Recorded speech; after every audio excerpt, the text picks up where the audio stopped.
started, it got above wraps with Justice Barnes, who decided that it wasn't worth keeping these broken pages because the address that Madison wrote that Washington gave was much better. But the first draft actually goes into such detail of Washington's thoughts on government. Incredible.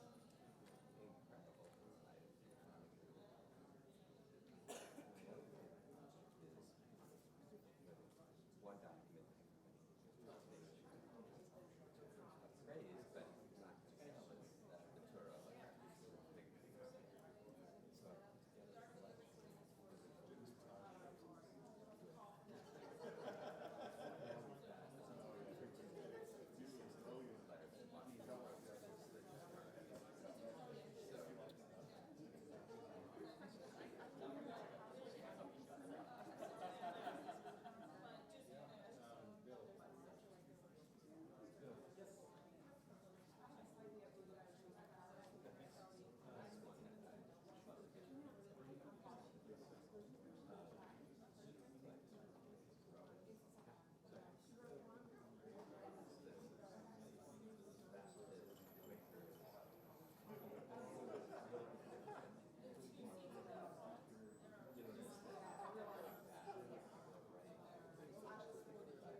Good morning. My name is Bill Mayer, and I'm the Executive for Research Services here at the National Archives. Welcome to all of you here in the McGowan Theater and to those joining us online or via C-SPAN later. It's a good day to be inside, isn't it? As Executive for Research Services, I am privileged to work alongside the talented men and women who are responsible for ensuring the nation's permanent documentary history is preserved and made accessible. The National Archives welcomes millions of global citizens each year to view the Charters of Freedom, while thousands of researchers work in our research rooms nationwide every day, accessing original documents and making their own discoveries. Making access happen is a primary goal for our work, and I'm proud to be here today with you for today's event. I'm equally proud to be able to introduce to you a very special guest for the morning's welcome. David Ferriero was confirmed as Archivist of the United States on November 6, 2009. Early in 2010, he committed the National Archives and Records Administration to the principles of open government, transparency, participation, and collaboration. To better position NARA to fulfill these goals, Mr. Ferriero initiated an agency transformation in 2010.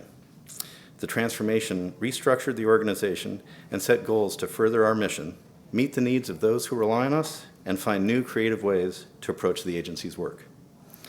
Openness and access drive NARA's actions in a variety of ways. The agency has embraced a number of social media tools, Facebook, Twitter, blogs, Tumblr, YouTube, and others, to reach a wider and broader audience.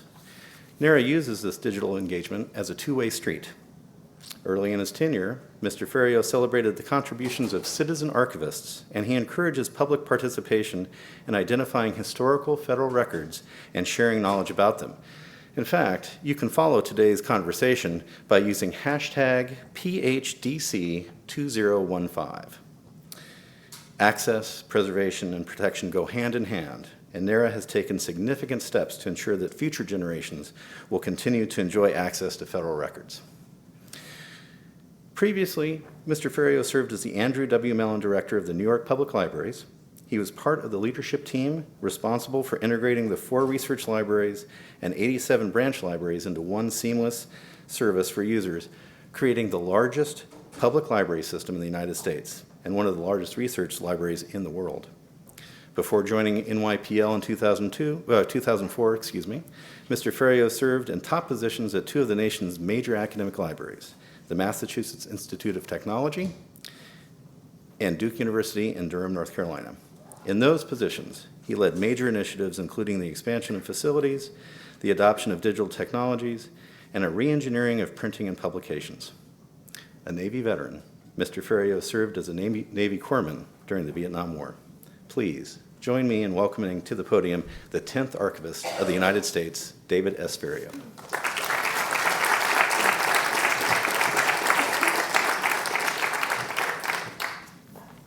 Thank you, Bill, and welcome to my house, all of you. I'm glad you could join us this morning in the William G. McGowan Theater in person, or those of you who are joining us by our YouTube channel, and a special welcome to those who are joining us on C-SPAN. Today's program, Punctuating Happiness, is all about the document that is arguably the most famous one in our holdings, the Declaration of Independence. And throughout the day, you will hear from executives of the National Archives, historians, collectors, and more. And a special welcome, a sincere special welcome to Professor Danielle Allen, whose own research and passion for the topic has brought all of us here today. And I have to mention, since her mother is sitting in the room, Danielle's mother is an old friend, Susan Allen, from the Getty Library, and she runs the California Rare Book School, so it's a special treat to have you in the audience today. Over 1 million, yes.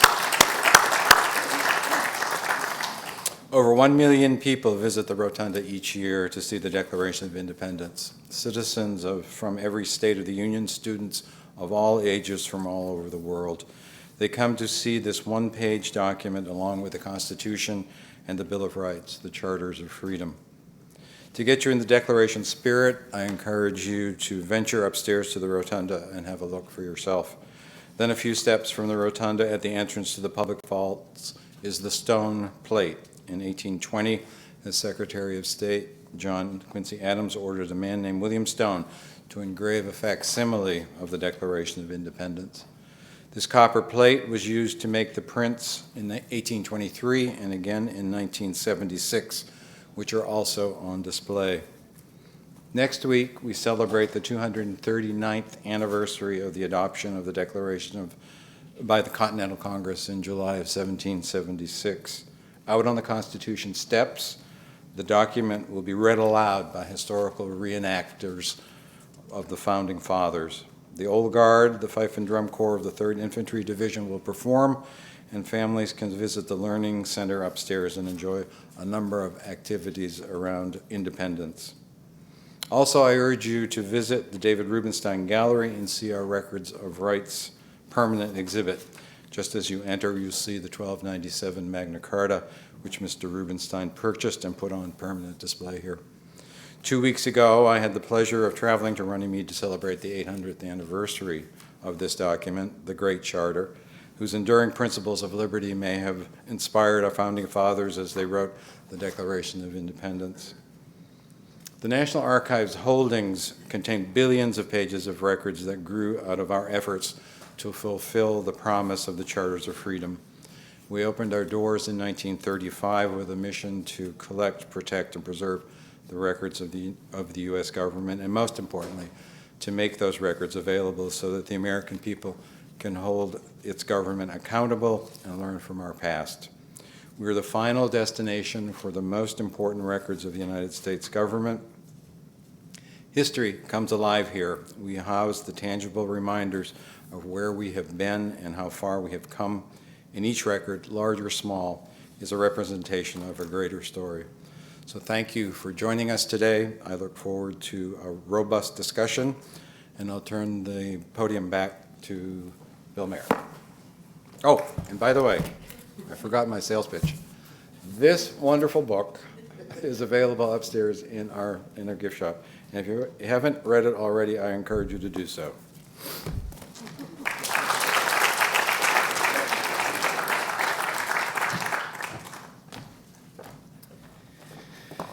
Thank you, David. All right, let's begin punctuating happiness, shall we? I had the opportunity to begin working with Professor Allen last year around about this time, timely enough in terms for the 4th of July celebrations. Professor Allen is the UPS Foundation Professor in the School of Social Science at the Institute for Advanced Study and author of Our Declaration and research paper, Punctuating Happiness. See, there's a theme we've established here. Professor Allen graduated from Princeton University with an A.B. in Classics in 1993, from Cambridge University with a PhD in Classics in 1996, and from Harvard with a PhD in Government in 2001. She taught at the University of Chicago and was Dean of the Division of Humanities from 2004 to 2007. She organized the Dewey Seminar, Education Schools in the State with Robert Wright. She currently serves as a trustee at Amherst College and is chair of the Pulitzer Prize Board. And in 2015, she will join the Government Department of Harvard University and will become the director of Harvard's Safra Center for Ethics. Joining Professor Allen on stage for our first panel will also be Seth Kaller, collection builder and dealer of historic documents at Seth Kaller Incorporated, James McClure, editor of the Jefferson Papers, and Richard Wendorf, director of the American Museum in Britain and visiting professor, Bath Spa University. Please welcome our panel to the stage, will you?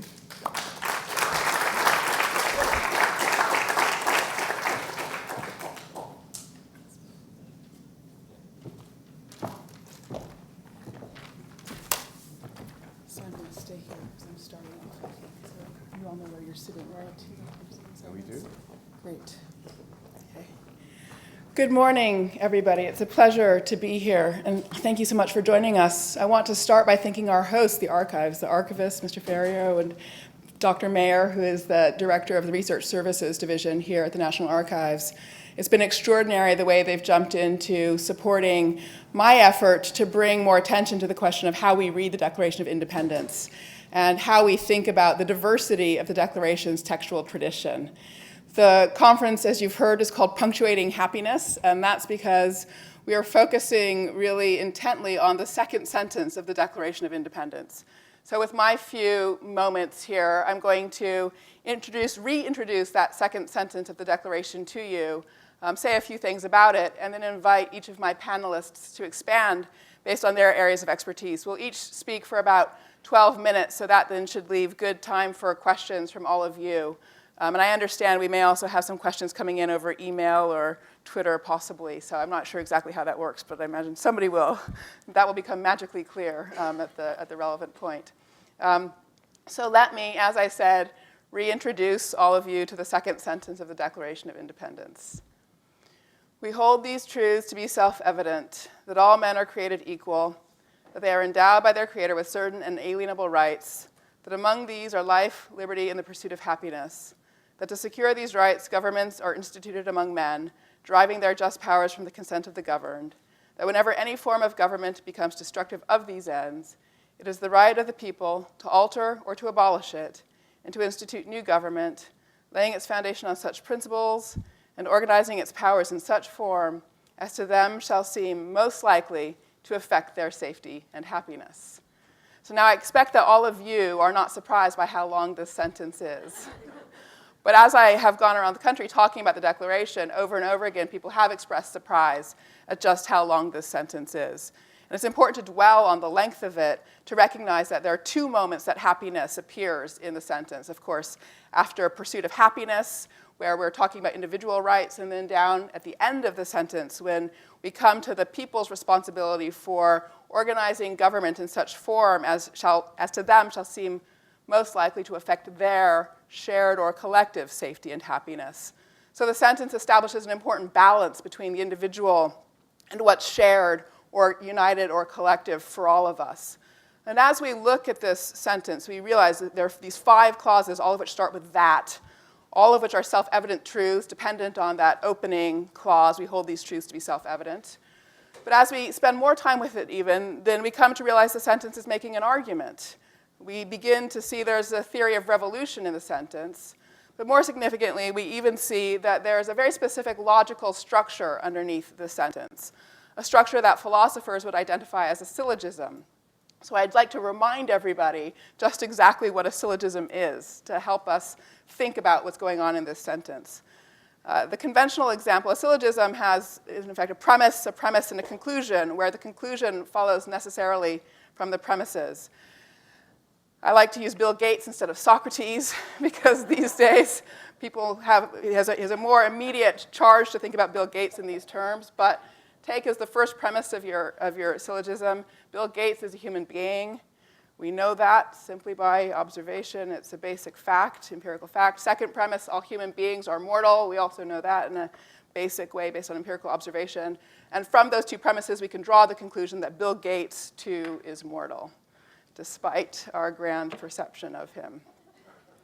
So that's a syllogism, and that's the underlying structure in the second sentence of the Declaration. So let's just make that clear. The first 3 clauses taken together are the first premise, that all men are created equal. Let's specify that. That means they've been endowed by their Creator with inalienable rights. We'll define those rights: life, liberty, and the pursuit of happiness.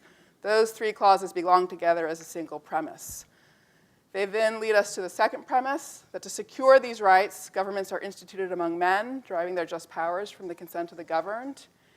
And then our big conclusion, which is the articulation of the theory of revolution, that whenever governments don't do this basic job of securing the rights that were in the first premise, the people need to change those governments so that they do their job. Now, a philosopher, a practicing philosopher with a PhD from a philosophy department would also insist that there's a missing premise in this syllogism, that all people have a right to whatever is necessary to secure what they have a right to. And once you do stick that missing premise in, it really is a logically secure syllogistic argument. It's important to stress that there's the structure of syllogism underneath the second sentence, because syllogisms were things that those who went to school in the 18th century learned about consistently in terms of how they learned to write. This is a page from a book by Isaac Watts. Most famous is the writer of hymns. So if you go into any church today and pick up a hymnal and flip through, you'll see an incredible number of hymns that were written by Isaac Watts. He also wrote the famous Busy Bee poem that you may remember. How does the busy little bee? But he also wrote this handbook on logic, a sort of book on the art of reasoning, which was published in England originally, but by 1789 had already gone through 16 editions. We know that because the 16th edition is a Philadelphia printing in 1789. And you'll see from this page, as he begins to describe what you do in logic, that a syllogism is a joining of several propositions together, and it produces an argument whereby we are wont to infer something that is less known from truths which are more evident. And the idea of self-evidence itself is closely connected to the use of syllogisms for forming arguments and reasoning in 18th century argumentative practice, rhetorical practice, and writerly practice. So why is it that when this syllogistic argument is as important as it is, the argument of the second sentence is as important as it is, because it gives us this theory of revolution, we've lost sight of that, the entirety of the argument there. And I would say that's because that we have a diverse textual tradition for the Declaration. We have multiple versions of the text, starting from as early as 1776. But let me start with the latest end, chronologically speaking, of our textual tradition. That's the National Archives. Oops, let me jump ahead. There we go. We can summarize the basic syllogism again. Sorry, from the Declaration, just to make it as simple as possible. All people have rights to life, liberty, and the pursuit of happiness. Properly constituted government is necessary to their securing their rights, and all people have a right to a properly constituted government. That's what it boils down to, fundamentally. But so, again, as I said, why is it that we lose track of that whole argument? If you go to the National Archives website, which comes up first on Google, and pull up the transcription of the Declaration, you get a text that has a period after happiness. There's good reason for this period. I'll come back to that in a moment. But it has a big influence. I was at an exhibit at the American Philosophical Society last summer where I stood behind a group of high school kids reading out a text of the Declaration that had this period in it. And they got to that among these are life, liberty, and the pursuit of happiness. And they said, yes! And they turned around on their heels and they walked away. They didn't finish reading the sentence. And for good reason, again, because we teach kids that a period completes a thought. That when you get to the period, you're supposed to stop and understand that complete thought. So the period does affect our reading practice. And from my point of view, it shortchanges people in terms of giving them access to that whole syllogistic argument that I just showed you. Of course, it's not simply from Google that this comes. It comes from a long tradition. Here's the Stone Engraving. And when you look at it closely, you realize it's got that same period after pursuit of happiness right there. So that's from 1823, and that text has been our basic text of the Declaration since 1823. It is what we look to because it's legible. It has that great advantage of being beautiful and legible. But what about the parchment itself? As you know, this is its state. There is a mark after pursuit of happiness, but it's hard to tell. In fact, we'll hear more about this, whether it's a period or a comma. So does the parchment give us a single sentence or not? Very hard to say. How would we answer this question? What would we do about this mystery? Old humanities gave us the tools of philology. We call it building a textual family tree to try to figure out from one text to the next what you have on it. We also have new humanities these days, the capacity to use instrumentation like hyperspectral imaging, which can analyze the chemical formulation of ink on parchment or paper and figure out its layers and what might have been there. Both of these are tools that we can try to use to make sense of the mystery of what's on the parchment. As far as old humanities is concerned, there's a pretty straightforward story. We've got 7 manuscripts of the Declaration. They all punctuate as a single sentence. Then we've got Continental Congress's corrected minute book. It also punctuates as a single sentence. Jefferson was in charge of the committee overseeing publications in the summer of 1776. The first official printing, Dunlap's poster, punctuates as a single sentence. And the first text to use the period was an unauthorized newspaper printing by Benjamin Towne from July 6, 1776, in the Pennsylvania Evening Post. And it makes a striking difference. Look how different this looks in his newspaper when you get this printing on July 6th. We'll hear more about this printing. It circulated all over the colonies. So right from the get-go, from July 6th onwards, we had both versions circulating in the colonies of the Declaration. That which made the whole argument of the syllogism accessible, that which focused on the individual rights. To new humanities. We'll hear more about this on the 4th panel, so I won't say a lot about it, but this is a little example we'll probably see again from work done at the Library of Congress on Jefferson's original rough draft, where after the hyperspectral imaging, it was possible to see that beneath the word citizens, Jefferson had originally written subjects and changed it to citizens. So this is the kind of thing that new technologies can help us do. So where does that leave us? Let me conclude and hand it over to my colleagues simply by saying it leaves us with a diverse textual tradition. There isn't one text of the Declaration. We start with John Dunlap in terms of official printings. We have 4 official texts of the Declaration. His poster commissioned by Congress, which punctuates as a single sentence. Then we have Thompson's manuscript in Continental Congress's record book, which also punctuates as a single sentence. Then we have the parchment, where we can't tell. That's our mystery text. And then January 1777, we have Mary Catherine Goddard's printing, also commissioned by Congress, 1 copy for each of the 13 states. She puts a period after Pursuit of Happiness. So in our official tradition, the 4 early versions requested and commissioned by Congress, 2 punctuate as a single sentence, 1 is a mystery, and 1 splits the sentence into 2 with a period. All right? So we have a diverse textual tradition. I'm going to hand it over at this point to Mr. Kaller.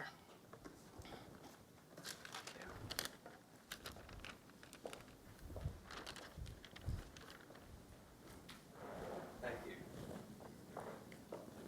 As a dealer in historic documents and a collection builder, I often start at the end. There is ink on a piece of paper or parchment that I have to look at and figure out, is it real? What does it mean? Is it valuable historically or monetarily? Here, with any document, we've got all of the knowledge and all of the experience that led authors or scribes to put that ink on that medium. This particular document, the Declaration, I have a personal history with because I can say that I'm here and got into the history field because of a trip that I took nearly 40 years ago to the National Archives. And looking at the Declaration of Independence, I, a somewhat bored student in school, was inspired by American history and the power of that document. And I saw the engrossed Declaration and felt a pride of ownership that I hope every American and even every human being can feel by reading the text from that document. Let's see if I can get to my PowerPoint. May need a little help with that just to find the right PowerPoint. Or I could give Danielle's speech again. Okay. I would add the last screen showed 4 official versions. That's mine. All the PowerPoints are also down here. Oh, okay. Everybody's PowerPoints. Which one is yours? Declaration presentation. So the next person will be down here also. Okay.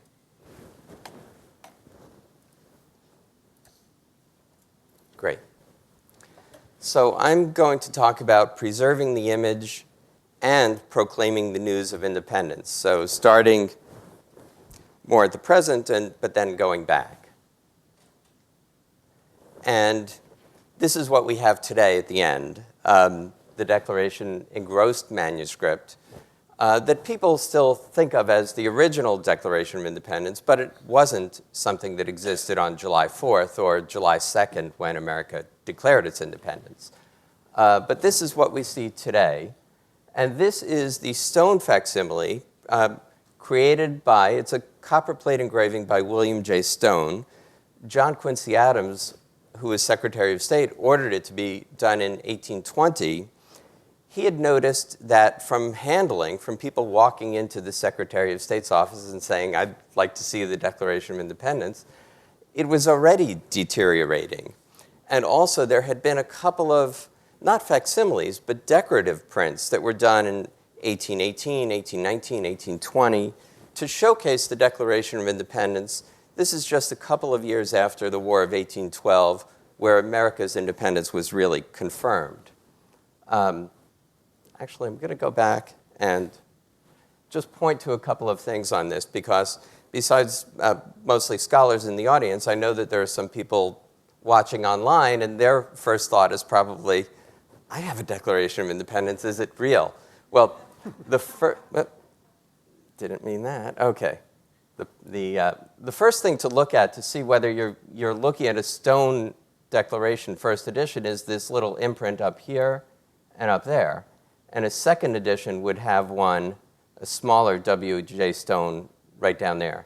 So this is a decorative print of the Declaration that's still very valuable because there were only 200 copies that were ordered. Stone actually printed a 201st that he kept, and there was some scandal when people realized that, although that was the common practice, but his family solved it by donating that copy to the Smithsonian. And Danielle asked me to consider the Declaration engrossed manuscript and the Stone Declaration, and to talk a little bit about the process of the creation, because there is this story that Stone took the original manuscript, which he had for about 3 years, and used a chemical process to lift ink off of the original as the basis for his plate from which he engraved a copper plate from which the declarations were then struck. And if that were the case, it would tell us certain things about the exactness of the manuscript and the stone plate, which then we would know would be more original in a way, because you can't see the engrossed manuscript now, but if you're looking at an exact chemical-made copy that lifted ink from the original, then it really does connect very deeply. What I found is that it's a very difficult question to answer, and I'll show you why. This is from the engrossed manuscript. That's from the copper plate that's on display here now. This is from a paper printing of this stone with the first edition. This is from the vellum official stone, and this is from the second edition. And we've tried to compare different points in each of those to see if they tell us whether the chemical process was used and how exact the Stone Declaration is. We have found some interesting things, like this little mark here, a hickey, it's actually called, exists on some of the Stone Declarations, but not on all. So we don't know if that was on the original and faithfully copied, or if that was just created in a ding of the plate and then was copied in every subsequent edition. So there are very few points where we actually have enough information to make any real conclusions. This is a blow-up of the initial "the" in the Declaration, and we've helped it a little bit with contrast here. And I will compare it to the Stone Declaration, which is obviously much more visible. Now, if you look at the two together, we find some interesting points. Number one, this does not exist, as far as we can tell, on the manuscript, and as far as we can tell, it never did. And that would be just a printer's or an engraver's tell, really, that Stone might have added, as any printer did. A facsimile, by definition, is an exact copy, but engravers would never make an exact copy without adding some little mark that shows that this is their engraving of it. There's also this very clean line here in the stone, and this almost heart-shaped line in the original manuscript. What does that tell us? It tells us, basically, that Stone may not have used a chemical process. He was one of the finest engravers of his day. He actually was hired by John Quincy Adams to produce beautifully engraved ships' passports, maps, and other things that the government needed. And he had the original for up to 3 years. So a master engraver could actually create such a plate by hand using maybe a tracing, but without needing a chemical process. So my summary of that point is that I would not assume that he used the chemical process. The first notice that I've heard that stated that he did as a fact was about 1904. And I think that that was an assumption because I don't believe that there's any evidence that was used to base that, except the look, oh, this document is so deteriorated, and we know, especially by 1904, that there are these processes that can be used to lift ink off the original and make the plate. Therefore, that's what Stone did. But I'm showing this French printing. After all, they helped make the Declaration of Independence come true by helping us achieve our freedom. This is a French printing from about 1804. And if you look at it, it looks a lot like the Stone engraving. If you look a little more closely, though, the top of that French engraving looks very much like the Stone, but as you get further along in it, the engraver's running out of time because he's doing this for a book that has to be published, and he starts doing it very quickly. So now you'll notice that he even forgets to cross a lot of T's and dot a lot of I's. The reason that it's important here, I think, is because if I didn't point that out and you were looking at the Kaplan French printing of the Declaration or the Stone Declaration, you might assume that they were both created in the same process. And you might have assumed also that this was based on either a Stone or a Force, the next generation printing, when in fact, this couldn't have been done by the chemical process, because if it had been, all of the T's would have been crossed and the I's would have been dotted, and it would have been a much more exact copy. So this isn't proof that Stone did his engraving by hand, but it's certainly an indication that he could have. Since I don't really have an answer to the question I was asked here for, I figured I'd bring along a couple of other questions, though, because we have such a distinguished room. So this is one of the Stone declarations. There were 201 printed, roughly 52 are now known. This is one of 3 that have a presentation on the bottom, presented by the Honorable John Quincy Adams, Secretary of State, to Thomas Emory, President of the Executive Council of Maryland. Interestingly, 2 of the 3 that are inscribed, the 2 that are legible, are both to people who aren't on Congress's official list of people who should get copies of the Stone Declaration. They're both in Maryland. So could the Secretary of State, the Honorable John Quincy Adams, have been giving these out maybe for political purposes?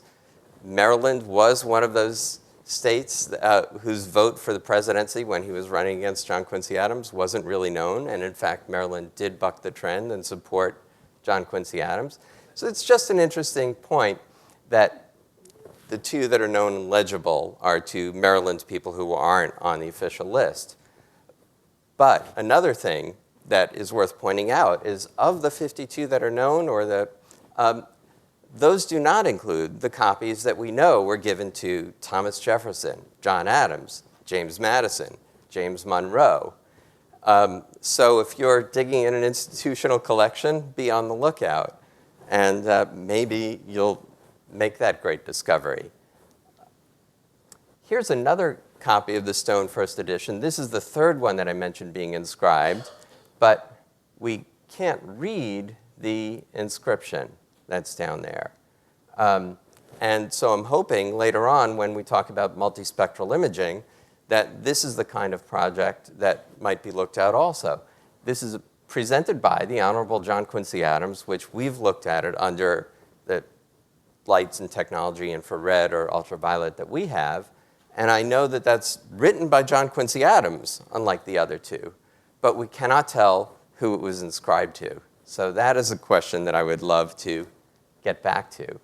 And this is another engraving. This is by Benjamin Owen Tyler from 1818. And one reason that I bring it up here, because it weighs on the question of the stone, actually with this, Benjamin Tyler and this Binns not facsimile, but decorative engraving of the Declaration. John Quincy Adams, remember, was pointing out that the Declaration was already significantly faded by the time he gave it to William Stone. Well, he blamed the creation of this engraving for a lot of the deterioration. And it did, in fact, affect the ink, certainly, because he used it to create the ink, but we don't know a chemical process or from the display. But I'm going to go back very quickly because there are more questions that we can see looking at other documents. So this is the Dunlop printing of the Declaration, the first printing, July 4th to 5th. And this is the Pennsylvania Evening Post, the first newspaper printing on July 6th. And we've noticed many differences, and they'll talk about that on a later panel, in the punctuation of them, and particularly the capital letters that are within sentences. So not at the beginning of a sentence where they belong, but used for style. And I won't go into depth about this, but this is a Jefferson handwritten draft and an Adams handwritten draft. So one of the things that we found by looking at these original printings of the Declaration is that we think, at least, that John Adams, not Jefferson, was the one who went to Dunlop with a manuscript on July 4th, and we think that Jefferson went to town. Jefferson went to town on July 6th with his draft.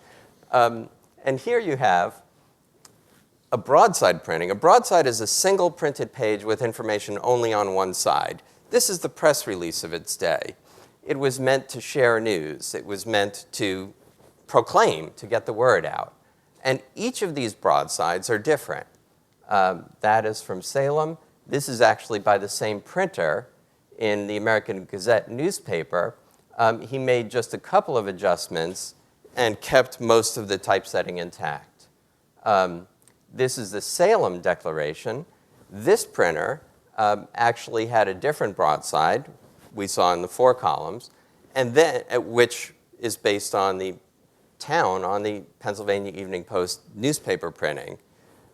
Then he got the Dunlop, the official printing sent by Congress, and he redid it to follow that style in creating the official printing in Massachusetts. Here's another newspaper printing, July 17th, which we acquired last week. But why July 17th? Well, we think about news being instantaneous. But actually, it took a great deal of time for news to get from Philadelphia to Boston to the capital of Massachusetts, which was actually in flux. Later in the war, the capital of the Continental Congress actually had to move. So each of these different printings tell us something about the creation of the Declaration, and they all have little interesting things like this. Thompson being spelled wrong or differently, but among other spellings that were not as regularized as they are today are names even. The last image that I'm going to show is one of the official printings. This is from the Journals of Congress for 1776. It was actually started to be printed in 1777, and then with the arrival of the British troops, Congress had to hightail it out of Philadelphia, and this printing wasn't done. Actually, pages 1 through 424 were by Aiken and went with them, and then Congress, when they settled in Yorktown, Pennsylvania, ordered John Dunlop, the first printer of the Declaration, to finish the job. He had managed to get his press out of Philadelphia, while Aiken managed to get the first 424 pages that were printed out, but not his press. One other just interesting thing is that this includes the names of the signers of the Declaration of Independence, but none of the 1776 printings do that because those names were not released. And even now, a great student of history might even know the names of all of the signers, and if they read this Journal of Congress, they're going to find one missing, Thomas McKean, who didn't sign it until 1781. Some of the other signers whose names are here on it now were there, but not there on August 2nd. So these original documents all can add more to the story. I personally would love to see the multispectral imaging done on the Declaration of Independence, not because I think it's going to answer the question about punctuation.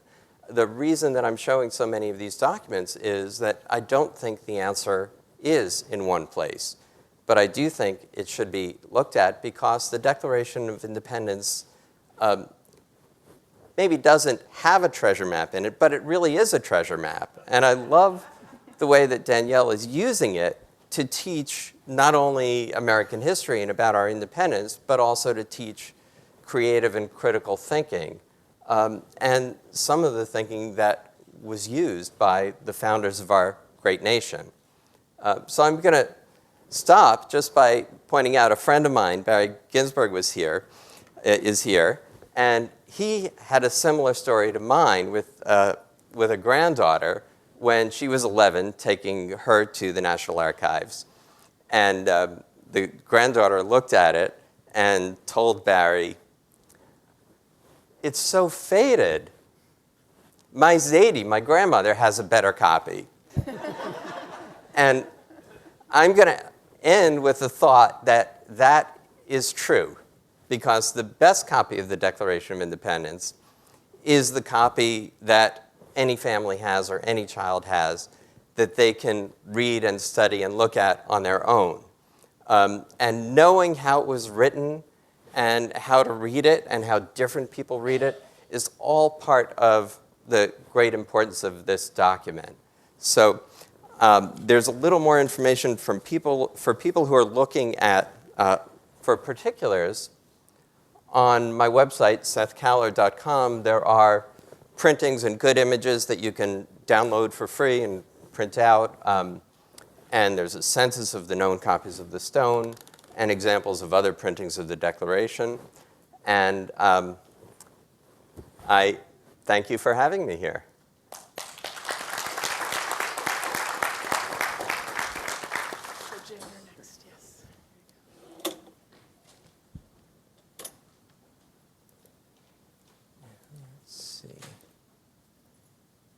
So he should, good. Let the expert get it.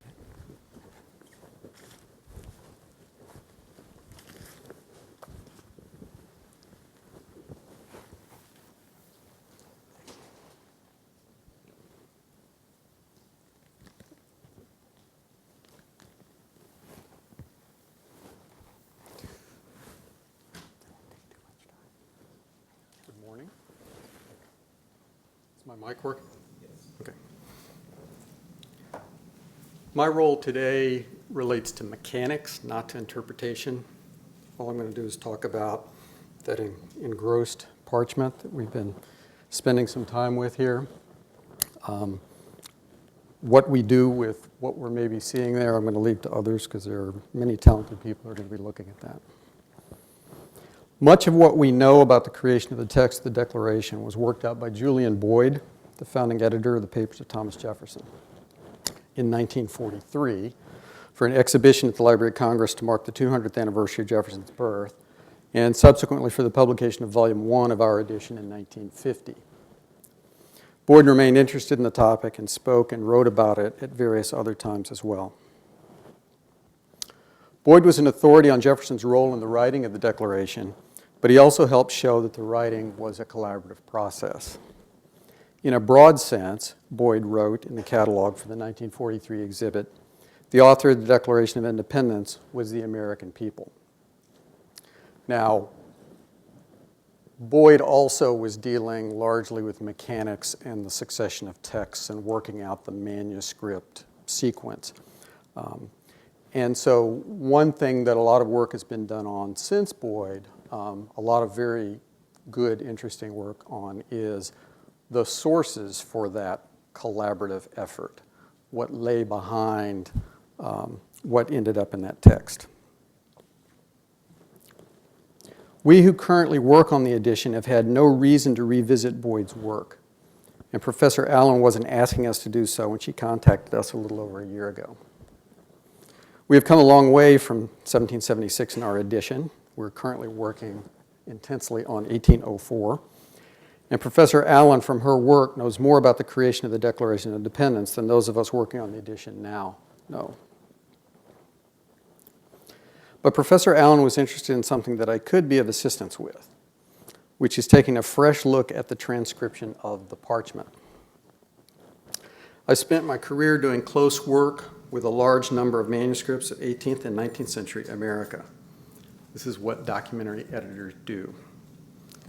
I'm here as someone who has squinted at a lot of punctuation in handwritten documents. Some of you may have known the late John Y. Simon, who was editor of the Ulysses Grant Papers, who once at a podium like this only semi-facetiously boiled the editor's real task and dilemma down to, is it a comma or is it a period?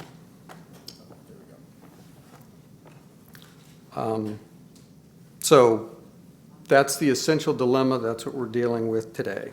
Brings us to the challenge of reading that signed parchment. Good. You've seen it earlier this morning. You'll see it more during the day, I'm sure. What we see here and out in the rotunda is the result of the order by Congress on July 19th, 1776, that the Declaration be fairly engrossed on parchment and signed by every member. That order confirms that this was meant to be an authoritative copy of the document, perhaps the authoritative copy. Although this may be hard to understand looking at the document now, they used parchment to give it permanence. Now, if you talk to someone who deals with medieval charters, medieval documents that are on parchment, they have held up better than this has, which I think perhaps raises a question as to whether there was some flaw in the preparation of the parchment because the surface had to be prepared a certain way, or something about the ink. Maybe it was just mauled by being viewed that much, but an awful lot of documents, a large number of documents in Europe that go back many centuries have held up better. Preparation of parchment and doing things on parchment was not as much of a craft in the American colonies, of course, as it would have been in the scribal traditions and the craft traditions in Europe from earlier. Now, fairly engrossed means, that's a term that goes back quite a while. That means written in a large, clear hand. The term engrossed going back several centuries with reference to official copies of legal documents, and fairly meaning in a fair hand, without flaw, pretty, legible. In this case, the handwriting was that of Timothy Matlack, and we'll see a little more about him later. And another thing that gives this text authority for us and makes it important for us to try to get the best transcription of it we can is, of course, the fact that they signed it. For us, for Americans, the signing of the Declaration is the great act where they pledge themselves to this Declaration. And so in many respects then, in addition to although there are other copies that one can consider to be, other texts that one can consider to be official, such as the ones in the Journals of Congress, this one for most Americans is the official version of the Declaration.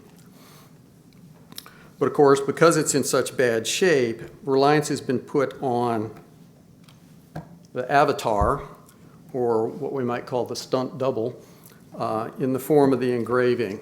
Now, Mr. Kaller has kindly pointed out to me that my illustrations are from the second edition of the engraving by Peter Force in 1833.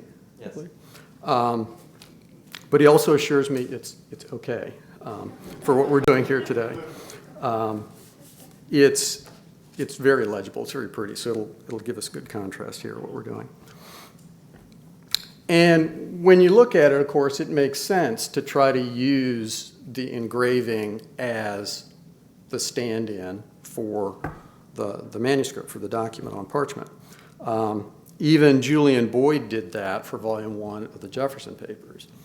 But in his case, he was using this as the last text of the process. He was not as interested in it because by that point, Jefferson's individual involvement had become more diffused. He just wanted to have a text of it, and so he did use the stone engraving. He did say that he was doing that. So in the volume, it states very clearly that, yes, it's the parchment, but the readings are from Stone's engraving. He also didn't have the kind of high-resolution photos that we have that we can digitally zoom in on and magnify and really see what's going on in the details. It would be possible to do a transcription from the high-resolution photographs in a way that wouldn't be possible earlier. But as we know, for all of its evident faithfulness, the engraving is not an exact duplicate in all regards. It's important to think of the stone engraving, however it was created, as really an act of interpretation. If I were slicker with my visuals, right now the left image would dissolve into a photograph of a can of soup, and the right image would dissolve into Andy Warhol's painting of the can of soup. We have to think of this as being a representation that is meant to be realistic and show details, but it is a representation of that parchment. Now, this is not to reject the notion that we need an avatar. My hope and expectation is that through sophisticated further imaging, we're going to be able to get a digital engraving, if you will, of the engrossed parchment. And it will give us a digital image that has better contrast and can really be read and can perhaps for the 21st century replace the stone engraving, so that when those school kids buy their replicas of the Declaration of Independence, it can be based on our modern digital engraving rather than the engraving that was done in the 1820s.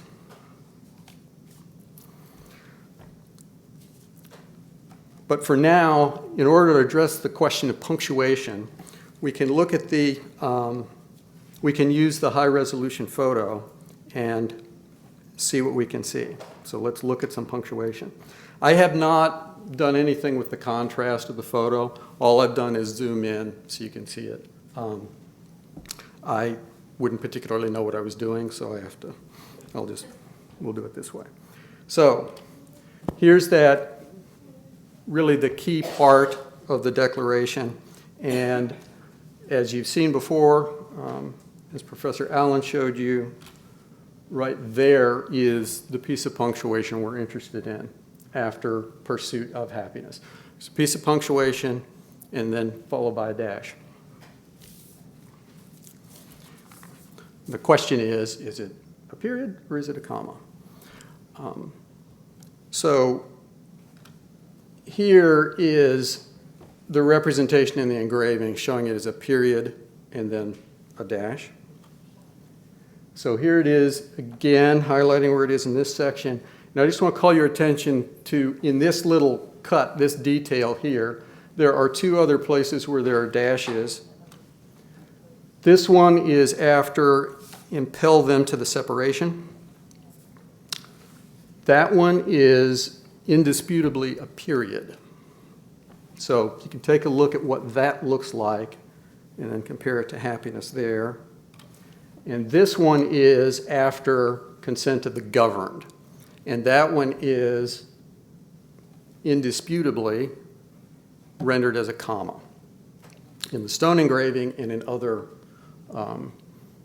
treatments of this text. So we have one that's a definite period, we have one that's a definite comma, and then we have pursuit of happiness. It's kind of in between. And as Professor Allen has pointed out also, note that the dash after the period following separation is a much longer, bolder dash, for whatever that might tell us. So here are some period dash combinations from the engrossed parchment. And you can you can get some idea of what are the criteria for a period. They tend to be fairly heavy. They tend to be very round. There's a fair amount of ink on the page. So after separation, this is what we have, and then other places in the Declaration. Taking the engrossed parchment on its own terms, looking just at punctuation that we see there. Now let's look at some commas. They are harder to see, and that's why I have paired them with cuts from the engraving, partly just as a map so you can find where the commas even are. As you see, they're much fainter. They tend to have a little bit of a slant to them, but they're not necessarily very long from what you see on the parchment. They can be pretty stubby, but they don't have that sort of round, heavy look that you see with the definite periods. And here, in fact, if you find down on the engraving and then look up after self-evident, and then particularly after all men are created equal, that's a comma, but if you didn't know otherwise, you might read that as a period. But there was no occasion for that to be misread, as it seems there is with the period, as we know. So the gist of things seems to be, looking at the parchment, that periods tend not to be ambiguous. Commas can be very ambiguous. Does that mean that an ambiguous piece of punctuation is more likely a comma than a period? Perhaps. Now, the scribe of the parchment was Timothy Matlack, who was a very colorful person. If you look at certain aspects of Matlack, you'd say there is no way this person could be the scribe of the Declaration of Independence. He attended cockfights. He got into a street fight with someone over politics. He seems like a very rough and ready person. However, as a young man, as a youth really, he had been apprenticed in a commercial office and had done a lot of scribal work and continued to do that through his life, even when he was a political leader and a military leader. He actually listed his profession in the 1790 census as a scrivener. So this is Matlack's handwriting just for an ordinary letter. There's another one from 1779. This one's actually from 1807.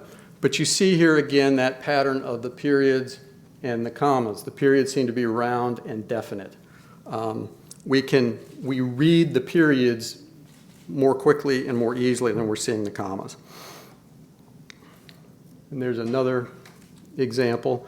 As you can see, the handwriting, the script is slightly different from what you see in the engrossed parchment.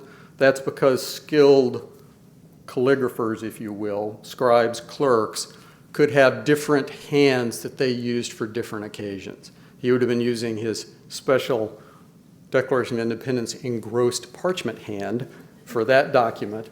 But as you can see, he has a very lovely script, even when he's just writing, as in this case, about fruit trees and politics to Thomas Jefferson in 1807. So that brings us back here to look. We've taken this little walk through some of the punctuation. So what do we do with, again, that piece of punctuation? I tend to read that as a comma, not as a period. I think there's a very good chance it is, in fact, a comma.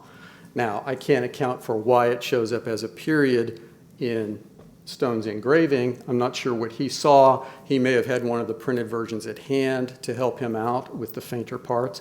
But I think it is as likely a comma as a period. But I have simply sort of presented this for you to draw your own conclusions. If you look here, I'll just finish with this, since we're talking about punctuating happiness. The top is the happiness that we've been looking at. At the bottom is the second use of the word happiness. That is an undisputed period. That's happiness with a period. So the question remains, what is following happiness up there at the top? Thank you.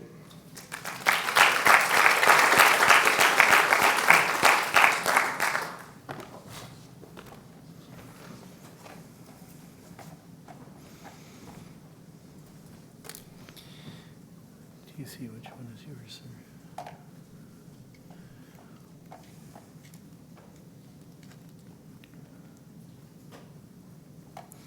Can you tell which one is yours? That one.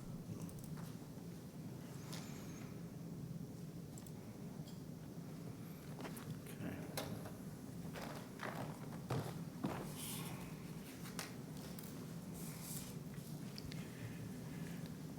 Well, one of the lessons I think we should certainly learn from Danielle's book and her essay in progress on the Declaration is that we have to look very carefully indeed at every word in that document, and obviously not just at words, but at commas, periods, and dashes as well.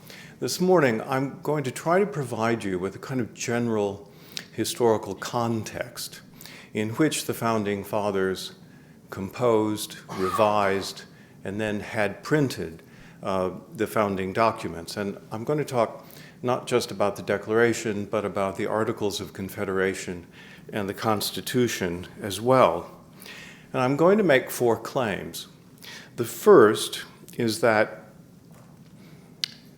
printing conventions in England in the middle decades of the 18th century changed rather significantly, roughly between 1740 and 1780.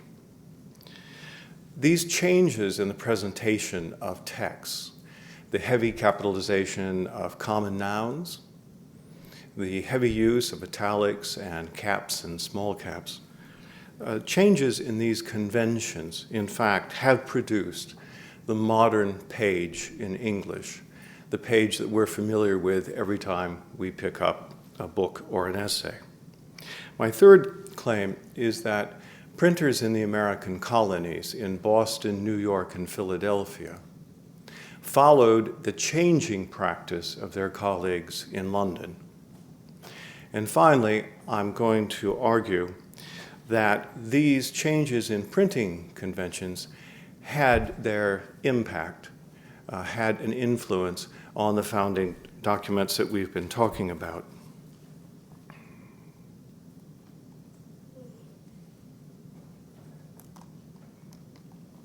Now, how did I get into this business of looking at changes in printing conventions in the first place?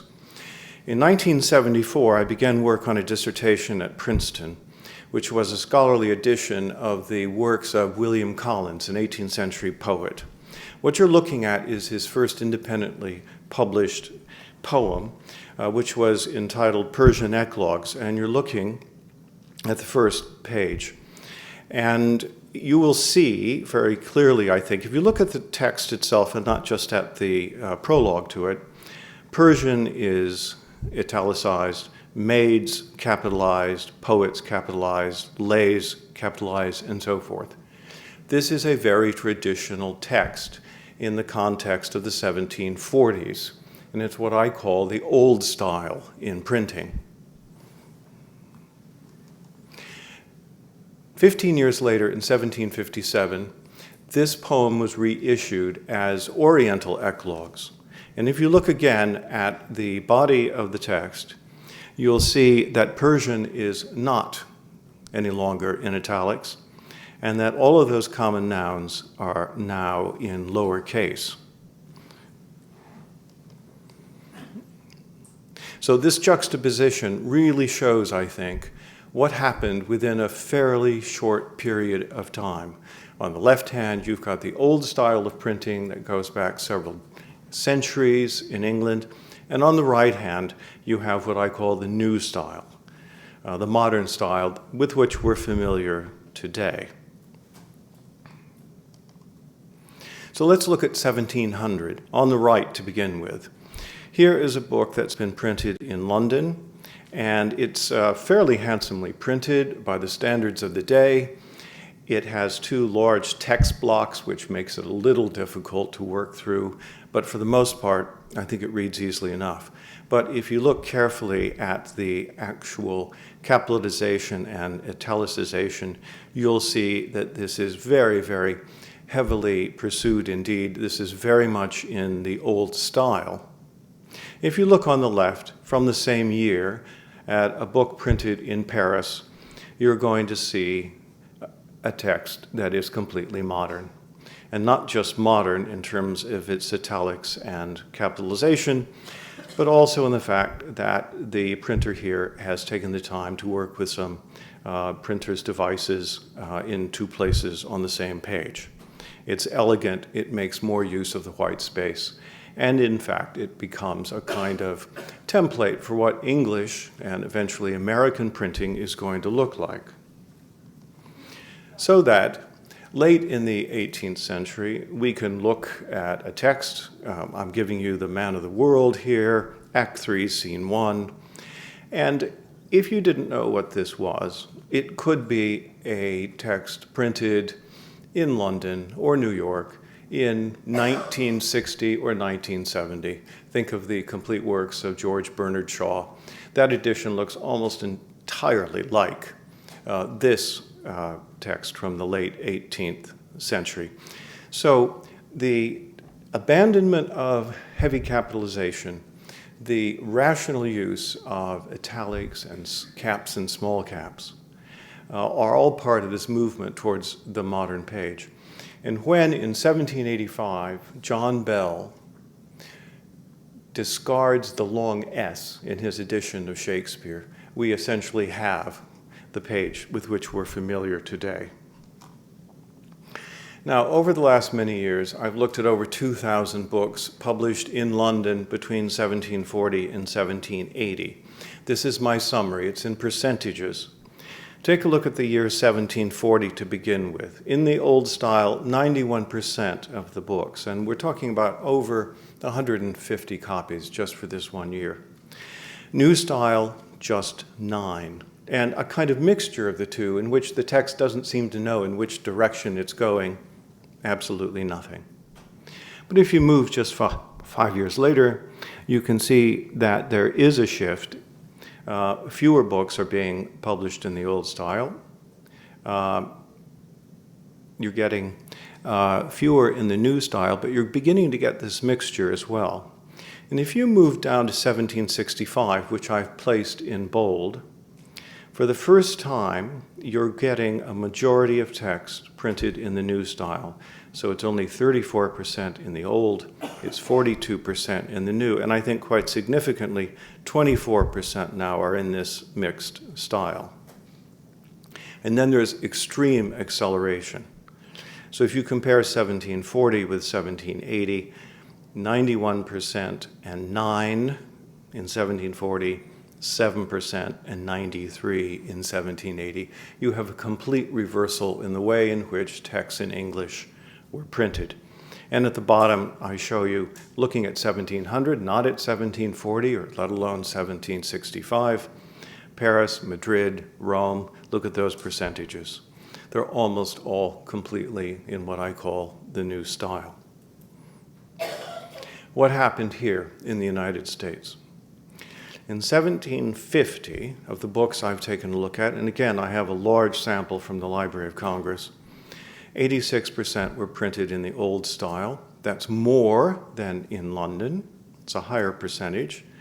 And fewer, 10%, in the new style, and not many in what I call this mixed style. By 1765, however, we're down to 31% against 34% in London, and 66% are in the new style against 42% in London. So the acceleration was even faster, even greater in the colonies than it was in London itself. So it's in this context in which we might take a rather broader look at some of these founding documents. So I'm showing you Jefferson's rough draft, and I just want to remind you that not only did he abandon capitalization when it came to common nouns, but he also did so with a number of other important words, including king, creator, and nature's God. And beyond that, he decided not to capitalize the first letter of the first word in most of the sentences in this document. So what he actually shared with the other members of the committee and eventually with the Continental Congress as a whole was not just something that had been written in the new style, but it was radically modern. And there are different ways of thinking about that. Now, we don't know, we're going to disagree, I suppose, about which actual manuscript finally made it to John Dunlap's printing house. But the point to be made about the Dunlap broadside is this. In addition to what we're looking at in terms of punctuation, this is, ironically, a document that is completely, or almost completely printed in the old style. Even by American standards, this is a very old-fashioned looking text in terms of its capitalization. There could be various reasons for this. It could be that someone, such as John Adams, who tended to write in the old style, was superintending. It may well be that Dunlap decided to put it in this style because he did, in fact, publish in the old style in some cases. But it's confusing because John Adams wrote his thoughts on government not many months earlier. We have 3 drafts of it. They're all written, composed in the old style. And when John Dunlap published it, just a few months before he published the broadside of the Declaration, he put it entirely in the new style. And in fact, just one day later, in Benjamin Towns' publication in the Pennsylvania Evening Post, we find it completely in the new style as well, completely or almost completely modernized.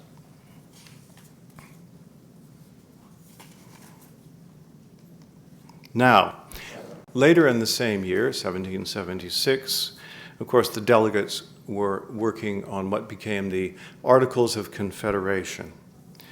Dunlap was one of the 2 printers. What's interesting is that the draft of the Articles was in the hand of John Dickinson, and it was completely written in the old style. And in fact, when Dunlap and Claypool printed off the first version of the Articles to share with the delegates so that they could look at it, that also was completely in the old style. But when a second draft was printed, it was completely changed to the new style. And the following year, 1777, when it was officially published, we have a complete transformation, and what you're seeing now is a document that is pretty much in the new style as well. And then the Constitution in 1787. Again, Dunlap and Claypool are working as Congress's printers. What we have in the first version that they printed off is a document, you're not seeing it right here, is a document that was completely printed once again in the old style.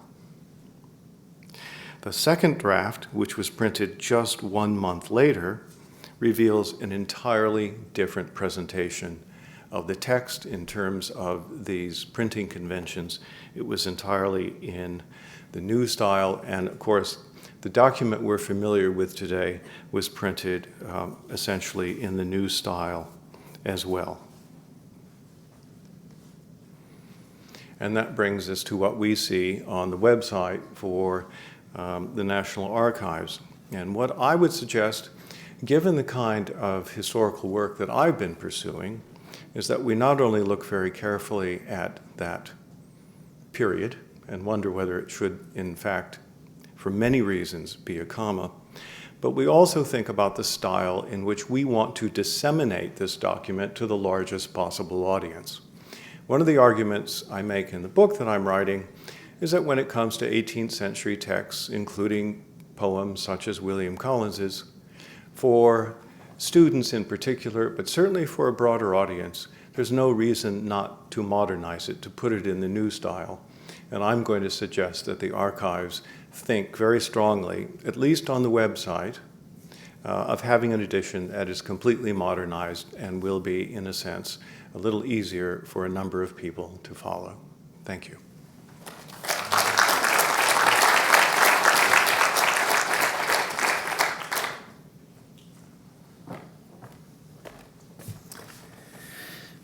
What a fascinating way to start our day. We do have some time for questions. There are microphones on either side of the audience. If you have a question, please approach the mic and we can field your question and respond. I don't have anything coming in from online at the moment, but we'll keep an eye out on that conversation stream.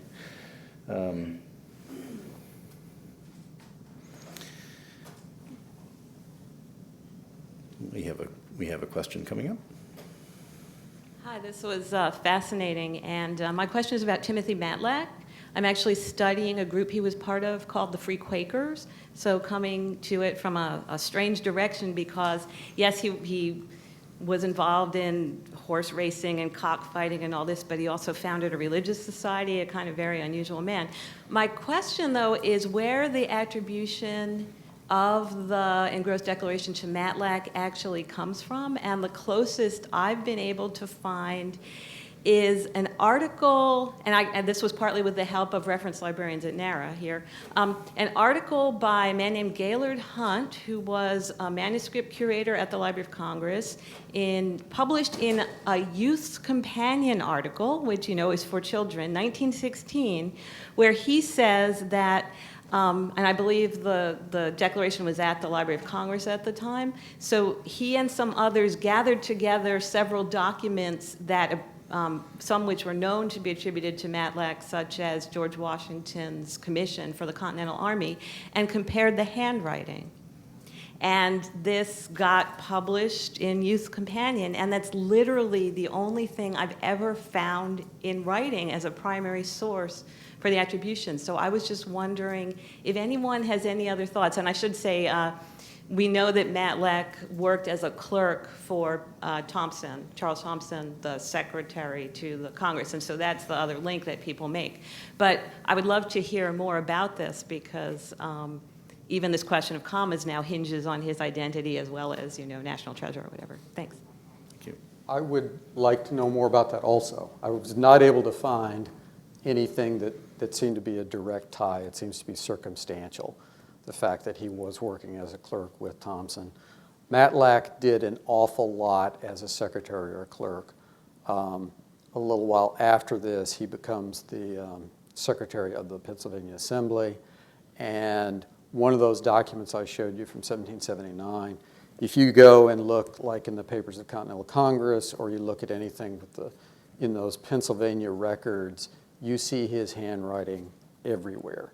All kinds of copies of documents as well as correspondence, some of which has his name on it, some of which doesn't. But I was frustrated by this also because as a historian, what I'd like to be able to find is something that directly showed that it was indeed Matlack, rather than relying on the handwriting and on the fact that he was working with Thompson.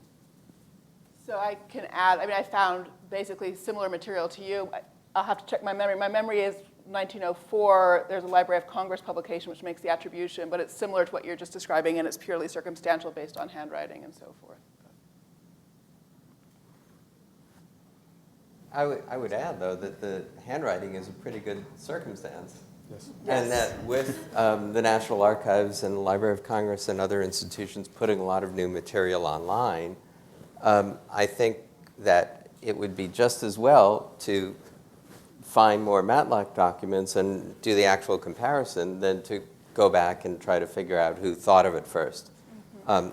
I haven't personally done that comparison, but I think that it is probably provable that it is his handwriting. That was My sense too, I went back and looked at just as you did, many manuscripts, and I agree. I think it looks like a strong case. It would be nice to focus on it more fully. And I'm not a professional in the field, and this question might be a little off topic. If so, it's okay. You can pass. But I noticed both in Jefferson's draft and Dunlop, the word united, as in United States of America, was all capitalized in the same size. But when you get to the engrossed copy or the Stone, united is in small. And I wonder if you can comment on that. No, I really don't have an answer to that question. It's a good one. I think we're going to have to think about it a little bit. It could, in fact, reflect this this atmosphere in which so many books were being published and so many documents were being written. It was very volatile at the time. But I don't know exactly why those would have, that word in particular would have been put into lowercase. I think it's a bit odd, and I'd have to think about it. I would just add to that, I suppose, that with regard to Jefferson's rough draft in particular, that against the background of his radical modernism in his punctuation, that he's being emphatic about the word united, as he is also when he writes men in all caps referring to slaves. That's right. In the section that gets cut out by Continental Congress, which is a condemnation of the slave trade, that men for the Africans is emphatic, and I would think that the united is as well.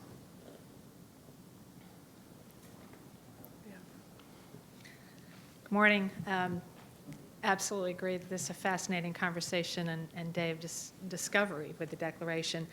I wonder if any of you or all of you can comment on the fact that punctuation, what follows a punctuation mark, whether a word is capitalized or not, has any impact on the interpretation of a piece of punctuation being a period or a comma, what we know about Matlack and what his use of capitalization or not capitalization. I know that there's various sorts of traditions and lots of things in flux, but I wonder if you've brought any analysis on that particular aspect to this.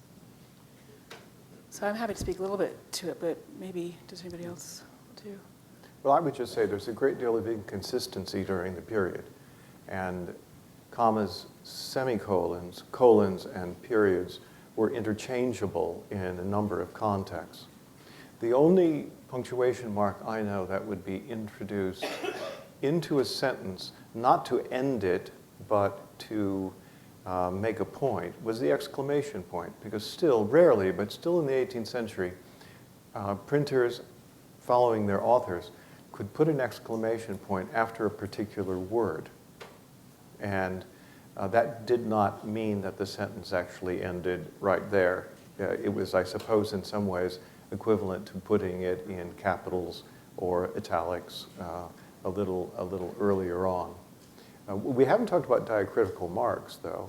Or dashes, which is... That's right. So perhaps I could say something about dashes, and then you could say something about diacritical marks. Is that all right?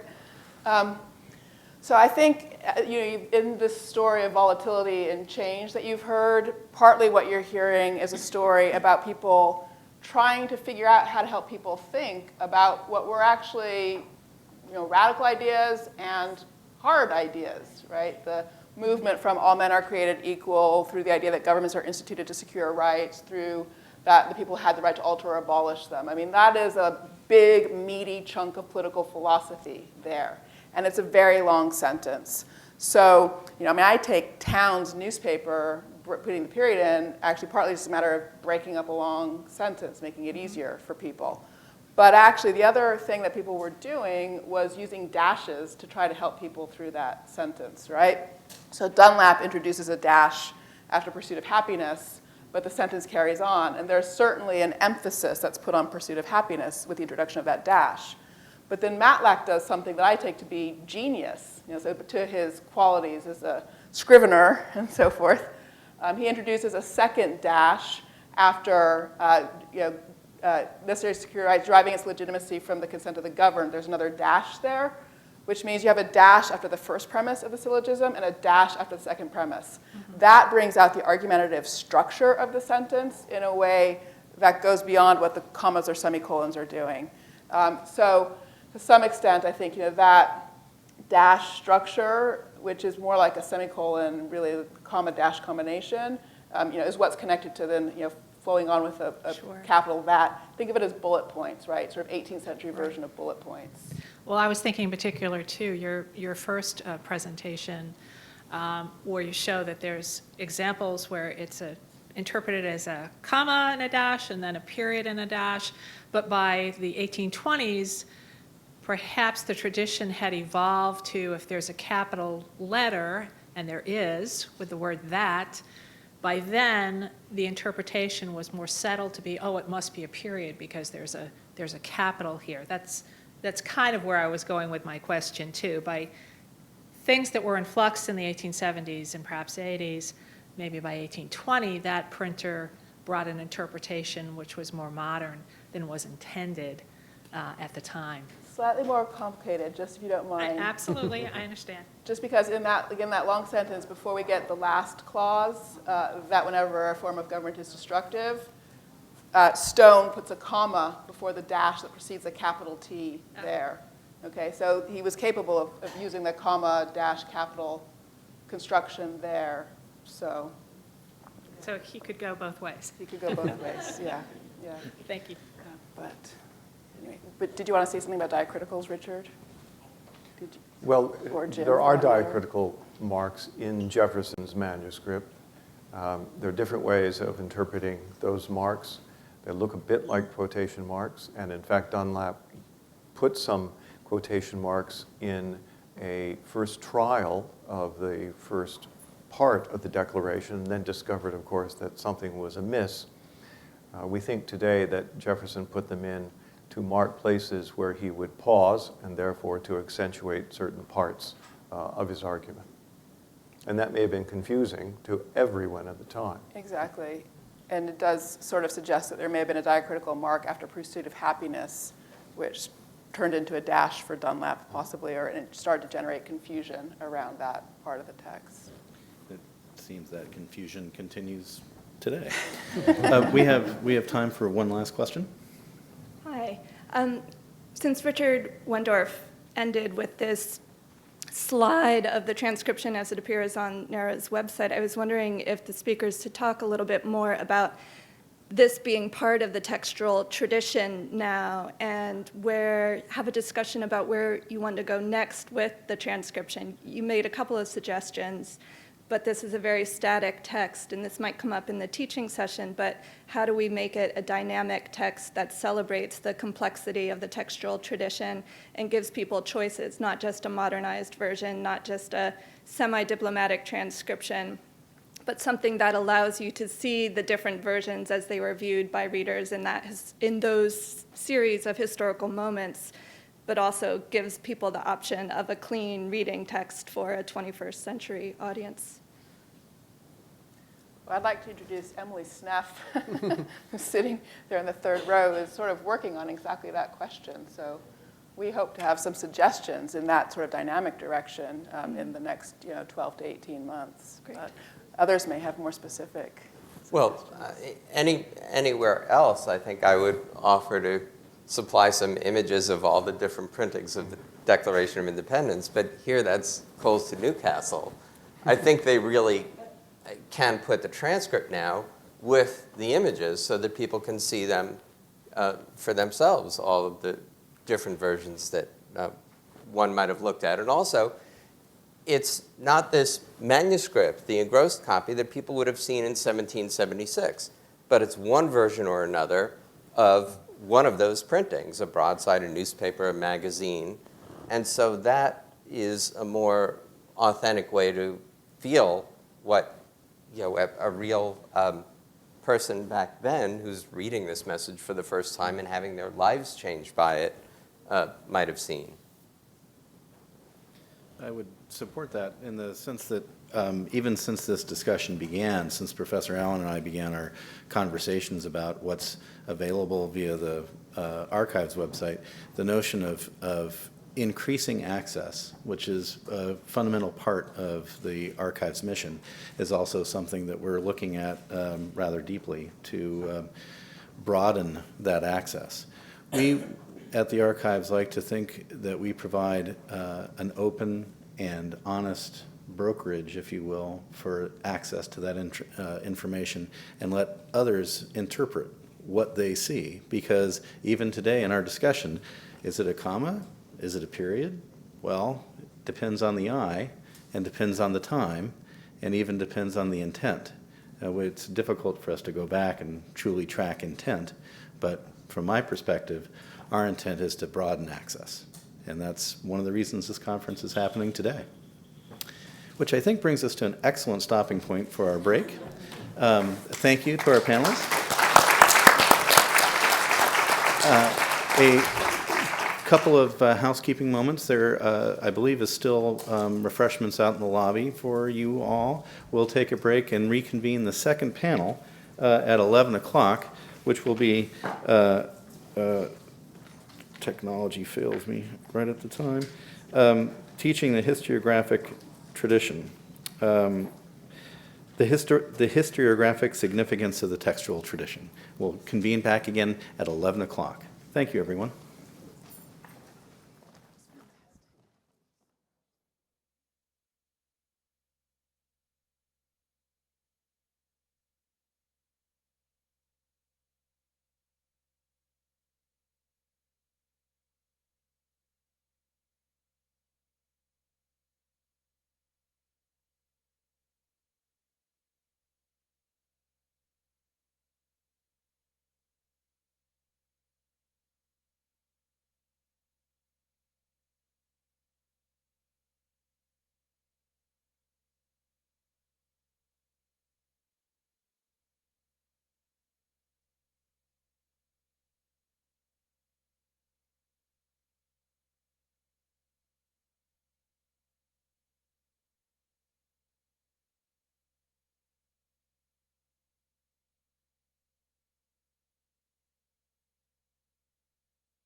one up here that's on John Flat. There should be water up here.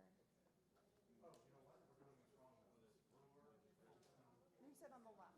Actually, on the left. You should be furthest on next, so you're here.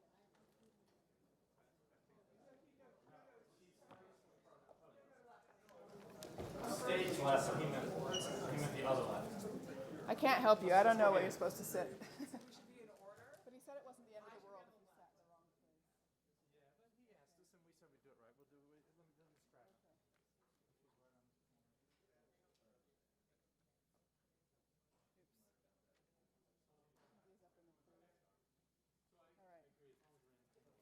Okay.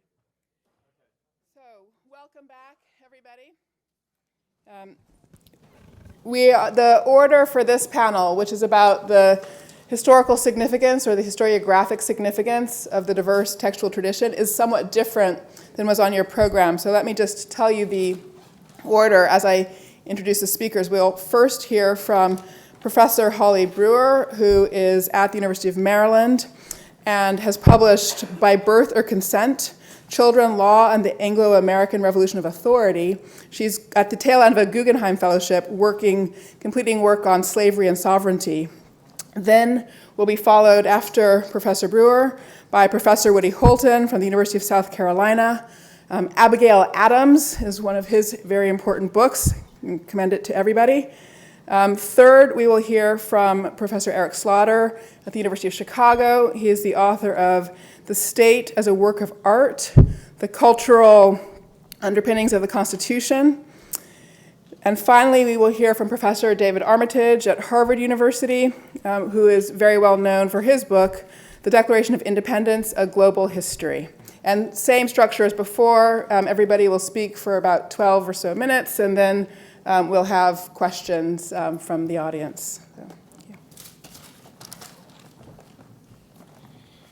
I think you're all set. Okay, yeah, thank you. So, thank you to the organizers of this conference, which is terrific. When the delegates to the Continental Congress assembled in June of 1776, they faced a deepening dilemma. Fighting between colonists and British troops had been going on for more than a year. Political disputes over whether the colonists needed to consent to their own government and to taxes that gave government power remained at a standoff. While some delegates sought independence, others still sought peace and reconciliation with their king. Thus, in the first poll of delegates from the 13 colonies, only 7 supported independence.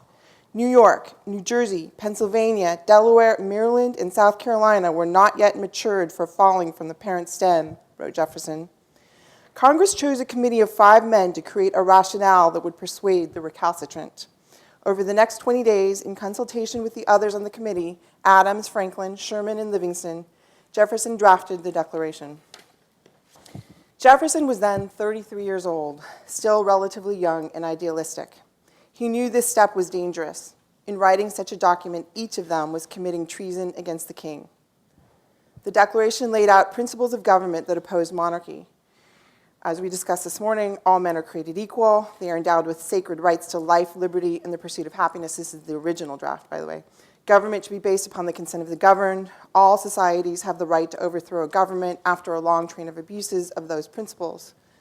These meant that government should not be based on the hereditary and God-given rights of kings, as it had in some measure been.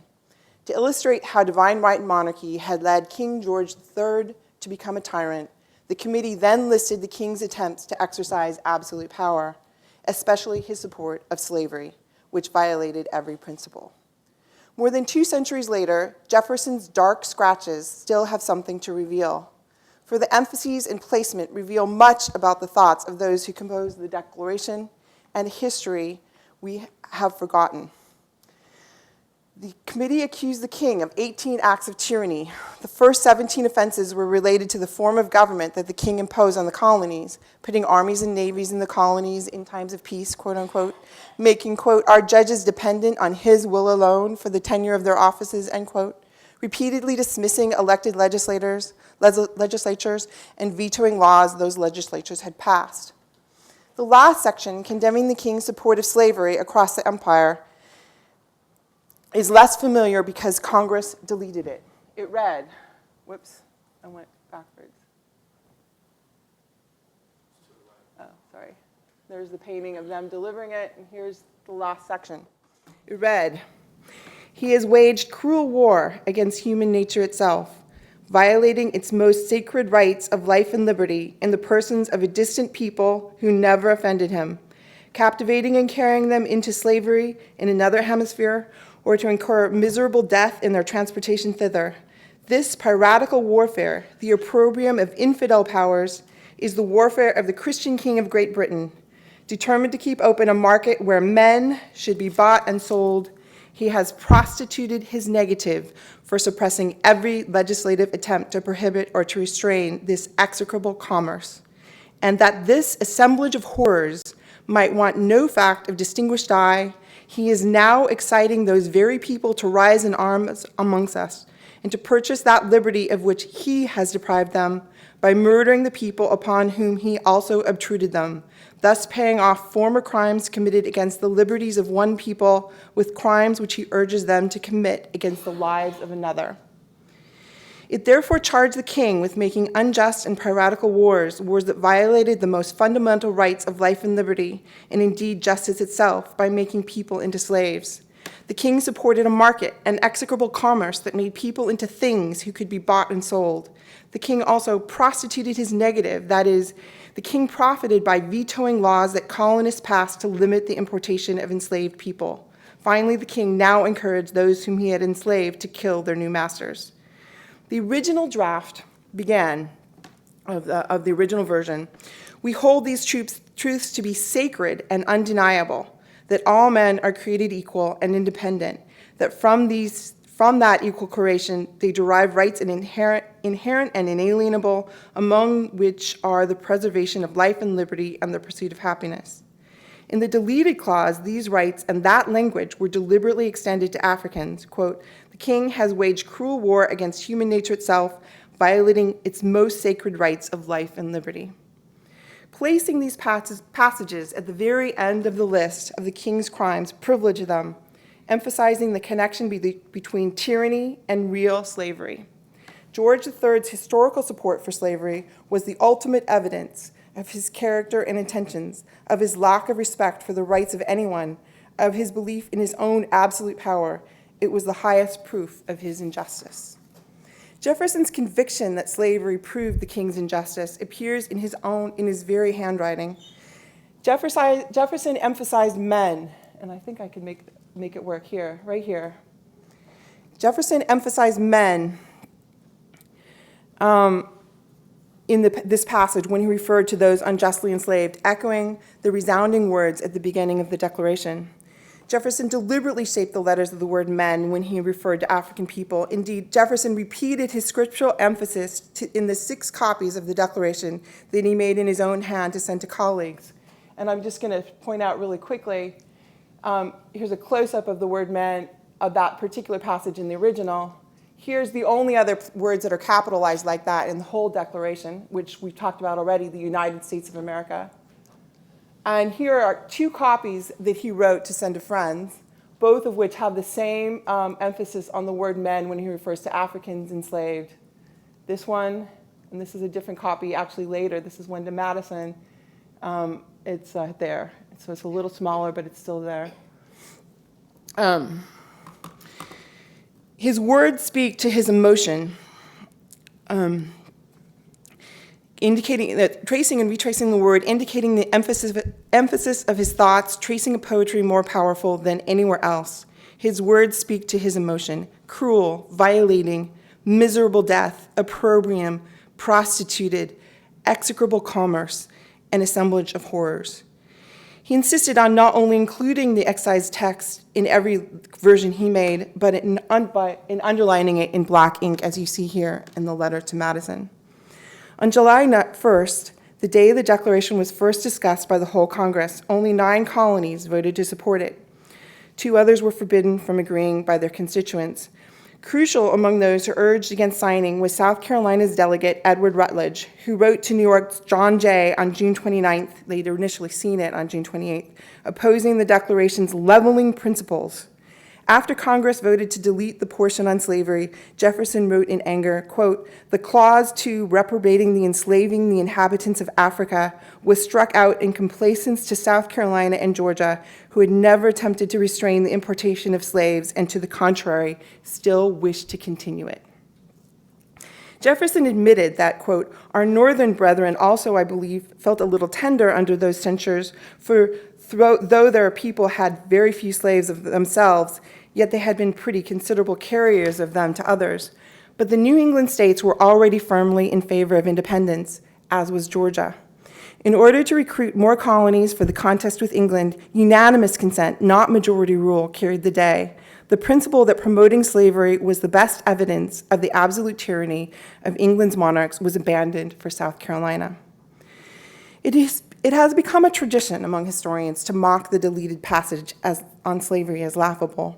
At best, it is seen as evidence of the revolutionaries' hypocrisy, especially that of Jefferson himself, who in 1776 owned 174 slaves. The narrative we generally tell of the Revolution embeds racism. It makes American freedom dependent upon American slavery. The leisure and independence of the white colonists was dependent on the labor of the enslaved blacks. Jefferson, it is understood, never meant to challenge slavery, and it was ridiculous of him to blame the king for anything that was a wholly colonial institution. The king was not responsible for slavery, it is claimed. It was colonists like Jefferson who wanted slaves and who bought them in a free market who created demands for slaves, which in turn led to the slave trade. Most colonists did not condemn that trade as execrable. Condemning slavery was a strange aberration, and removing that passage requires no interrogation of the records of the Continental Congress. Of course, it is assumed Congress removed it. It did not belong there. It was a better document without that laughable passage. But it did belong there. We have dismissed that passage from the Declaration with too much ease and for the wrong reasons, just as we underestimate the junctures that made slavery what it became. Condemning the King of England for supporting slavery was the logical culmination of all the claims that came earlier in the Declaration. The committee approved it, as did the delegates of most states.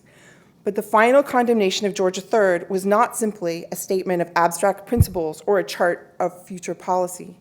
It was also a claim about history. As Jefferson indicated, and it is easy to confirm, Virginia alone made 5 efforts to limit the slave trade by placing heavy duties on the importation of slaves, all of which were vetoed by English kings. So did many other colonies over the 17th and 18th centuries. But such royal vetoes were only one aspect of a complex history of imperial and monarchical promotion and protection of slavery and the slave trade. Indeed, given that royal instructions to governors ordered them to veto any such duties, we cannot see every effort. Thus, when George II appointed Arthur Dobbs as his royal governor of North Carolina in 1754, he instructed, quote, "It is that is the king's will and pleasure that you do not give your assent to or pass any law imposing duties upon Negroes," end quote. In 1774, the Continental Congress tried to override the king's protection by punishing fellow colonists who sought to buy slaves, just as they punished those who bought tea. Quote, "We will neither import nor purchase any slave imported after the 1st day of December next, after which time we will wholly discontinue the slave trade, and will neither be concerned in it ourselves, nor will we hire our vessels, nor sell our commodities or manufacturers to those who are concerned in it," end quote. Overlooking the deleted clause reveals our myopia. Slavery was born neither from a free market nor democratic government. Imperial and monarchical policies and principles created incentives for colonists to promote slavery over more than a century. These included royal proclamations that gave away land rights to colonists who purchased slaves. So, 50 acres of land for every slave you bought in Virginia. Appointing judges in England and the colonies who helped to create an imperial slave code via the common law. Supporting the slave trade with England's Navy in particular, in addition to those vetoes of legislation. The deleted clause points to that more than a century of monarchical promotion of slavery in Britain's New World colonies. Of course, colonial assemblies also often helped to promote slavery within the wider empire, and many colonists made choices to purchase slaves, with those 50-acre rewards for doing so, among other incentives. But those choices emerged in an imperial context that limited and defined and constrained even who could vote. Jefferson's hypocrisy was not simply a matter of choice, in that it was born in the legal system of the empire. Jefferson inherited all of his slaves from his father and father-in-law, just as he inherited his government. All of those slaves were also mortgaged, and before 1782, it was illegal under Virginia law to free slaves. Even after 1782, anyone who sought to free a slave had to be free of debt. According to the Virginia manumission law passed that year, according to the law passed that year, just as in today's world, I can neither sell nor donate a car if there is a lien against it, or to put it most simply, if I still owe car payments, the car really belongs to the bank. Any mortgaged slave had another dual owner. This provision blocking manumissions in the face of debt was given more force in Virginia by a Chancery Court decision in 1805, which held that if anyone freed enslaved people and yet owed debt, any creditor could seize the freed person, sell them, and keep the money. Even that Virginia court decision was influenced by the Treaty of Paris that ended the American Revolution in 1783, which protected the massive debts that the former colonists owed to British merchants and the legal property in humans that was collateral for those debts, thereby ensuring that this aspect of the Revolution was incomplete. Despite the Somerset decision of 1772 that challenged such ownership of people in England itself, the British common law allowed owning people and mortgages over those people across the empire. The end of the war left the legal principle of property in people intact and certainly in international law. A legal tradition that made people into property, that made status hereditary, had been fostered by English kings and even protected by Parliament, and was ingrained into England's former colonies. Slavery had been justified by the same principles of hereditary status that justified monarchy. As sermons in the Anglican of the Church of England repeated, kings are born princes with the right to rule, just so the child of a subject is born a subject, and the child of a slave is born a slave. Both subjects and slaves are born with the obligation to obey. This was the logic of hereditary status that had a legal basis in colonial and imperial law that the Declaration challenged. America got rid of its king with the Revolution, or one part of that tyranny, but not slavery, which was its fruit. Even with this overarching legal structure of slavery confirmed by the treaty that ended the Revolution, Jefferson had choices. Of course, he was a hypocrite for not simply overthrowing the whole legal principles that people could be property and born enslaved, even when his nation and state did not. I, too, am a hypocrite when I say that America's policies today encourage an over-reliance on fossil fuels with potentially disastrous consequences for the earth, and that we have a moral responsibility to change our energy usage, and yet I turn on electric lights and fly to conferences. My hypocrisy neither invalidates my moral judgments nor makes them less true. Just so Jefferson's observations and moral claims were deeply considered and rooted in 1776, yet his reliance on the legal and social and economic system he had inherited made his situation and that of many others, including those he enslaved, all the more problematic and horrifying. Even though most revolutionaries recognized the contradiction between slavery and the principles of the Revolution, as the original Declaration makes clear, slavery remained in some parts of the new nation and even later expanded. Why? I did not write this paper to absolve Jefferson from blame. I could not. But to urge us to acknowledge how laws and policies framed the choices he and others made, to urge us to inquire more deeply into how such laws and policies developed, and to consider even how laws and policies shape our choices today. Most of all, I seek to focus attention on those who disagreed with Jefferson. Men such as Edward Rutledge of South Carolina, who was terrified by equality and universal liberties. Rutledge wanted to protect the elite's ability to keep the staff of power, quote, in our own hands. How did they influence laws and policies? The ultimate irony for Jefferson, as for so many others, was that Lord Dunmore's proclamation of 1775, to which Jefferson referred at the end of the deleted clause, had encouraged many slaves, including many of Jefferson's, to run away and fight for the British. Subsequently, England freed many of them. But Jefferson still owed mortgages against those runaways, mortgages that made it more difficult for him to free others. Once the power of empire is put back into the history of slavery, the American Revolution looks different. It becomes both more radical in its principles and potential for change, yet also less complete. It was incomplete because disentangling the elements of an established empire was socially, politically, and legally difficult. But it also clarifies how the compromises set the stage for later conflicts.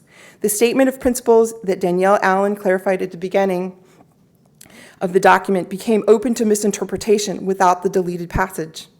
During the Constitutional Convention 11 years later, South Carolina and Georgia again intervened to protect slavery, this time threatening to abandon the Union. When South Carolina's role in seceding from the Union in 1860 is woven into their leadership on slavery, it is an open question whether the Continental Congress would have been better served to ignore South Carolina's demand to delete the clause condemning slavery. On some fundamental level, conceding on slavery in 1776 and again during the Constitutional Convention built a contradiction into America's political soul. Thank you.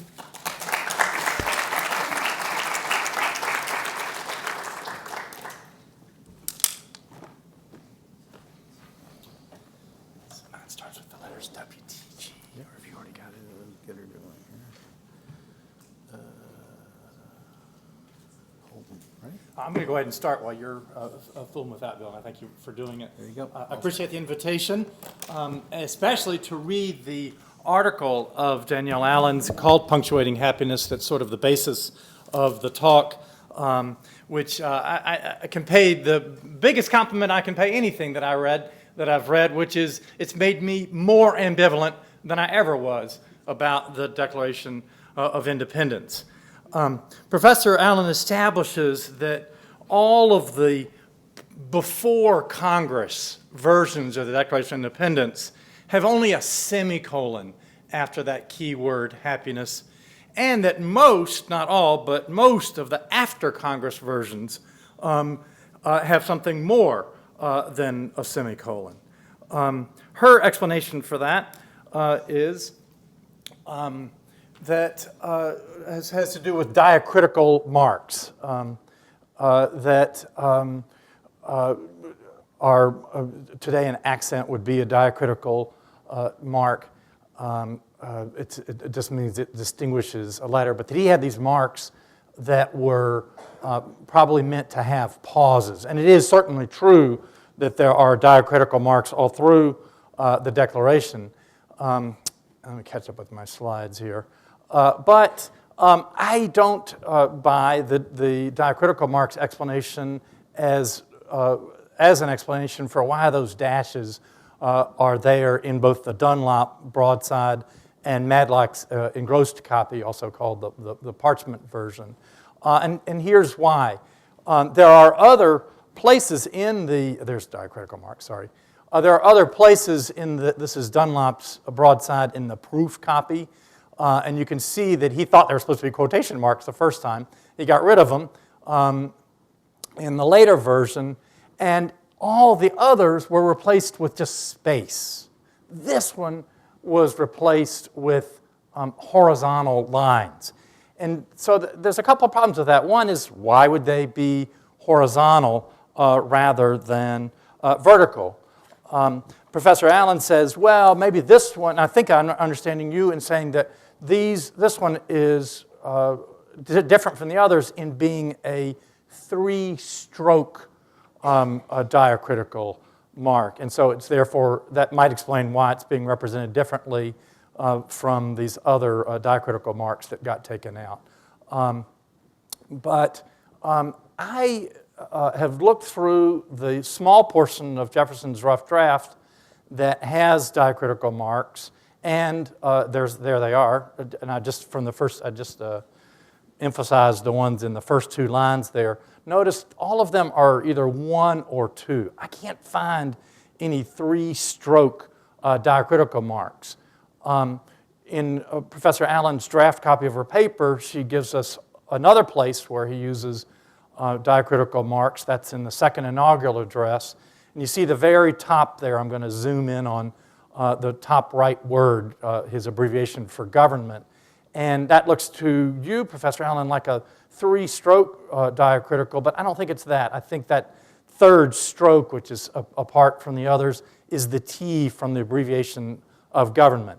So I still don't see any examples in Jefferson yet of a three-stroke diacritical mark. So I don't think that's the explanation for why we have a dash there in both the Matlack version and the Dunlap version. I think Congress put them there, put that dash there on purpose for a reason, which I'll return to at the end. Well, I'll tell you, for me, the most important, the greatest significance of Professor Allen's article is that it reminds us what really matters about the second sentence of the Declaration of Independence. And I do consider it one sentence, even though I think that that period may not be there by mistake.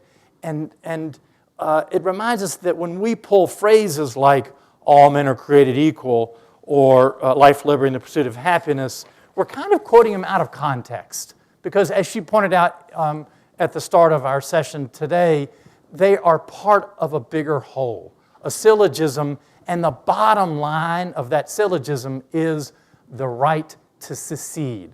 One society that's been in an alliance or a confederation with another society has the right to secede. So the things that are the most famous and most popular clauses of the Declaration of Independence today, all men are created equal, life, liberty, and pursuit of happiness, those are kind of the yada, yada, yada sections. You know, of course, we all have the right to secede, blah, blah. I'm sorry, we have certain rights and we're all equal, but the bottom line is that right of secession.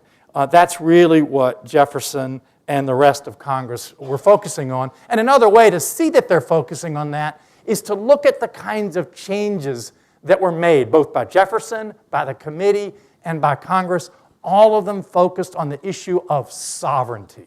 That is, who rules the colonies now, and at what point does the right of revolution kick in? Has it kicked in yet? And actually, Danielle put up this slide already, that in the final version that he sent over, probably this first change was made by Jefferson himself, he wrote citizens eventually, but through hyperspectral imaging, the folks up at the Library of Congress went backwards and found out that what he'd originally written was subjects. So one change that Jefferson himself made was turning subjects into citizens.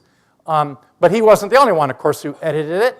The committee edited this phrase to advance from that subordination in which we've hitherto remained into dissolve the political bands. Do you see the difference between what I've put in orange and what I've put in red? That is, the orange is we're admitting that we were previously inferior, subordinate, and now we're going to declare independence.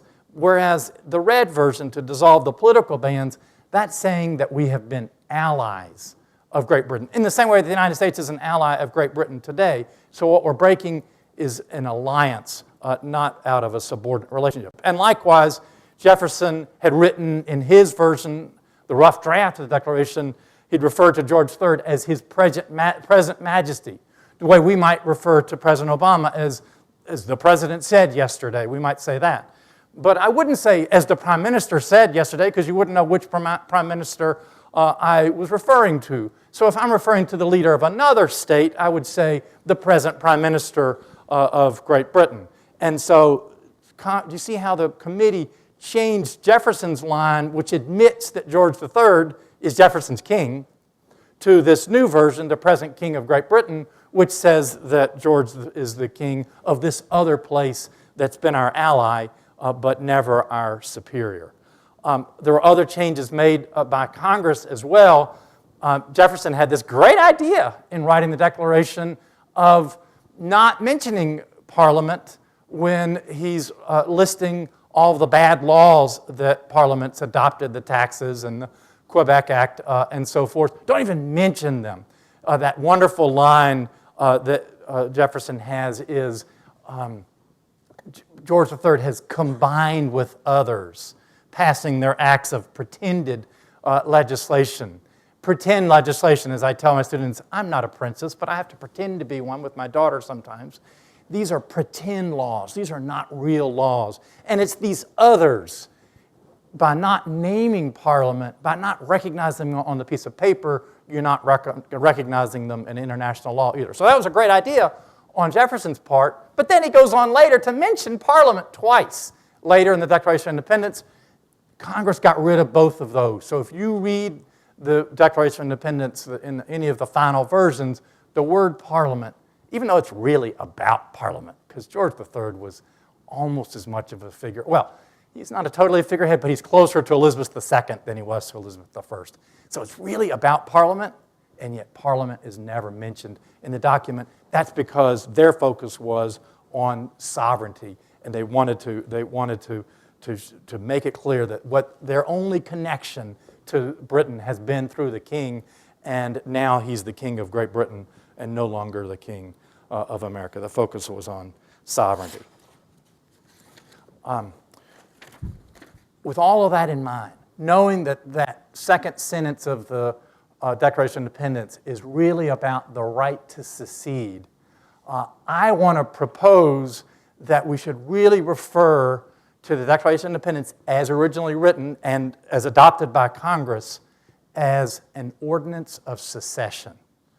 A loaded term, of course, particularly as we're back to talking about the Confederate flag. Again, I think we're finally going to get it down in South Carolina in the next in the next period. But here's Georgia's Ordinance of Secession from 1861. I defy you to find an anti-monarchical phrase in the Declaration of Independence. Julian Boyd, founding editor of the Jefferson Papers, said it best when he said that the Declaration bore no antagonism to the idea of kingship in general. It's only against this king, not against all kings. It was originally, as adopted by Congress, an ordinance of secession. But then, and really, even more than ordinance of secession, it's breaking off an alliance. But then the American people got a hold of it, and they turned it into something different. Some of you may have read Pauline Maier's wonderful book on the Declaration, which stresses that before it was adopted, before the Congress declared independence on July 2nd, 1776, there had already been 90 other declarations of independence at the local and provincial level. So there's this fascinating thing going on in the spring of 1776 that's ordinary people demanding independence. But they were demanding something more than independence, and I want to stress that latter half right now, and that is they were demanding a more egalitarian government. Even before Congress declared independence, people were saying, envisioning what it's going to be like afterwards. We want to elect our governor in a way that had not been done outside New England before. We want that governor, once we've elected him, to not have a veto power.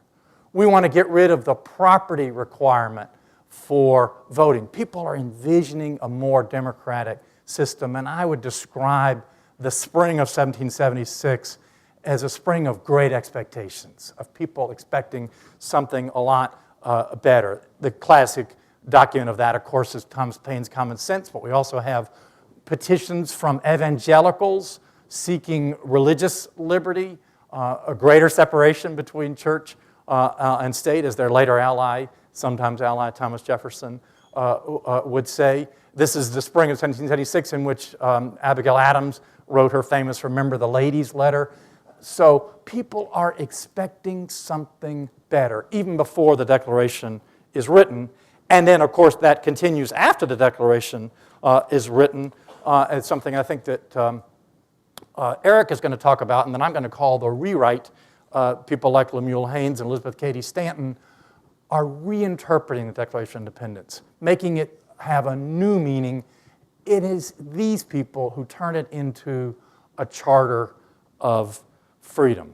No longer an ordinance of secession, but a charter of freedom, or if we can replace ordinance of secession there with a better document that resembles the Declaration of Independence today, and that would be the Universal Declaration of Human Rights that Eleanor Roosevelt, who helped write it, is holding on to. So it got turned into a different document from what its authors wrote.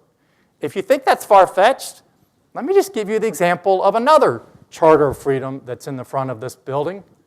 I like putting the Constitution that was signed on September 17, 1787 up on the screen for my students and asking them, what are your favorite clauses?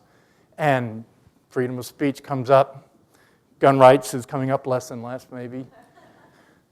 There's a kid in the back of the room, usually with piercings, who wants to remind us about unlawful search and seizure, cruel and unusual punishment. These are the things of freedom of press, freedom of religion.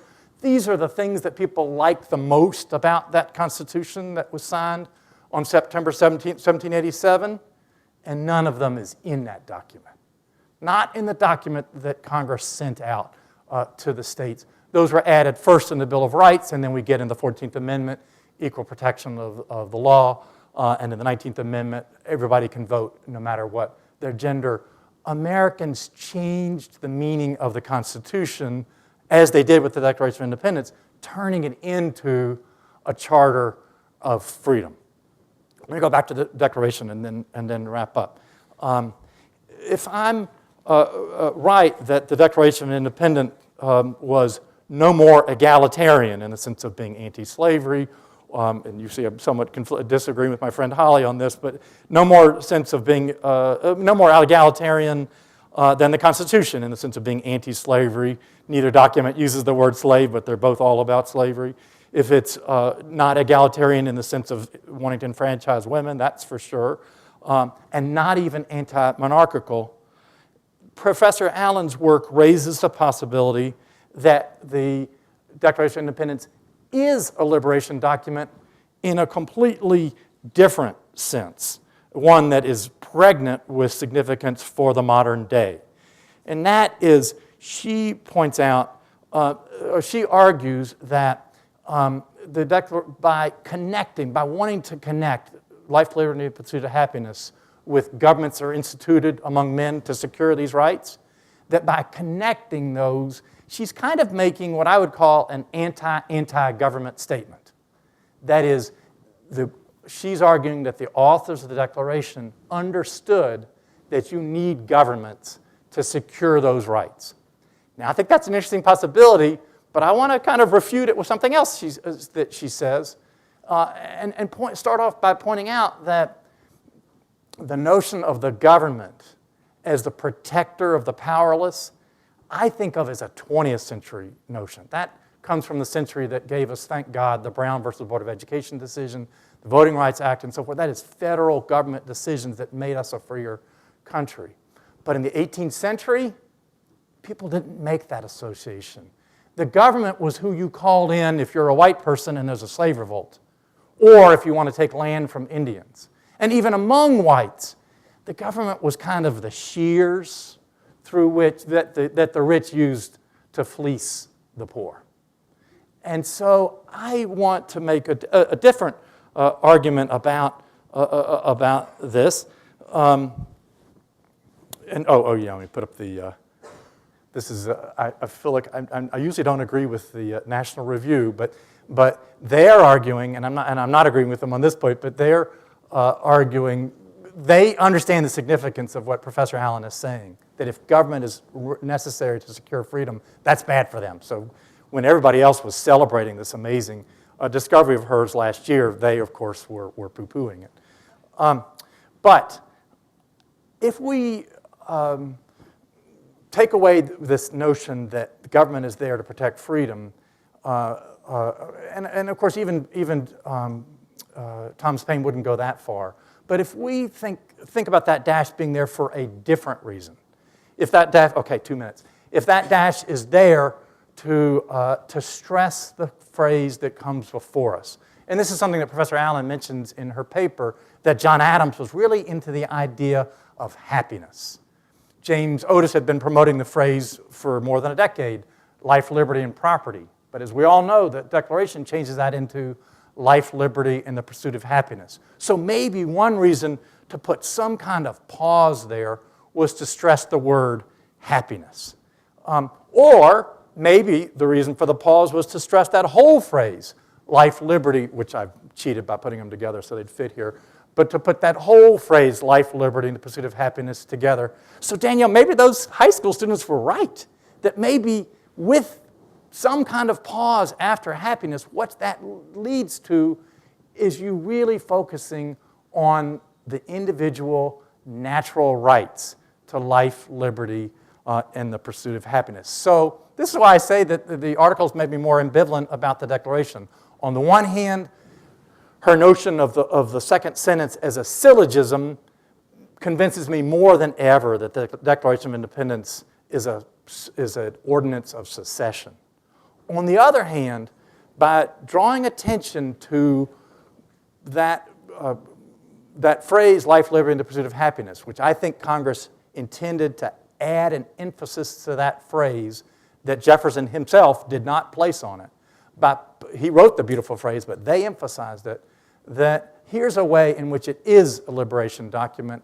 It's a document about individual rights, and the way that Congress chose to emphasize those individual rights was to use a technique that was used then as it is used now. I'm pausing because my notes say pause here. That technique was you emphasize by pausing. Thank you.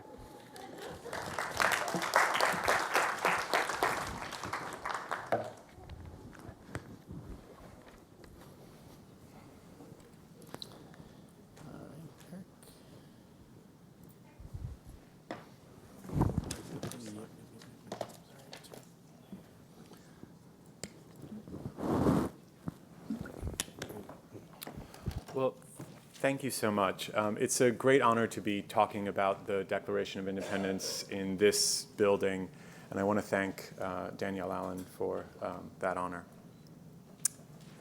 What does the Declaration of Independence actually declare? For most Americans today, the answer is embodied in what is typically seen to be the opening sentence of the second paragraph. We hold these truths to be self-evident, that all men are created equal, that they are endowed by their Creator with certain unalienable rights, that among these are life, liberty, and the pursuit of happiness, period. But in 1776, that's not how most Americans would have seen the Declaration. Over the past 2 decades, scholars have taught us to see a very different declaration, and it may be the case that right now the divide between scholarship and public understanding is at an all-time high. In 1996, Pauline Maier recovered what might be called the grassroots of the congressional document, exposing how that document itself depended on local municipal declarations around the colonies. She also showed in her Pulitzer Prize-winning book that many in and out of Congress in 1776 did not see the document as the kind of founding text we now revere. Then, in 2007, David Armitage revealed in his study of the Declaration's original international meaning and subsequent global history that the entirety of the now famous second paragraph was little more than a minor premise.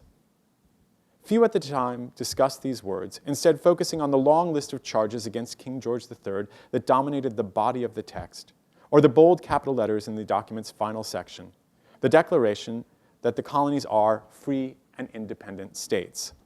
Those words about sovereignty remained the most legible on the parchment declaration, and they were putatively far more important than the claims of individual and collective rights embodied in the opening sentence of the second paragraph. And now we learn that the most famous sentence in American history is not a sentence at all. If Danielle Allen persuades you that what we take to be a period should be a comma or a semicolon, then it is important for us to ask how we came to partition the text we have. Who put a period there? Why did we come to focus on the message that we did? How did we go from their declaration in the 18th century to what Danielle Allen calls our declaration? These are the questions that I hope to address now. With the help of newly digitized 18th century American newspapers and other publications, what we might call new humanities, we can now more precisely trace how people wrote about the Declaration in its own time and can begin to tell a more nuanced story about how and who gave us the Declaration we know. While most observers at the time were focusing on other parts of the document, one set of people saw this sentence as the most important statement: opponents of slavery. To be sure, Revolutionary-era abolitionists constituted a minority of the Declaration's early readers. But years later, it would be their reading that helped transform an instrument of international law into a founding document of domestic politics. They saw the Declaration as an anti-slavery document, and they partitioned the text in such a way that Lincoln at Gettysburg or Martin Luther King Jr. during the March on Washington saw the text as having created a nation committed to the proposition that all men are created equal. Though it now seems hard to believe, the Declaration of Independence was probably not considered the most important document Congress commissioned in the early summer of 1776. As we've heard today, other committees drafted a plan for alliances with other nations, which would be a crucial component for a successful war, and the Articles of Confederation, the first attempt to create a centralized national government. As multilateral agreements between the states and with foreign powers, these other documents required more legislative care and attention than the Declaration, which was, after all, more concerned with dissolving connections than with building them. Several weeks before the signing of the now iconic handwritten copy on parchment, the text was reproduced in a flurry of printings in newspapers. We've now seen many of them on our screen. But many in and out of Congress did not see the text as the founding text we now commonly take it to be. And once it was signed, the document largely disappeared from public notice. As Pauline Maier has recounted in her study of the making and sacralization of the Declaration, for many years, even the parchment copy languished in the State Department, rolled up and out of sight. But one group of Americans was determined to keep part of it before the public. The Declaration's rhetoric of freedom, equality, and rights entered a world in which chattel slavery was a social reality for a fifth of the population. Indeed, the first newspaper notice, printed in Philadelphia by Benjamin Town on July 2nd, 1776, that Congress had declared the colonies free and independent states, sat right next to, a runaway notice offering a reward for the return of an enslaved black man named Ishmael. Rarely did liberty and slavery come together quite so poignantly as they did here. To members of the small anti-slavery movement at the time, the language of the Declaration must have arrived as a blessing, a national document signed by some of America's leading citizens that included a claim that all men are created equal. Almost immediately, it seems, anti-slavery activists such as Lemuel Haynes of Massachusetts incorporated those words into their arguments against slavery. Haynes was of mixed race. He had a black father and a white mother and called himself a mulatto. He had experienced life as an indentured servant and as a soldier, but never as a slave, and he embraced the key sentence as an epigraph for a manuscript he had been working on with the characteristically lengthy and loosely spelled 18th century title of Liberty Further Extended, or Free Thoughts on the Illegality of Slave Keeping, wherein those arguments that are used in its vindication are plainly confuted, together with a humble address to such as are concerned in the practice. There, in unedited prose on the title page, he cited the words of Congress. We hold these truths to be self-evident, that all men are created equal, that they are endowed by their Creator with certain unalienable rights, that among these are life, liberty, and the pursuit of happiness, period. He may have been among the very first, in fact, to see a period where Danielle Allen sees a comma. Haynes' essay was not published in his lifetime, but he was part of a larger social and political movement, and other similar uses of the phrase did see print. In a sermon given in 1778, a white anti-slavery minister from Hanover, New Jersey, asked his listeners, and later his readers, if 'tis self-evident, i.e. so clear that it needs not proof, how unjust, how inhuman for Britons or Americans not only to attempt, but actually to violate this right. That same year, a Quaker from Pennsylvania named Anthony Benezet suggested that a nation that made the public declarations of equality and rights present in the Declaration while simultaneously supporting slavery risked divine punishment during wartime. In 1783, David Cooper of New Jersey published an address directed to, quote, the rulers of America, that is the Congress, in the Continental Congress, on the inconsistency of slavery in a land of liberty, using the second paragraph, indeed the very first part of the second paragraph of the Declaration, to hold them to account. Could Congress, he asked on the other side of the page, could Congress have truly meant only the rights of white men and not of all men?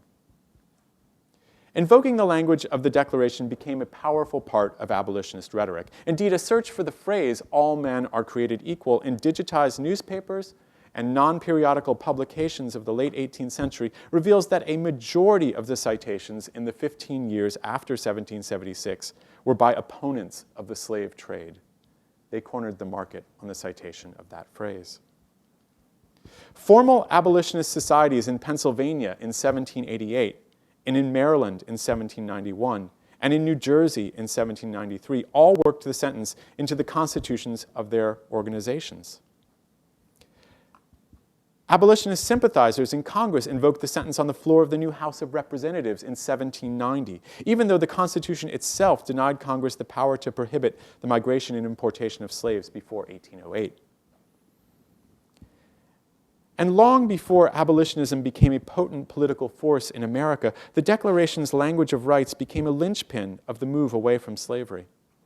In writing it, Jefferson and Congress built on intellectual foundations from John Locke and others and had followed the sweeping language of Virginia's Declaration of Rights, a draft of which circulated in June of 1776 as far as Philadelphia and enumerated the natural rights of life and liberty as well as the right to pursue happiness. In Massachusetts, the Constitution adopted in 1780 began with a Declaration of Rights, which held that all men are born free and equal and have certain natural, essential, and unalienable rights, including life, liberty, safety, and happiness. In 1783, citing that article, the Massachusetts Supreme Court declared slavery unconstitutional in Massachusetts, forestalling the necessarily difficult political wrangling and cost that might have ensued with a direct legislative solution for emancipation. Vermont's Declaration of Rights in the Constitution of 1777 opened with similar language, but followed these abstractions with a specific prohibition on slavery. It is important to note that all of the rights declarations partition the claims of equality and rights from the enumerated but separate claims that government was the collective tool for securing those rights. It is also significant that the anti-slavery writers chose to highlight the claims of equality and rights rather than the remedy of revolution that comes at the end of the second paragraph of the Declaration.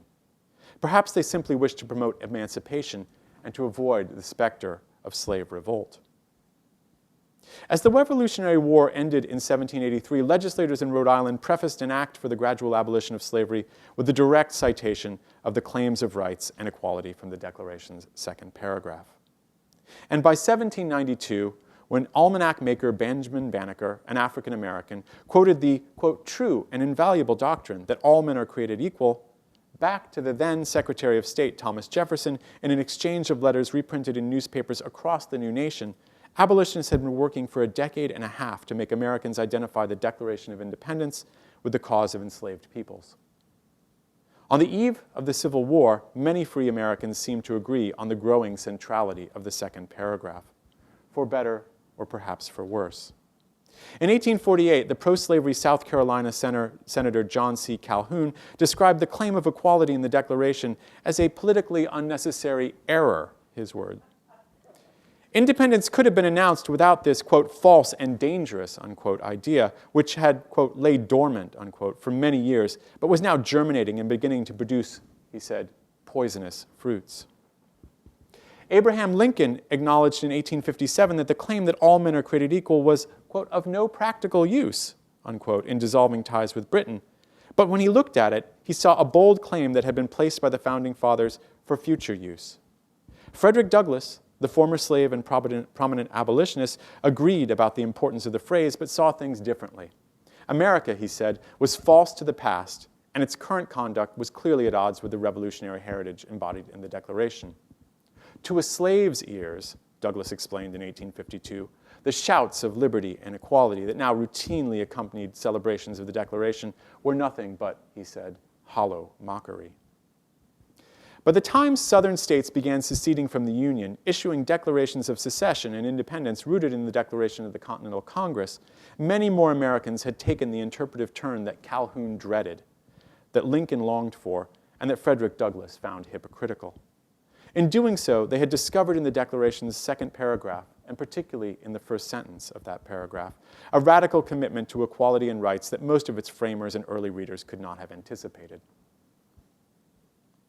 But at the time of its writing, very few in the newly United States, besides a small contingent of black and white anti-slavery activists, would have seen the Declaration as a document of radical egalitarianism, or even as a founding document.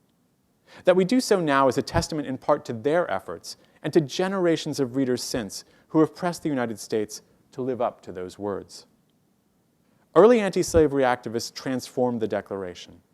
They insisted its import and meaning was contained in the part of the text they cited and extracted over and over in the Revolutionary era.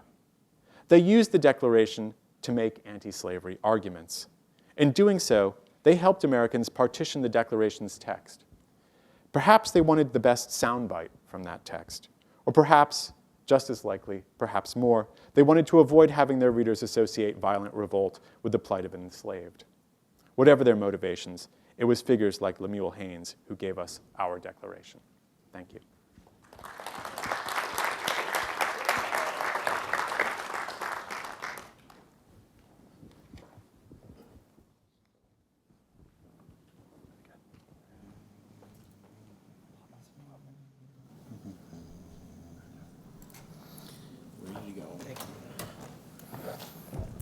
Let me reiterate the thanks that other speakers have given to Danielle for convening us here and also to the National Archives for making this extraordinary symposium possible. And let me also add to this my thanks to Danielle for the inspiration and also the provocation afforded by her remarkable book on the Declaration and by the successor article which forms the basis of many of our discussions today. And I'd like to begin actually with a quotation, if I may, from Danielle's book. She says, very close to the beginning of her work, "I am trying to draw different circles of readers together, the lovers of democracy, whether at home or abroad. For are we not all Democrats? Do we not all need, at some level, to understand what it means to be part of a democratic polity?"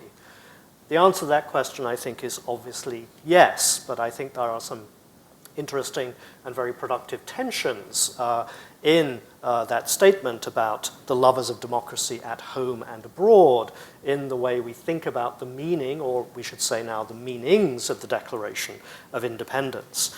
As Danielle points out, I think very poignantly and movingly throughout her book, deliberation is the very foundation of democracy. But as we must also remember, deliberation demands accepting different understandings in those with whom we deliberate in the conversations that take place between us around our different understandings. And in the case of fundamental texts like the Declaration of Independence, we have not just different understandings, but different understandings based upon divergent readings, which is why so much is at stake in matters of seemingly mere periods, commas, and dashes. I think this is especially true when the fundamental text under discussion is indissolubly tied to a specific national tradition, even to a national identity, as the US Declaration of Independence obviously is. And again, at the very end of her book, I think it may be, in fact, the concluding sentence of her book, Danielle says, "The time has come to bring back to life our national commitment to equality. It is time to let the Declaration once more be ours." And the implicit question in my remarks now is, who are we? When Danielle begins with the idea of the lovers of democracy at home and abroad, might that not actually be in tension with our national commitment? As you may have guessed already, I am not an American. I am going through the naturalization process at the moment, and if the Immigration and Naturalization Service is listening in on the live stream, I may not become an American as a result of the provocation of my remarks. So I do this, deliver this talk with some trepidation. At least since 1776, democratic reading, we might say, has taken place on a transnational scale and increasingly on a global one, so that, for instance, by the 1850s, the Declaration could be celebrated by the Hungarian patriot Lajos Kossuth as, quotes, "the noblest, happiest page in mankind's history." I've argued elsewhere that the Declaration of Independence, in its various forms in 1776, was a product of a global moment in the late 18th century, and that its authors, Thomas Jefferson, the Committee of Five, the Continental Congress in particular, were well aware of their international audience, as we know from those pregnant phrases in the document about the opinions of mankind or a candid world. For it was, in fact, that audience of the powers of the earth that they most needed to persuade if they were, in fact, to achieve independence. So we might run the counterfactual. If, for instance, the Continental Army had been defeated at the Battle of Saratoga, would we even be reading the Declaration of Independence now? Is its power, its rhetorical power, its power as a provocation to deliberation, in some sense, derived from that very fact of power, the fact of having won in the end? And then we need to think about how the American forces did actually win so that their founding documents became founding documents. And I've just slipped into an error, in fact, which I try to work against in my book, talking about Americans in 1776. Of course, there were no Americans in 1776. There were, as we've seen from Jefferson's own ambivalences between citizens and subjects, or subjects and citizens, for instance, the transition to create Americans was a very lengthy, fraught, and long drawn-out process. Perhaps only, as many historians would point out, perhaps only something which comes to any kind of resolution after the Civil War. In fact, the Italian patriot Massimo d'Azeglio said after Italian unification, "We have made Italy, now we must make Italians." I can imagine Thomas Jefferson and others saying exactly the same thing in 1776 after the Declaration, perhaps even after 1783 with the recognition of American independence. We have made America, now we must make Americans. For this reason, I agree both with Eric and with Woody that the Declaration of Independence was primarily in 1776 intended as an ordinance of secession, to translate that slightly later language that Woody invoked, and indeed that for practical purposes, the opening and closing paragraphs of the Declaration of Independence were the operative parts of the argument. And Eric has already quoted Abraham Lincoln, saying that the assertion that all men are created equal was of no practical use in effecting our separation from Great Britain, but that it was placed in the Declaration not for that, but for future use. And I think that future use is something that Eric has mapped very convincingly. The battle over the second paragraph, its creation, its recreation, the opprobrium of slaveholders and those who supported the institution of slavery, for instance, downplaying that as against the African Americans and abolitionists who supported, I think, is very convincing in terms of the reworking, not only of the meaning of that paragraph, but of its salience as really the central message of the document. But that too was a long, drawn-out and much contested process. I think in this regard, if we think about the primary object of the Declaration of Independence, not so called in the document, of course, itself, there may in fact be less at stake in historical terms in 1776 between the two readings of the second paragraph, either as 3 or possibly 5 self-evident truths, whether that is as a series or, as Danielle has argued, as a syllogism, at least in terms of the original intention of the document as an ordinance of secession. When the document first circulated around the Atlantic world, it was primarily in the form of the Dunlap broadside, as, for example, in this example from the British National Archives. Copies keep coming up almost every summer in the British National Archives. I think we're up to now 5 or 6 copies there. That in itself is very significant, I think, that copies of the Declaration, especially of the Dunlap broadside, were being picked up by military and political officials in the American colonies, British military and American military and political officials in the colonies, and being sent back to Britain, to Whitehall, which is why they're still in the British National Archives now, as a form of information along with other documentation, both manuscript and printed, about the activities in the colonies itself.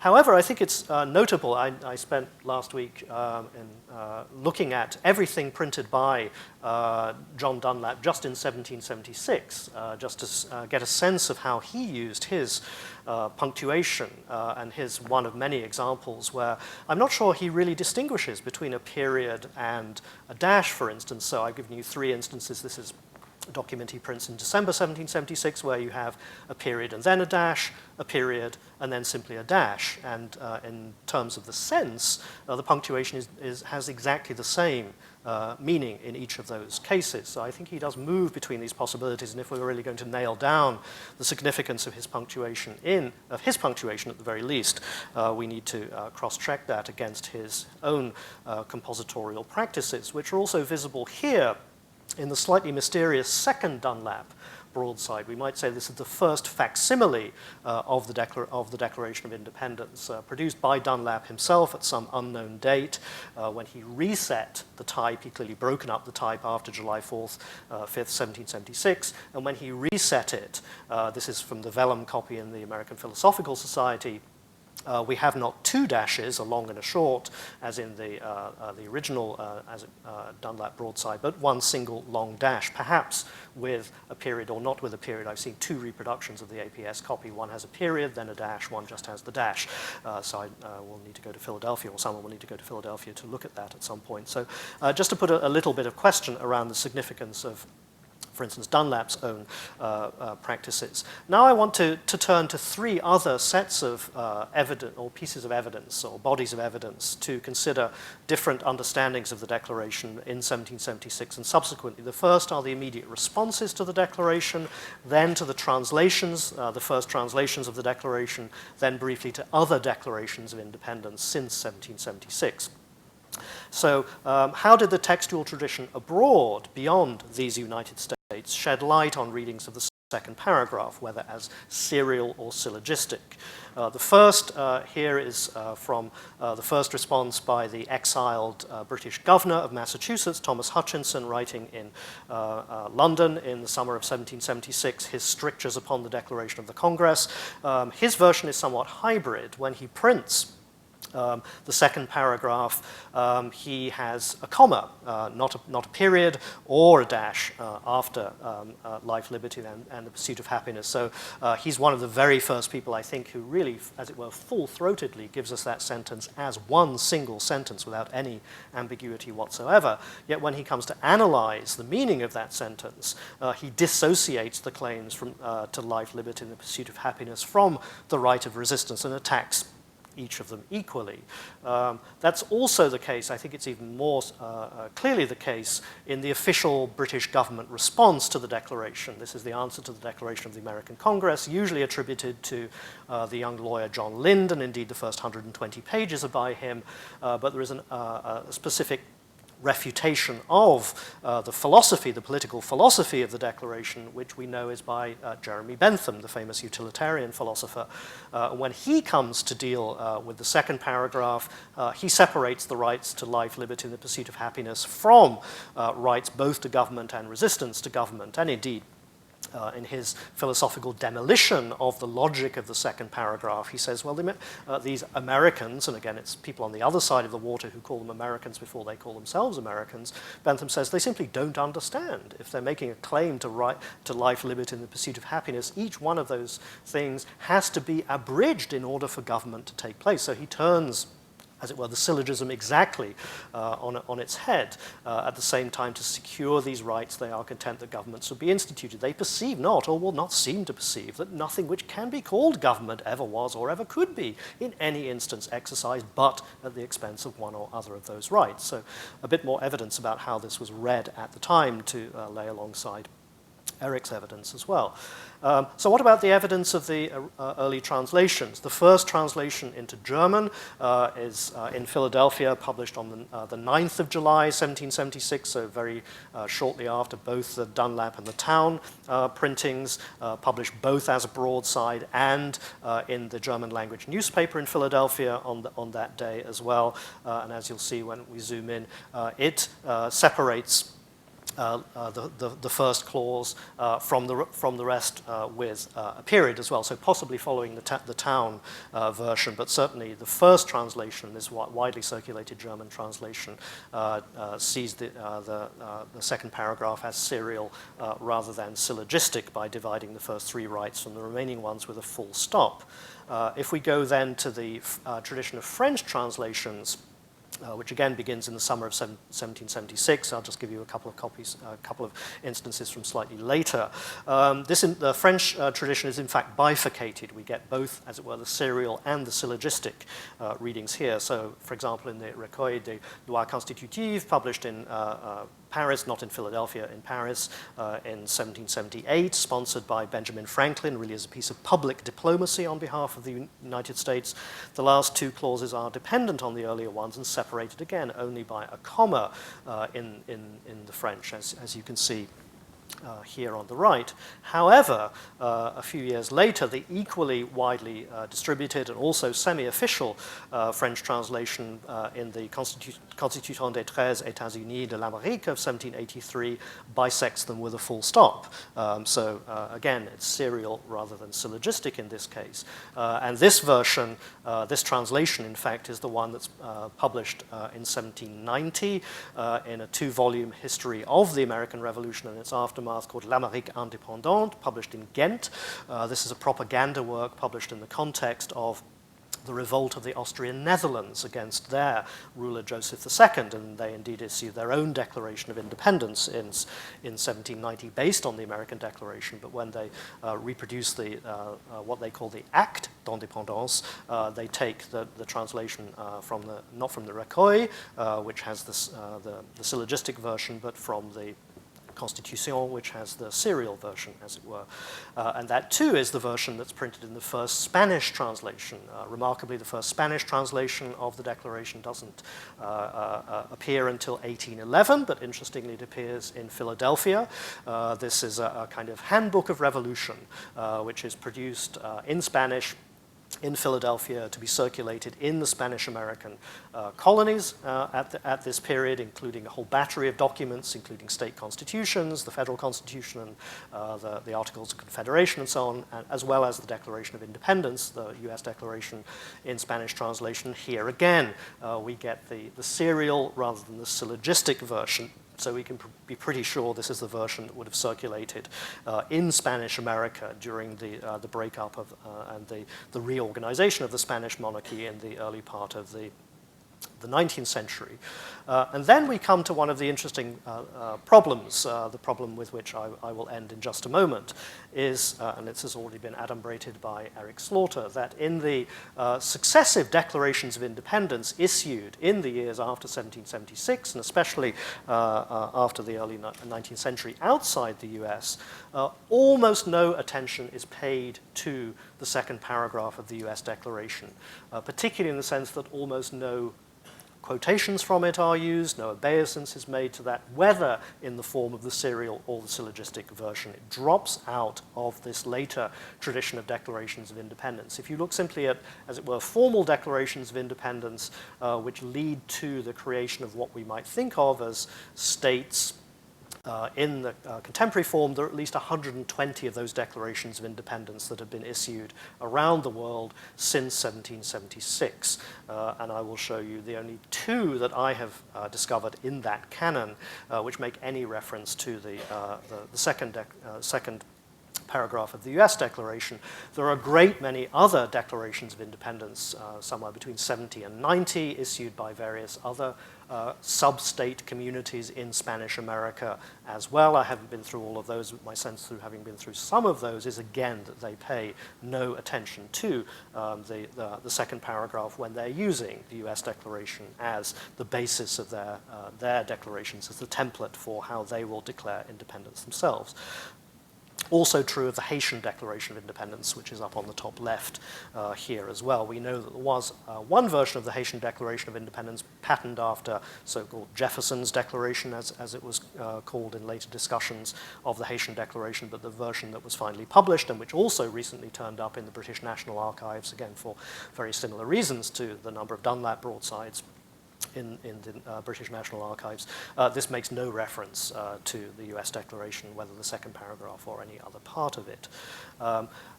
If we go into the 19th century, again looking at other declarations of independence, Woody's already referred to the ordinances of secession.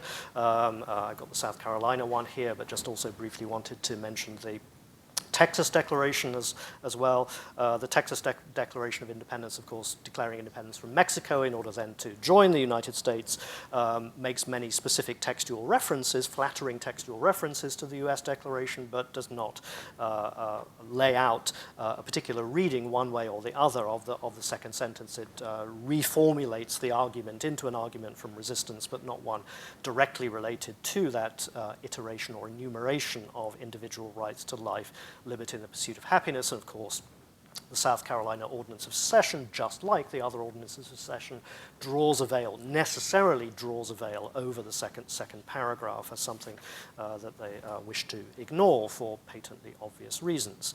The only 19th century exception to the rule that declarations of independence do not refer, outside the US, do not refer to the second paragraph is the Liberian Declaration of Independence of 1847. Again, for tolerably obvious reasons. This is a community of freed slaves under the protection of the United States itself. Their Declaration of Independence, like their Constitution, is very closely modeled on the US founding documents. However, interestingly, I think very importantly, for reasons similar to those that Eric was pointing out, the Liberian Declaration of Independence does speak about its recognition in all men of certain natural and inalienable rights. Among these are life, liberty, and the right to acquire, possess, enjoy, and defend property. A very important assertion by those who had formerly themselves been owned as property, full stop. And then they dissociate, or in fact they don't talk about a right of resistance, again I think for the reasons that Eric was pointing about, that for abolitionists and the enslaved or the formerly enslaved, it was very, very important to keep the promises of individual liberty very far apart from the specter of slave or slave resistance or African American resistance as well.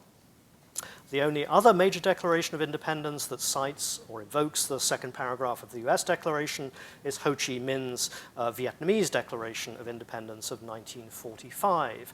At one point, I think it was in his first campaign for president, President Obama was asked about an important moment in his childhood, and he remembered the time when his grandmother read him the opening lines of the Declaration of Independence, all men are created equal, etc., etc., etc. And I wondered ever since, why was his grandmother reading him the Vietnamese Declaration of Independence, not the US Declaration of Independence? Because, of course, those are not the opening lines of the US Declaration, but they are of the Vietnamese Declaration. But Ho Chi Minh runs a very interesting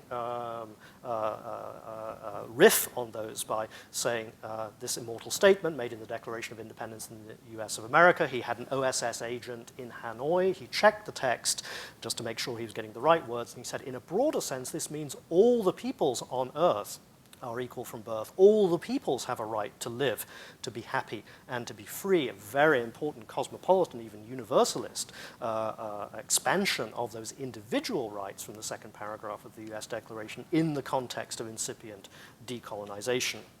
However, the pattern of not referring to the second paragraph and its promises continues throughout the 20th century. I'll just give you the most extreme example here. This is the Rhodesian Unilateral Declaration of Independence of November 1965, of course, proclaimed by the white minority government of southern Rhodesia against the British Parliament. It's a remarkable declaration of independence for many, many reasons, not least because it ends with God save the Queen. This is a revolt against Parliament and in favor of monarchy, though, as we're now learning from Eric Nelson's brilliant and groundbreaking book, The Royalist Revolution, we might even think about the American Revolution in those terms as well, as a revolt primarily against Parliament, not against the King. So the evidence, at least of the spread of the Declaration of Independence, its imitation, even its translation, is that the second paragraph was of relatively little and in some ways even marginal importance for the understanding of the Declaration's central meaning outside the United States after 1776. So this is rather like the question of the dog that did not bark in the night in the famous Sherlock Holmes story Silver Blaze. So Holmes has this interchange with a rather bone-headed Inspector Gregory. Is there any point to which you wish to draw my attention, Holmes, to the curious incident of the dog in the nighttime? The dog did nothing in the nighttime, Holmes. That was the curious incident. Let us call this then the case of the dogma that did not bark in the night. The absence of the second paragraph of the Declaration, whether in its serial or its syllogistic forms, is an important mystery. And I think a very significant one if we're thinking about the democratic promises of the Declaration of Independence. Is it the case that the Declaration of Independence is so closely tied to the national identity of the United States that it cannot be turned into a universal document? Or can its promises be somehow detached from its place within a national myth, even, let us say, in this building, a national archive, in such a way that its promises can be revealed, enacted, and opened up for all of the world's democrats, all of the world's peoples? And again, I return to my opening question. When we talk about our declaration, who exactly are we? And how do we work against the place of the Declaration in a national mythology in order to turn it into an international, a global, and a universal document of pregnant and ever-expanding promises? Thank you very much.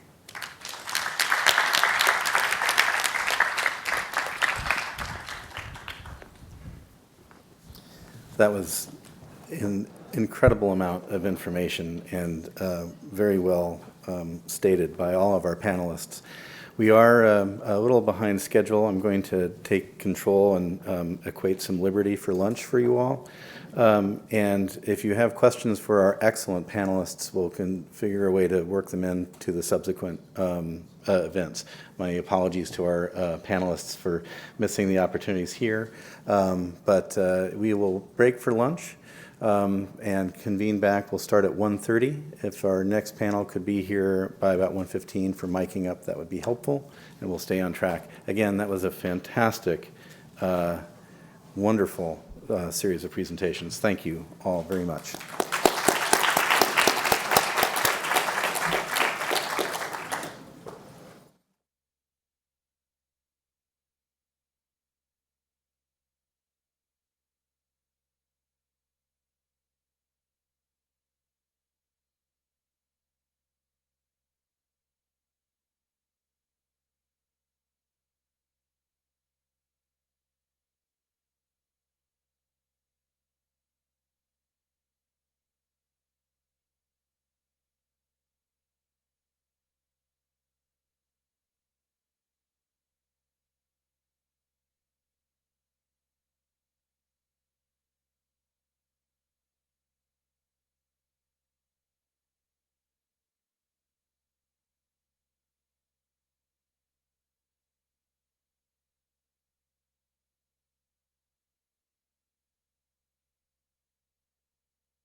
Check, check, check, check, check, check, check.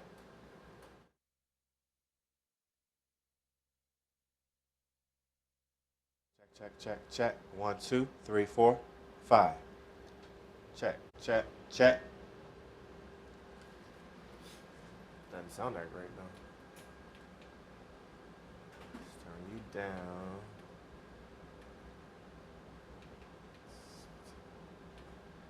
You up. Check, check, check. I'll go out there. Cause I'm gonna turn the other ones on also. That shouldn't interfere.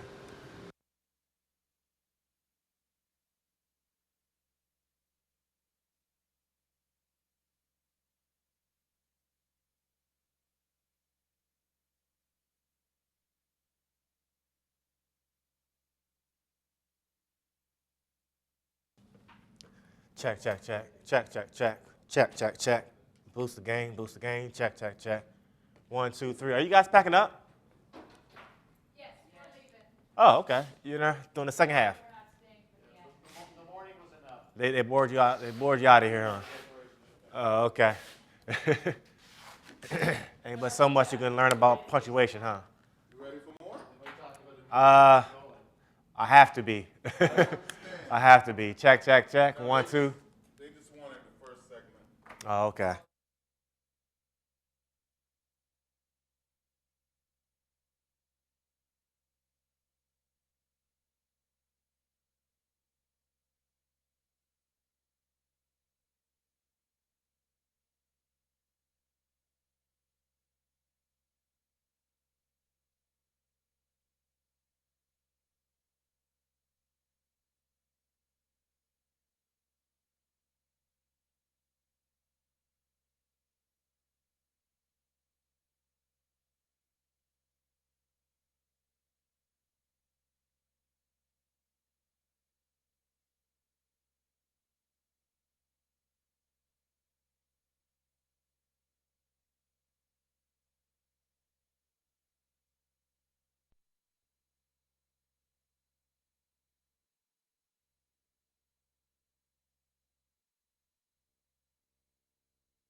Afternoon, everybody.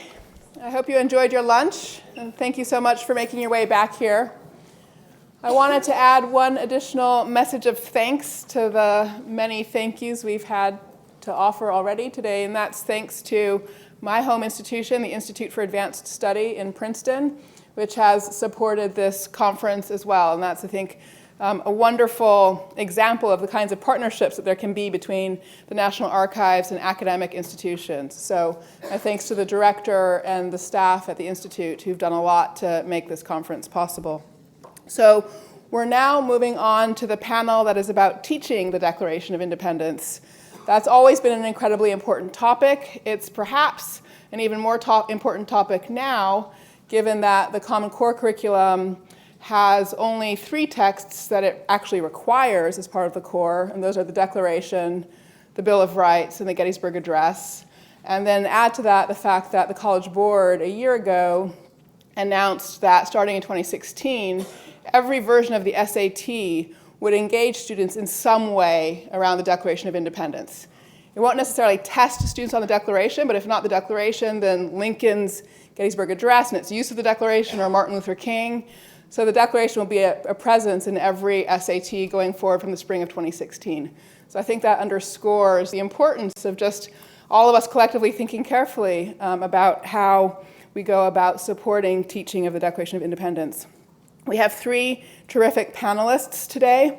So our first speaker, so on your left for the audience, Ted Dixon, who is an AP US history teacher at Providence Day in Charlotte, North Carolina. Ted is also the co-chair of the AP US History Development Committee, so working with the College Board.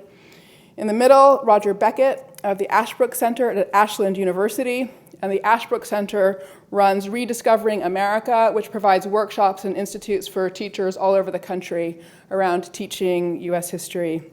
And here, closest to me, Suzanne Vogt, who is also an AP US history teacher in the Phoenix Union High School District. So it's terrific to have them all here. Ted asked me to also remind you or alert you that he brought a handout which is at the door. If you didn't have a chance to get one already, make sure you get one on your way out so that you have something to use when you next teach the Declaration. So, Ted, over to you.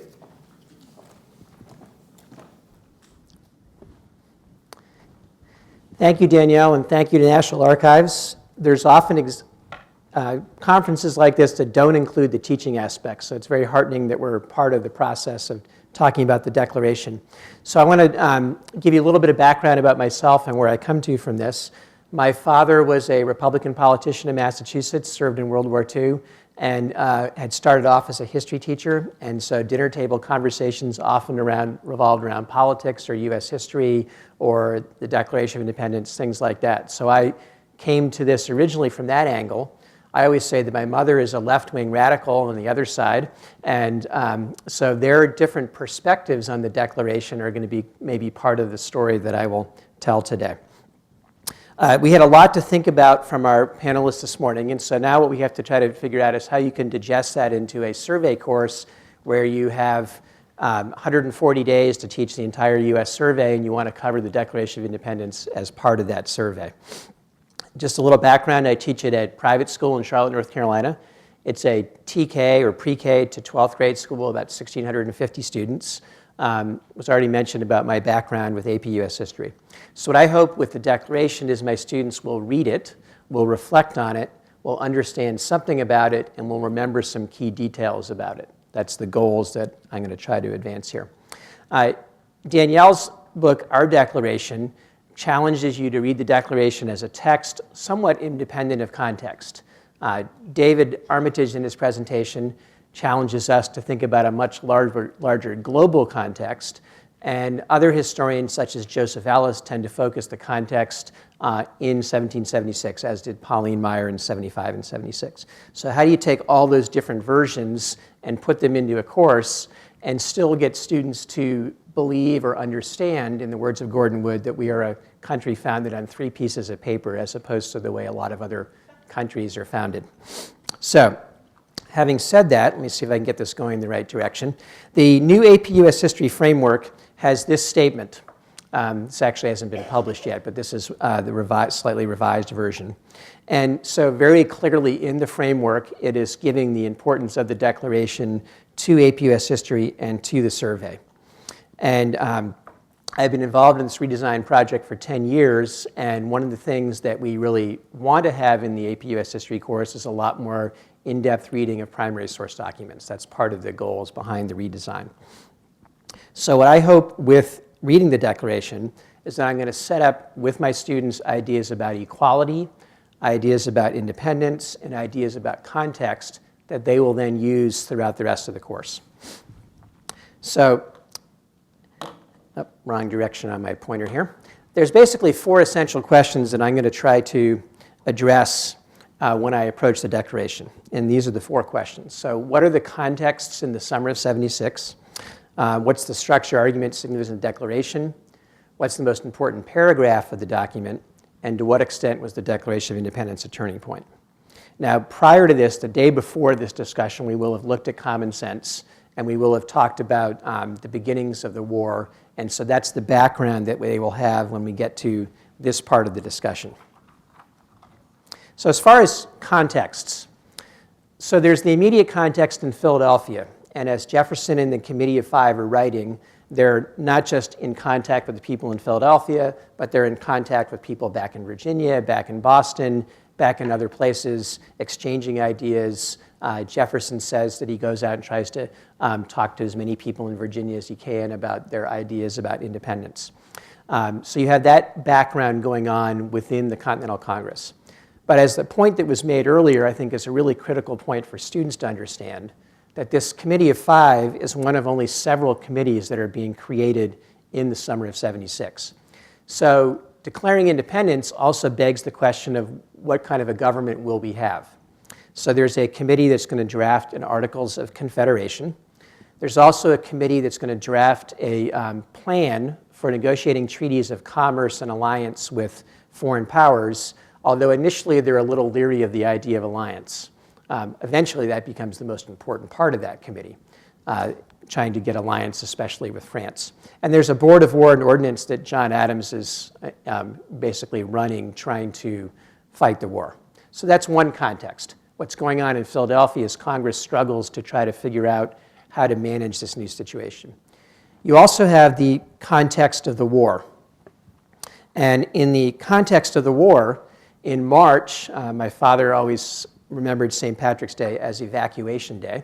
On March 17th, the British left Boston, and they disappeared somewhere out into the Atlantic. Washington then moves its troops down to New York, expecting that to be the focus of the next attack. And the fleet is sighted off of New York the same day that the Committee of Five presents the Declaration to the Continental Congress, June 28th. So the war context is what's happening in New York and with Washington and the Continental Army as the British approach.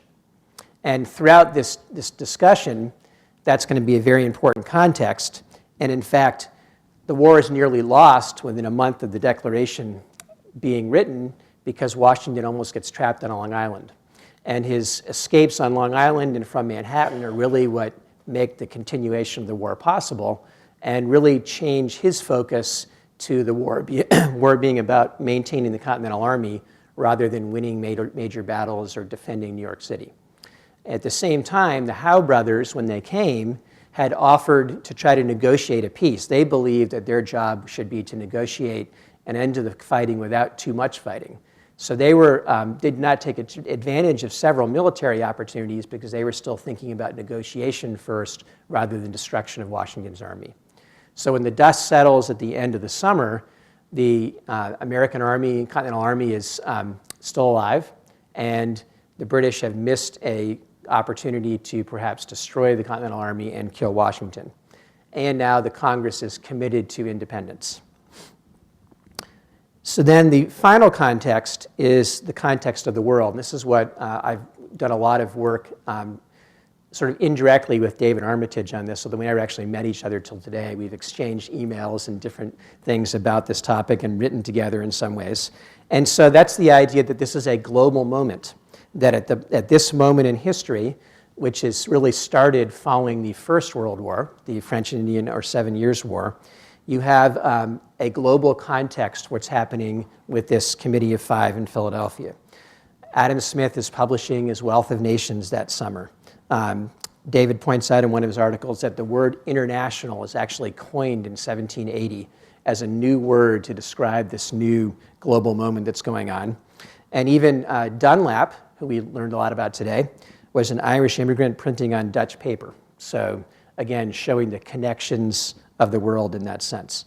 And they very intentionally framed the document to appeal to the opinions of mankind and to a candid world in this particular document. So this context is how we'll start the discussion. We'll present this context. They'll take some notes on this context. I think if you have the handout, they would be taking notes probably on the 5th page.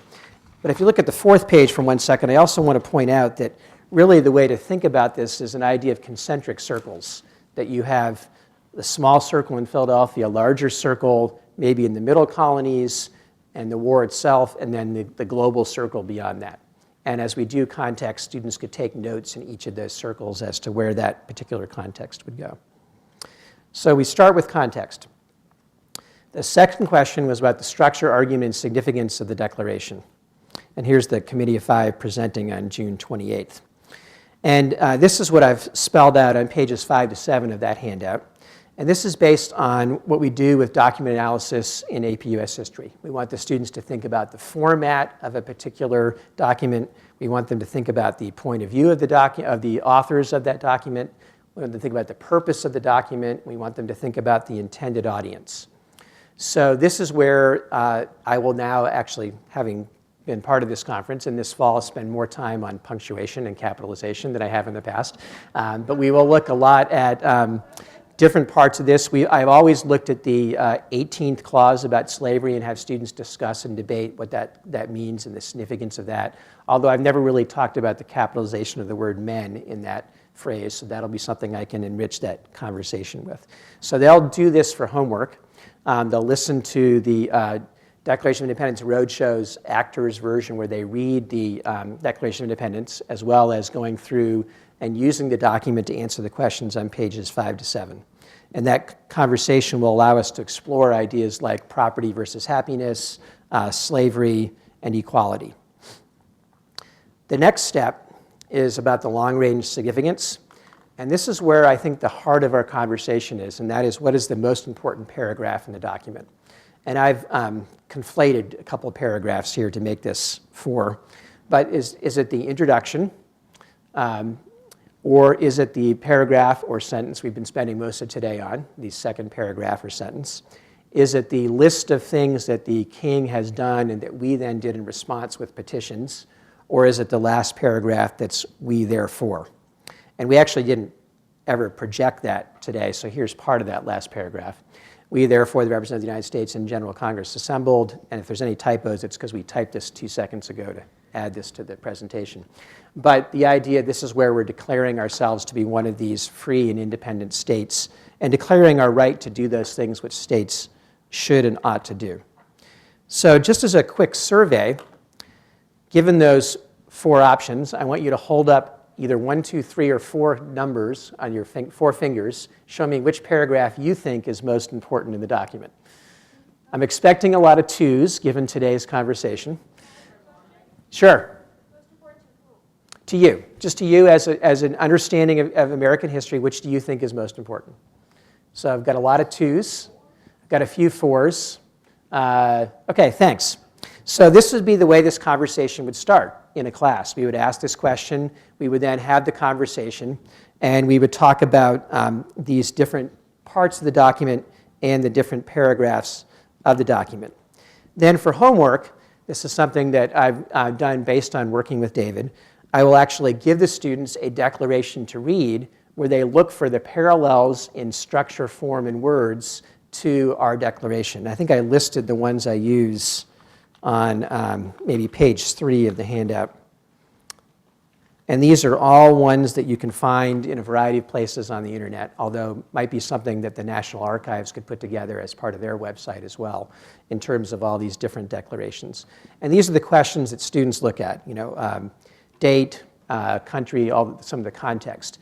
If you look at that list, you may realize that this also sets up later in the course lots of good conversations. When we get to 1836, they've already read the Texas Declaration.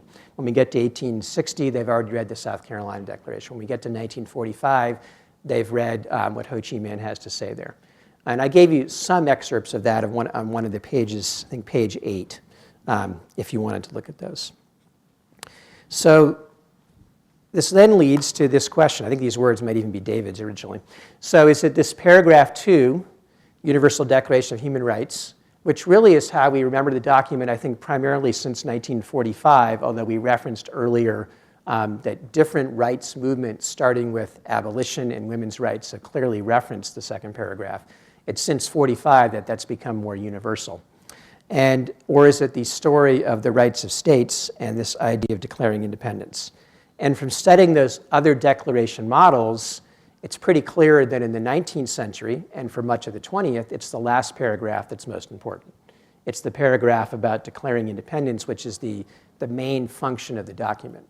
But what the students will then argue is they'll argue, however, for American history and our understanding of ourselves, the second paragraph is more important. And this is the point I think David was making earlier, is the national versus the global interpretation, because the second paragraph sets up all of the rest of U.S. history. Since most of what we're clearly in 1776, women, Native Americans, African Americans were left out of the final draft, whichever final draft that is, of the document. Now, throughout the rest of our history, we are trying to struggle to come to grips with who are those men that are created equal, who is included in that phrase. So by doing this approach, you've set up the idea of this independence focus, but also the idea of this struggle for rights focus. I do want to also point out that this assessment question, last fall the College Board gave teachers an exam they could use as a semester exam for their students, and this was the essay question on that semester exam that many AP US history teachers around the country used with their students. I'm not really supposed to publicly say that, I don't think, so just forget the slide, but anyway. So this gave the students the opportunity to argue this, and the most perceptive students argue it as a political turning point, but not a social turning point. Or they would come up with different ways of coloring that particular interpretation, which was, some of them even argued it as a military turning point. And then the last slide, I've probably gone way over time here, but the last slide, I'm actually going to give you something that David wrote back in 2004 in his original essay he wrote to talk about globalizing the Declaration of Independence. And there's another key historical thinking skill we're emphasizing with students, and that's the idea of synthesis, that they're able to make connections across time to other contexts. So David wrote this talking about how you have tensions within those opening and second and fourth paragraphs between those rights and also those things that governments ought to do. And then I then asked the students, I've never asked David this, so hopefully this won't be out of line. I then asked the students, so this was written in 2004. What was the context for this quote? Why was he saying this in 2004? And many of them will come up with the Patriot Act. They'll come up with the questions about civil liberties in wartime. And therefore, we've now connected the Declaration of Independence to the present as part of the discussion. Thank you very much.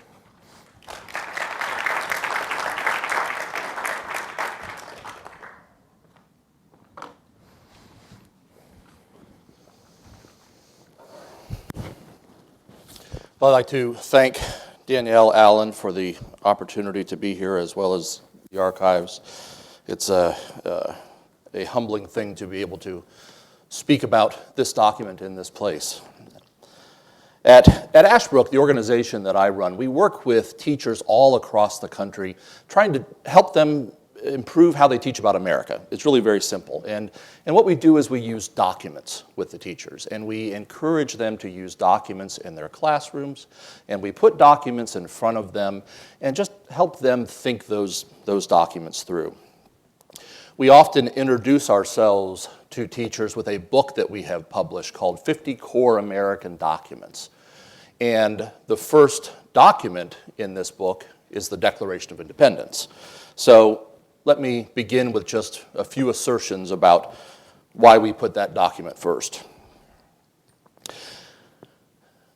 The authors of the Declaration of Independence did not need to include the section about self-evident truths. They did not need to include much of that second paragraph. After the first paragraph, they could have moved on to the long train of abuses and usurpations by the king, and the document probably would have served its immediate purpose. But America is a nation that's founded on words and ideas. The first paragraph, we all know of Federalist 1, says that it seems to have been reserved to the people of this country to decide whether men are capable of establishing good government from reflection and choice, or whether they are forever destined to depend on accident and force. From our very beginning, Americans sided with reflection and choice. The authors of the Declaration used this opportunity to include some fundamental statements about the purpose of government. They laid out a set of principles that extended far beyond their relationship between the colonies and the king, or any of the challenges immediately before them. They included this series of self-evident truths that are applicable to all men, at all times, in all places. From the very beginning of our nation's founding, the ought has been very closely connected to what is. You cannot understand America, I will humbly assert, if you do not understand the first two paragraphs of the Declaration of Independence. You can get that understanding other ways without reading the Declaration. The man in whose stead I am speaking here today, Peter Schramm, was born in Hungary, and when his father told him they were leaving Hungary during the revolution in '56 and coming to America, he asked his father, why? Why are we going to America? His father replied, because, son, we were born Americans, but in the wrong place. This Hungarian father understood the first two paragraphs of the Declaration of Independence. And in terms of our history and civic education, the Declaration is as clear and concise and comprehensive a statement about the founders' view of the principle of government than any other document that has been bequeathed to us.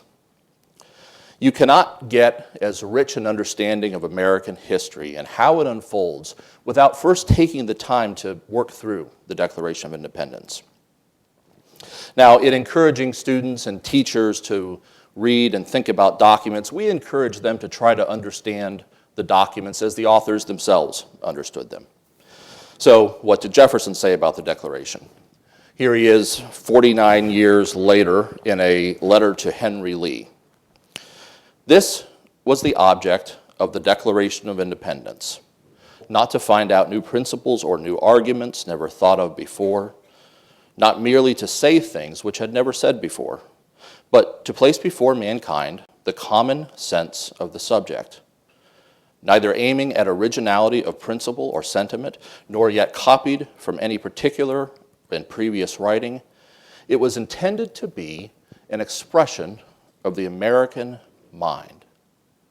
It's a very interesting phrase, the American mind. What is the American mind? What does Jefferson possibly mean by this? Do we talk about a Russian mind? Do we talk about a Hungarian mind in the same way? Do we talk about a German mind? We had a student in one of our programs once from Germany who after spending time talking about documents, he marveled at the way that Americans talk about these documents and the people in these documents, as if we're somehow familiar with them. And he said in Germany that they're not familiar with Goethe or Hegel or others in the same way, that Americans do have some connection to these folks. And to take Jefferson at his face value that there is some kind of American mind, what we do in our programs is go back and and used that to work through the first 2 paragraphs of the Declaration. And what is a self-evident truth? What do we mean by created equal? What are unalienable rights, and so forth? One other approach that we often take, which has been alluded to here today, involves 3 documents with which all American students have some familiarity. The first, of course, is the Declaration. And most students tend to know, at least the beginning of the 2nd paragraph with, "We hold these truths to be self-evident." The second is the Gettysburg Address. Lincoln begins this speech saying 87 years ago, which of course is 87 years, referring back to the Declaration of Independence. "Our fathers brought forth upon this continent a new nation, conceived in liberty, and dedicated to the proposition that all men are created equal." Lincoln calls it a proposition. So by that point in our history, we have people like Alexander Stephens saying all men are not created equal. We have Stephen Douglas talking about popular sovereignty, where you can essentially vote up or down whether you believe in that paragraph of the Declaration of Independence. At that point in our history, Lincoln said that these self-evident truths had become a proposition. In the end, for Lincoln, saving the Union meant saving what the Union stands for, and that was the self-evident truths of the Declaration. So then go forward 100 years with Martin Luther King Jr. and his famous "I Have a Dream" speech. Where does he deliver it? Of course, at the Lincoln Memorial. How does he begin it? 50 years ago. Sounds familiar. He goes on, "When the architects of our republic wrote the magnificent words of the Constitution and the Declaration of Independence, they were signing a promissory note to which every American was to fall heir." And he talked about the ways that America has defaulted on this promissory note, and how the is has not lived up to the ought. Reverend King continues at the beginning of the build-up to the beautiful "I Have a Dream" sequence, saying, "I still have a dream. It is a dream deeply rooted in the American dream. I have a dream that one day this nation will rise up and live out the true meaning of its creed," he says, "that we hold these truths to be self-evident, that all men are created equal." He calls it our creed. So 3 documents, about 100 years apart in our history, where a self-evident truth becomes a proposition, and then it becomes our creed. We build entire programs around those 3 sets of documents, bringing in others, and use that as a way to see how the Declaration can help us think through some of the most consequential questions in American history. The Declaration, as Jefferson said, is critical to understanding the American mind. It is, to borrow Lincoln's description, America's philosophical cause that is crucial for understanding all that follows in the American story. And I would just like to thank Danielle Allen for promoting this kind of close textual analysis, whether it's a comma or a period. It's encouraging us to look more closely at this text and encouraging students to look more closely at this text, and that's something for which I'm very grateful. So thank you.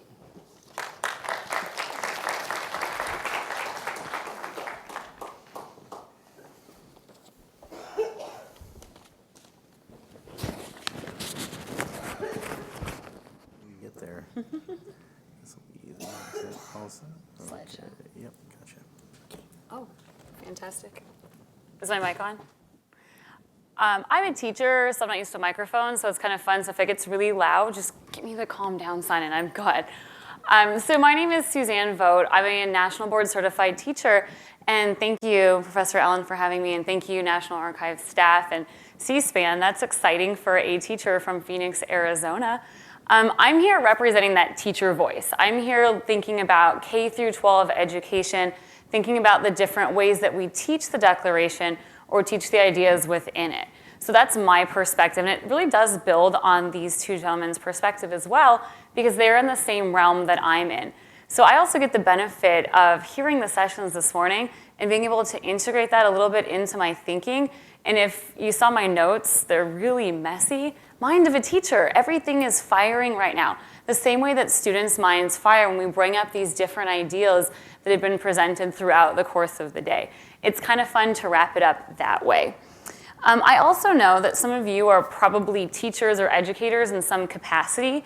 So I'm happy that that aspect, like Ted said, is being brought into this presentation, because all of this knowledge up in the universe is really good, but when it trickles down to kids at all levels and it trickles down into classrooms with really committed teachers, it changes the dialogue and the discourse on whatever the topic is. In this case, obviously the idea of independence, the idea of are we reading the text the way that it was intended to be read, or are we reading into it more modern day or contemporary ideas? I also think that I should admit this. I didn't think about the punctuation at all, actually, until Dr. Allen had emailed me and we'd been in contact. And then the more I thought about it, I wish I knew in August when I taught the Declaration of Independence.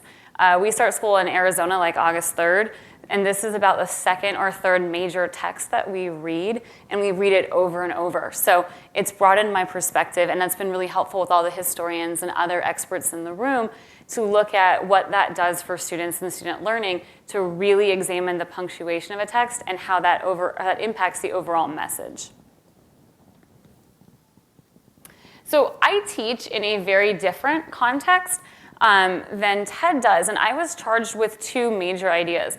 What are my challenges in my teaching context, and then what do I do, or how do I get support for those, as well as where do I take this knowledge that I've learned from today and impact student learning. So my school is in Phoenix, Arizona. If you watch the Super Bowl, when they scan the very big globes, you can actually see my school. I'm in West Phoenix, and my population is about 85% Hispanic. Many of them, about 30 to 40%, are English language learners. They're mostly proficient by high school, but reading a text like the Declaration is hard for Native English speakers. Even those students who are born in America, it's especially hard for English language learners. Our school site is huge. We have over 3,200 kids, grades 9 through 12. There's about 1,100 in the junior class. We graduate about 600 of that because they kind of transfer their, some transitory families as well, or they migrate around within our huge district of 27,000 students. So the way that we teach texts and the way to read them in my context impacts the greater Phoenix area for about 27 or so miles wide, and I think it's like 15 miles north to south. That's a lot of students who are being impacted when we teach and by the way that we teach. And then I also, like Ted, have taught AP US History. I also teach regular, which is on-level US AZ History, and World History. So this context for teaching this text comes up throughout all of my teaching profession. And I think also many of you sitting here thought during these presentations, punctuation, it's really exciting for high schoolers, right? They just love grammar. My mom, who's an English teacher, has the best time teaching grammar every single day, right? But I did learn something I can take back, and I really would like to thank you for that. That expressive, really dark dot is referred to as a hickey. That is how I hook my kids into learning about punctuation. Not a joke. They will remember what we talk about when we use this context of is it a period, is it semicolon, is it a dash, because I taught them something that is really cool to them. I don't know, okay? But I think that's a fun fact that I wouldn't have known if I didn't come here, and taking that to relate old documents to students who text and tweet and abbreviate everything is going to really rope them in. So what are my teaching challenges? I think many of you in the room who've taught this document before suffer from the same challenges depending on your grade level, or if you've worked with students in any capacity in a different type of role as a historian or a librarian, you've definitely seen these challenges manifest themselves working with students. The context of the document, as Ted was talking about, it's extremely important. There's multiple contexts. There always is multiple contexts. Teaching the students to evaluate that on a really local level with just the document, and then within the context of the revolution, within the context of the world, helps to solidify the lessons that we're trying to teach about these self-evident truths. That context, though, lacks for a lot of my student population. Like I said, many of them are first or second generation Americans. They understand the Declaration of Independence, but they might not have been in public schools in Arizona or America to get that at the primary grades, and I might be their first exposure to it. So when I'm teaching about the colonies and colonial settlement and resistance to the British, this is a totally foreign concept to them. So having that context is going to make it more accessible for them. The formality of the document is hard. If some of you have teenagers at home or children, formal academic dialogue might not be what you do in personal conversations, but in my classroom, it's such an important component of their learning that to look at a document that is so witty and so well composed is actually hard for them. So we do a lot of let's write that sentence in your own words. How do we make that more accessible and digestible? I think a lot of the pictures this morning were so indicative of how this handwriting is ridiculously hard for students to understand. They have to get the document, but it's really challenging when an F, the representation of an S is an F, and they want to make other sounds with those letters, and they're not appropriate for a classroom setting. So that's just like a whole nother challenge that we have. The rhetoric within the actual document itself is difficult for the students. Many of them are in an AP English class, and they are working on rhetorical analysis, but they are not necessarily proficient at it. They're learning it for the very first time. I have a lot of overlap with my higher achieving students. Like, oh, and it starts to ding and the bells start to go off. With my on-level students who may be in an honors English class or an on-level English class, they're not talking about rhetoric until they get past what is a text, right? What is a poem? And they're breaking it down into a more digestible level for them. The vernacular comes out in a lot of documents.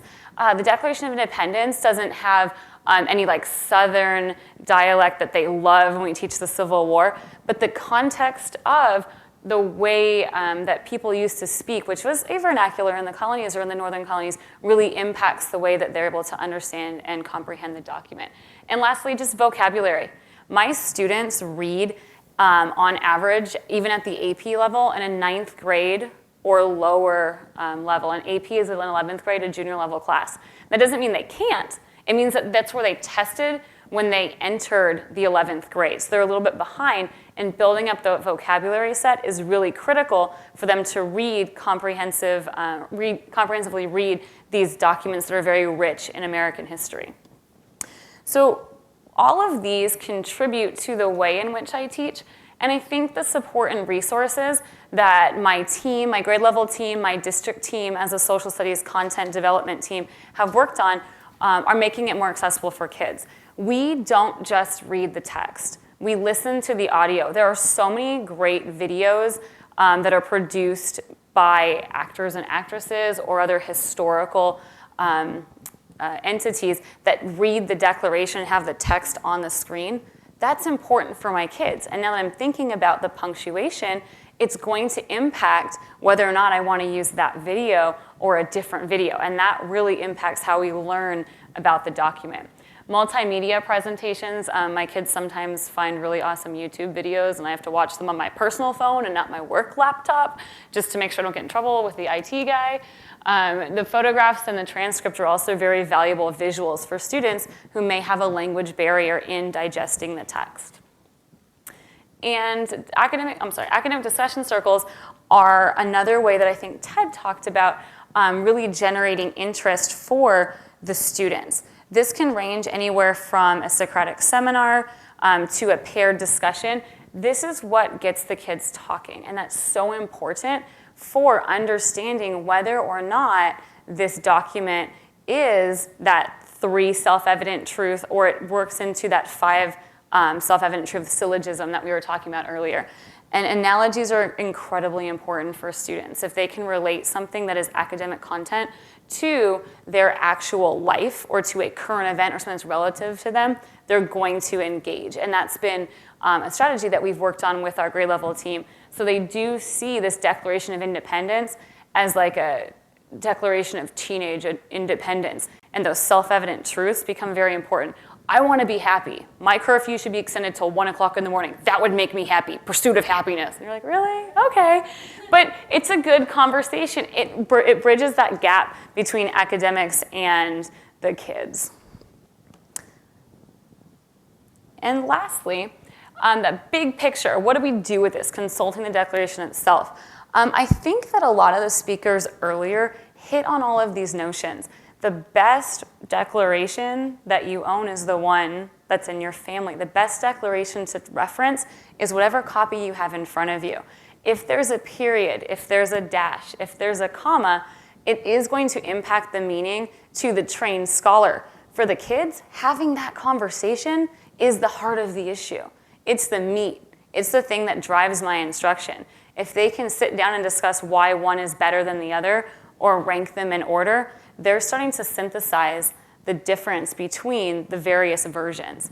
And then we see those versions come back with the documents like Ted talked about, with the Texas Order of Succession, the South Carolina Order of Succession. It really impacts their ability to see the longevity and the legacy of this document over time.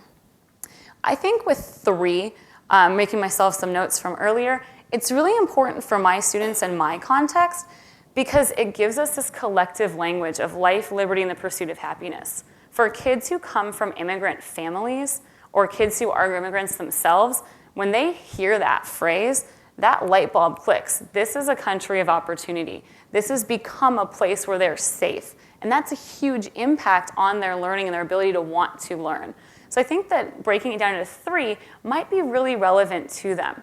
Thinking about 5 self-evident truths, I made myself some notes on thinking about this as their understanding of this country as a whole, which is so important for their ability to be active citizens and participate when they are born here or when they're given that opportunity down the line through any type of immigration reform policy. And I think that those are the really big items that they're going to take away from this new conversation that I've started and all of the ideas that have come from the panelists and from the audience. So with that, thank you so much for letting me give you that teacher perspective. And it helps, I think, to hear these different opportunities for teachers and take those back into your context and think, who do you impact with the knowledge that you have, and how can you make that more accessible? As Danielle said, everyone should be able to access the content and get that complete thought and then work from there to understand the text. So thank you very much.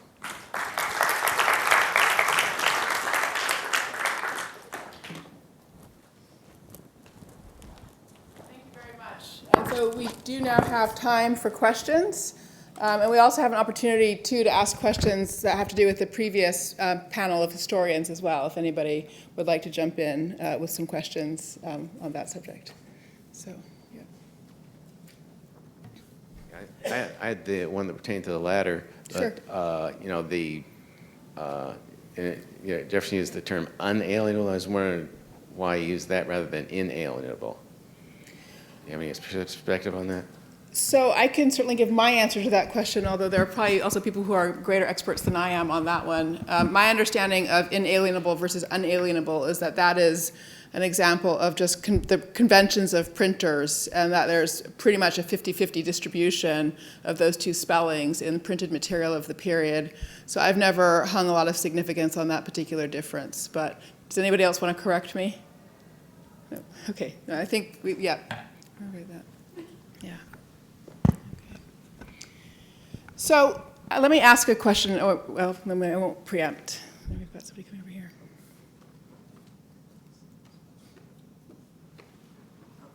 No, sorry.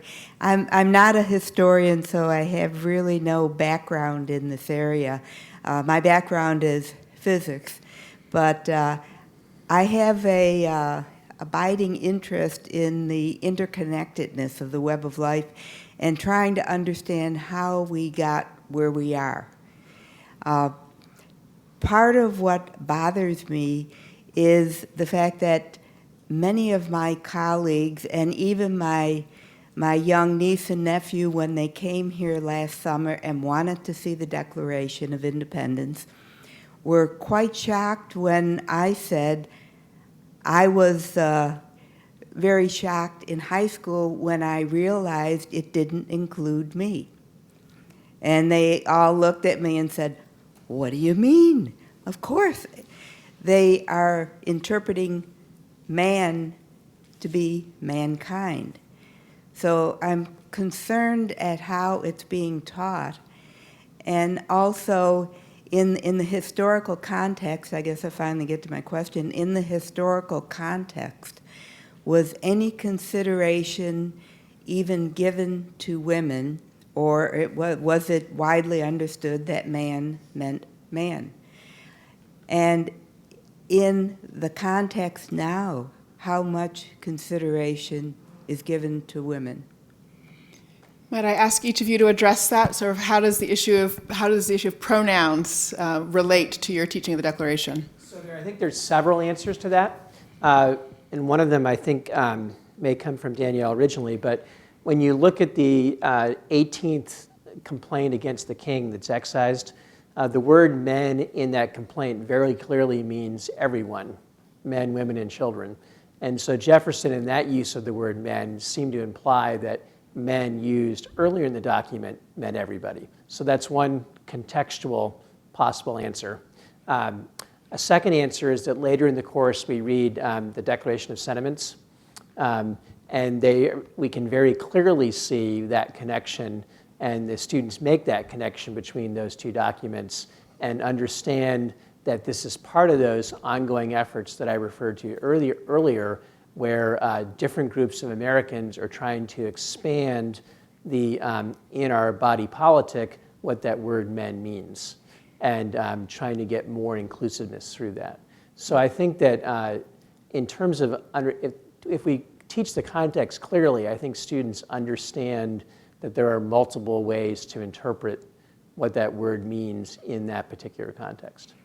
But in the original context, the document, Declaration of Sentiments, of course, was written by Elizabeth Cady Stanton in 1848, which started the whole move for finally the 19th Amendment, and Equal Rights Amendment, of course, was proposed very close to the same time, and as everybody knows, that still is not ratified.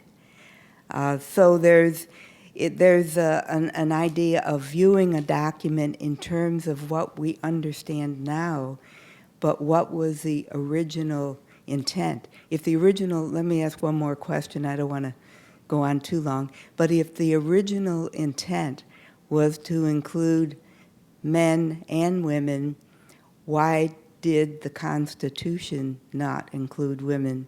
And why was the 19th Amendment needed to give women the right to vote? So, in terms of the Declaration, I was trying to get to this point, that this notion of what ought to be, and I think when Jefferson was trying to lay out what ought to be compared to what is, which were two very different things, obviously. I mean, it wasn't white men, Protestant, property owners. I mean, I don't think he was trying to be specific in any way in that use of man. It was the broad use of the word. I think Churchill once said, when he was being asked about this in a speech, that man embraces woman, unless stated otherwise in the text. Holly, did you want to add something? Yeah, I would just want to say 20 years ago, when I first read comprehensively through Jefferson's letters or papers, I stumbled across a letter that Jefferson wrote to Abigail Adams just after he'd been with the Adamses in London. And he wrote directly to Abigail with a copy of a bill he'd just written. And he ended the letter with one very funny sentence. He says, "And notice I used the word people, period."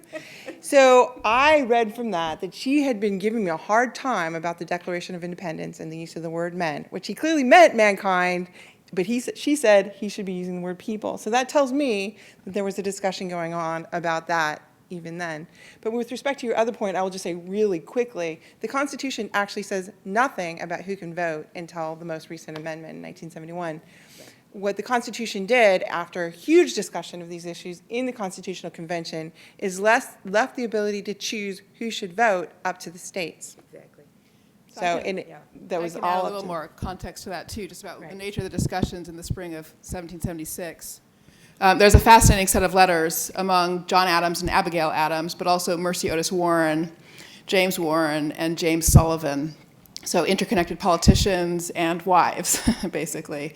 And Abigail's letter was referenced earlier when basically John writes to Abigail and says, look, I know you've been getting impatient, but I can tell you finally this is March 1776. We're moving forward. I think the Declaration is going to happen. We're going to do this thing, declare independence. And Abigail writes back and says, well, so now you're going to get started writing a new code of laws. The tyranny of men has been oppressive to women. So remember the ladies. You need to do better this time because otherwise women will have to foment for voice and representation. And Mercy Otis Warren and Adams also have a little bit of discussion about this issue of women. John Adams writes back to Abigail and says, I find your proposal of a code of laws that includes the women, extraordinary. I hope George Washington will rush out to fend that off in the same way that he's fending off the British. We won't relinquish our masculine system. That's his phrase. And then in May, in the exchange with Sullivan, the exchange gets more precise, and it's interesting because it helps one understand how they were formulating this issue to themselves.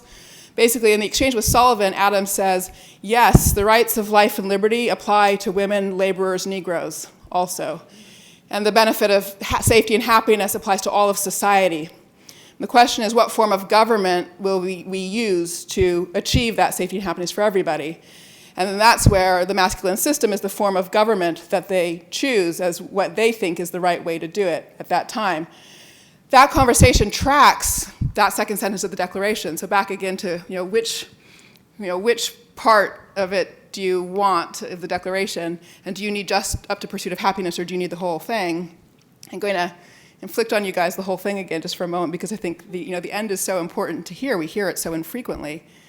So we hold these truths to be self-evident, that all men are created equal, that they are endowed by their Creator with certain unalienable rights, that among these are life, liberty, and the pursuit of happiness, that to secure these rights, governments are instituted among men, driving their just powers from the consent of the governed, that whenever a form of government becomes offensive to these ends, it is the right of the people to alter or to abolish them, and to institute new government, laying its foundation on such principle and organizing its powers in such form as to them shall seem most likely to affect their safety and happiness. So it's that distinction between principle and form that's at issue here.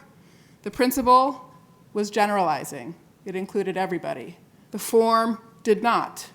The form was not generalizing. Adams' argument was men with property should be the decision makers. And he advocated he's going to stick to that system, despite the fact that not only Abigail and Mercy, but Sullivan too was proposing opening the vote up to people without property. And Adams says, no, that would destabilize things too much if we tried to open the vote up to people without property. It has to be men with property.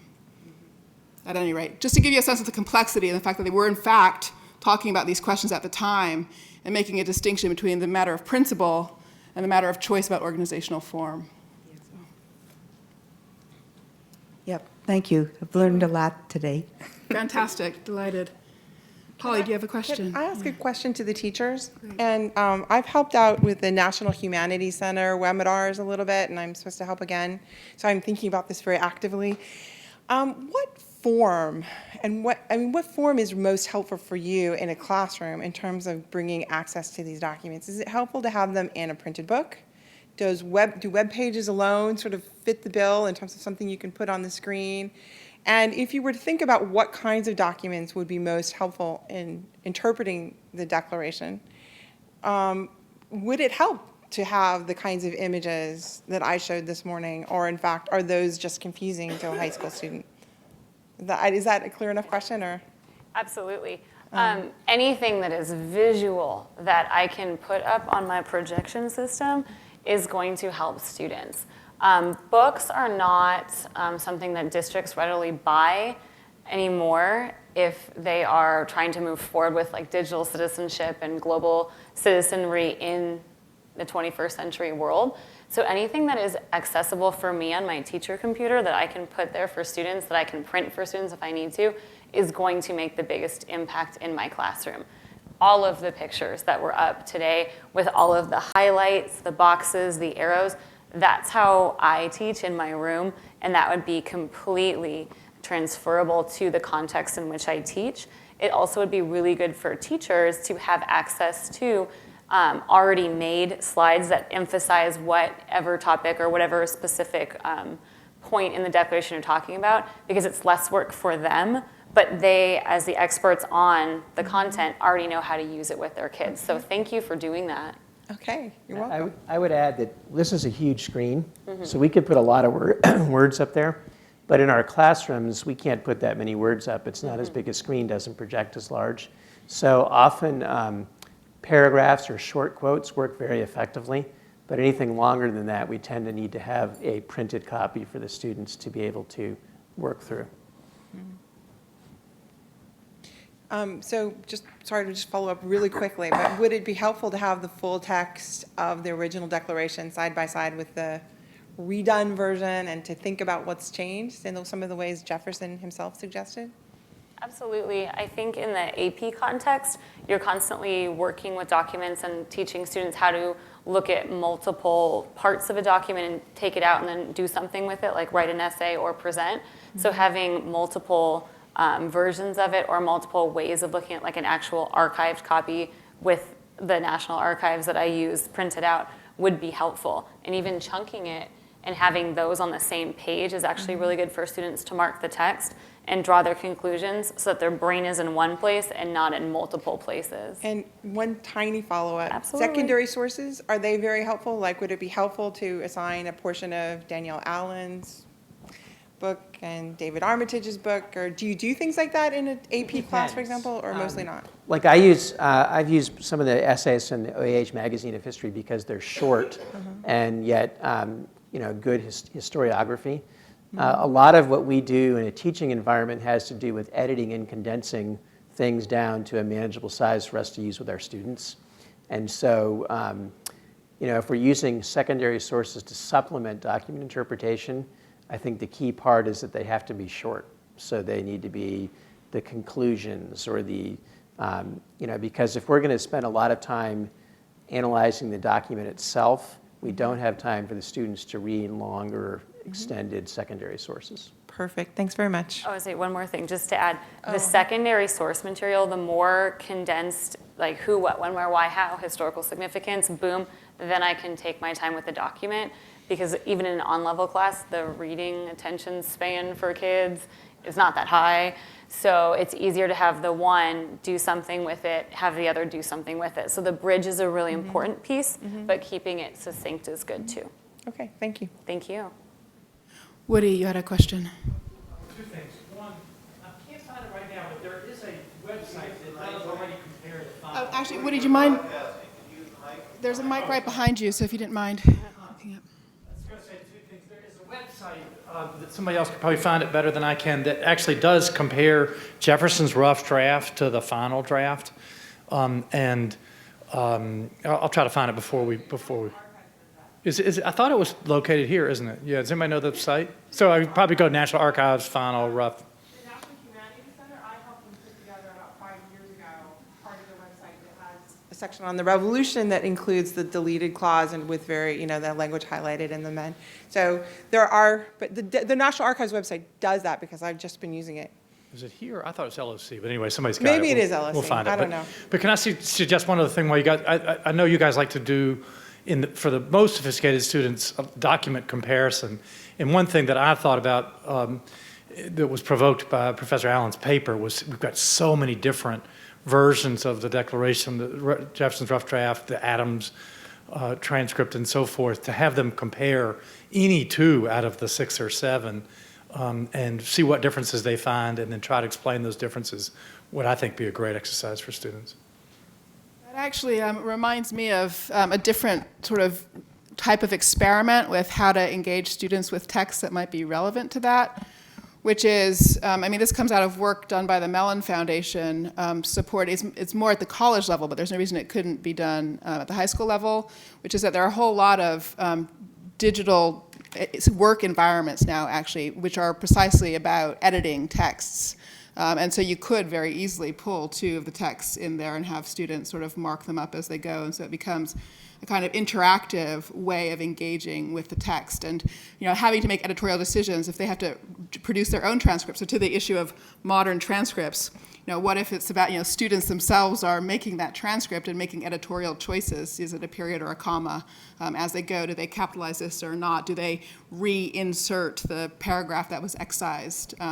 So that would be an interesting structure, perhaps, to engage students on close reading of the texts. Yeah. Other questions for our panelists? Great.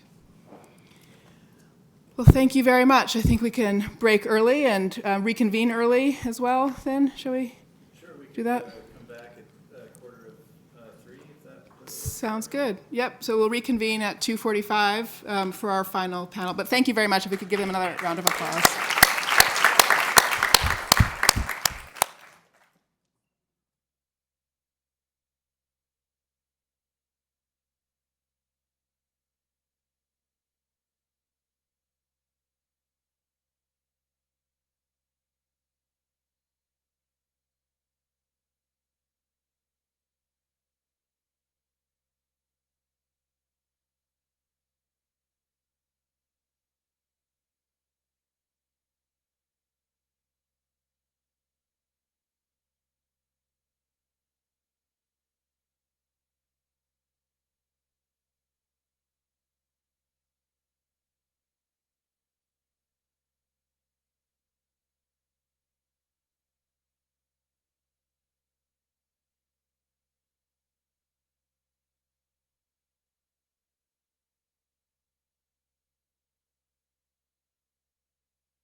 Sorry, I got involved in talking to one of our audience members.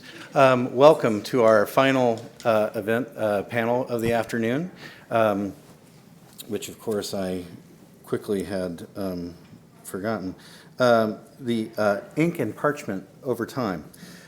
Before starting off our moderators, though, I would be remiss in missing an opportunity to talk about some of the resources that we do have available online via the National Archives, namely Founders Online. This was a new portal system that was brought online, I think about a year ago, that has over 150,000 transcribed letters, diaries, and other documents of George Washington, John Adams, Thomas Jefferson, Benjamin Franklin, Alexander Hamilton, and James Madison. It's made possible through funding provided by the National Historical Publications and Records Commission, which operates out of this building, in fact. So with all the discussion around different ways to engage with text and different ways to engage with documents, another opportunity for you is Founders Online. And I welcome you, www.founders.archives.gov. Now, it's time for the science part of our day. And isn't that fabulous? I love the intersection of science and history. As someone who had started my library career at MIT and grown up on the campus of Caltech, you cannot actually unbind the two. So today for our final panel, I'm pleased and proud to be able to introduce Mary Lynn Ritzenthaler, our Director of Conservation here at National Archives. She is joined by Catherine Nicholson, former Deputy Director for Conservation, National Archives, and Records Administration. We also will have Mark Ormsby, a conservation scientist, actually, as well as a physicist for National Archives. Very pleased to have Fenella France from the Library of Congress, who is Acting Director, Preservation Directorate, and Chief Preservation Research and Testing Division. And finally, last, certainly not least, is Doris Hamburg, our Director of Preservation. This panel represents, in my way of thinking, probably the single greatest group of experts with the documents that we've been talking about from the conservation perspective. Interpretation, as we talked about before, we are an open broker of access. When we talk about conservation and preservation, I would say this is the A-team. So with that, I'll get out of the way, and Mary Lynn?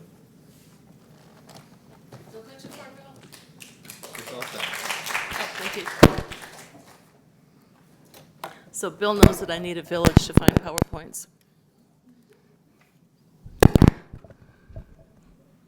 So I'm very happy to be able to speak with you all this afternoon, and I want to again highlight my colleague, Kitty Nicholson, who is not only the co-author of this presentation, but the two of us were very privileged to be able to do the conservation treatment on the Declaration of Independence and the other charters documents. So we're going back in time a little bit. As we have been discussing today, the Declaration of Independence is a much-loved icon of U.S. history. The ideals it conveys resonate with the American people, approximately 1 million of whom come to the National Archives every year to see this document. The Declaration has been displayed, with some interruptions, for more than 140 years, beginning in 1841. In 1952, the Declaration was transferred to the National Archives from the Library of Congress and displayed in the rotunda that had been specifically designed to hold the founding documents. Finally, after many years of exhibition, the Declaration was displayed in a space with climate control under low lights that also mitigated the many threats posed to the Declaration over its years of travel and display. When the Declaration of Independence came to the National Archives, it was sealed in an encasement that had been fabricated by the National Bureau of Standards. In the 1950s, this was a state-of-the-art encasement filled with humidified helium to provide the document from fluctuating relative humidity and biodeterioration. But over time, as knowledge grew regarding preservation and safe display techniques, the limitations of the original encasement became more apparent. One important concern related to the piece of free-floating glass that rested directly on top of the parchment. The other concern was that the caretakers of the Declaration had no direct access to it. One could not open and then reclose the special box, since once the seal was broken on the encasement, it was effectively unusable. The Declaration could only be examined through 2 layers of glass. It was not possible to handle it or to turn it over to conduct a conservation condition assessment. In the mid-1990s, several factors converged to create an opportunity to examine, treat, and re-encase the Charters of Freedom, which besides the Declaration of Independence includes the U.S. Constitution and the Bill of Rights. There was growing concern that the deterioration of the glass in the NBS encasements could in time damage the parchments. A plan to renovate the National Archives building and close the rotunda where the charters were exhibited put us on the pathway to design new encasements and to thoroughly examine and treat documents that had been inaccessible for more than 50 years. The new charters encasements were designed to provide a preservation environment for the documents. An interior atmosphere of inert gas would inhibit photooxidative degradation. The encasements would provide a passively controlled preservation environment with the relative humidity determined by preconditioning the contents of the encasements, that is, the inert gas, the parchment, and the backing paper. Temperature would be passively controlled by an external HVAC system, and a non-adhesive mounting system was devised to minimally restrain the documents. The result is a set of encasements designed to last for decades.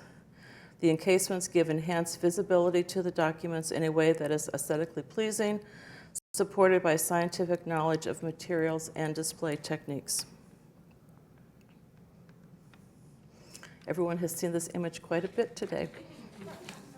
And I'll just say that this is bare parchment after it received conservation treatment and before it was placed into the new NIST encasement. Over the years, with good intentions but lack of full knowledge of the outcomes of various actions, the successive caretakers of the Declaration of Independence had subjected it to many physical insults. Thus, when we had the opportunity and privilege of examining and treating the document, we were faced with the evidence of the ways it had been unintentionally damaged over the years. The parchment and ink that has survived, if somewhat poorly, for over 200 years is essentially a catalog of past poor handling, excessive display, and numerous treatment, mounting, and copying processes.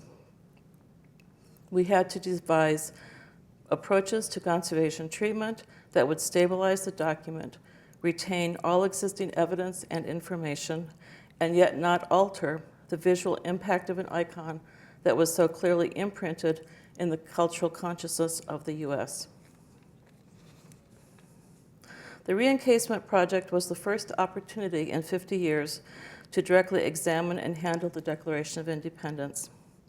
Until 2001, we had to rely on as many modern examination tools as we could: various light sources, magnification, baseline and successive photographs of small key sections of the document to record changes over time.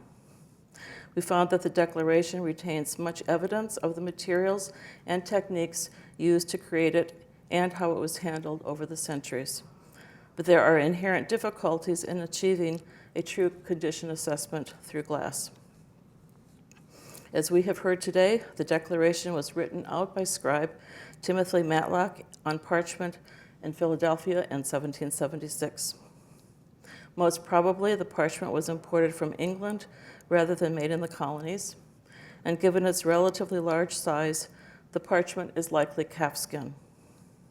The text of the Declaration was written on the recto only, although at a later date, a title and in a different hand was written on the verso bottom edge to permit easy identification of the document while it was stored for storage. The conservation treatment that was proposed, approved, and carried out for all of the Charter's documents was conservative in scope and intended to stabilize the documents for display in the new millennium. The treatment goals were to secure any lifting ink in areas of text, to judiciously remove surface dirt in areas of bare parchment, to fill parchment losses in areas along edges to prevent any further tearing, and if appropriate, to humidify and flatten the document to have it rest in a flatter plane.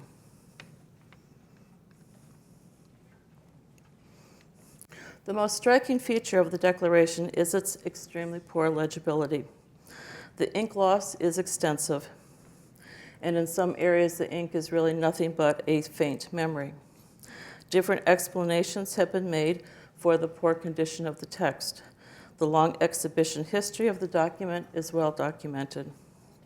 In the 1880s, a committee of the National Academy of Sciences looked into the poor condition of the Declaration and concluded that the document had been harmed when copyists made facsimiles, though no contemporary accounts have been located to verify the actual techniques employed. A primary conservation concern was to secure any remaining ink flakes that were still tenuously attached to the parchment before they were lost.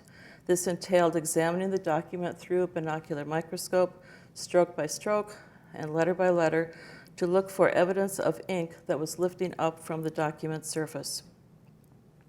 We were prepared to consolidate ink on the Declaration using a warm gelatin size, but this step proved unnecessary given the degraded condition of the ink and the losses that had occurred over time.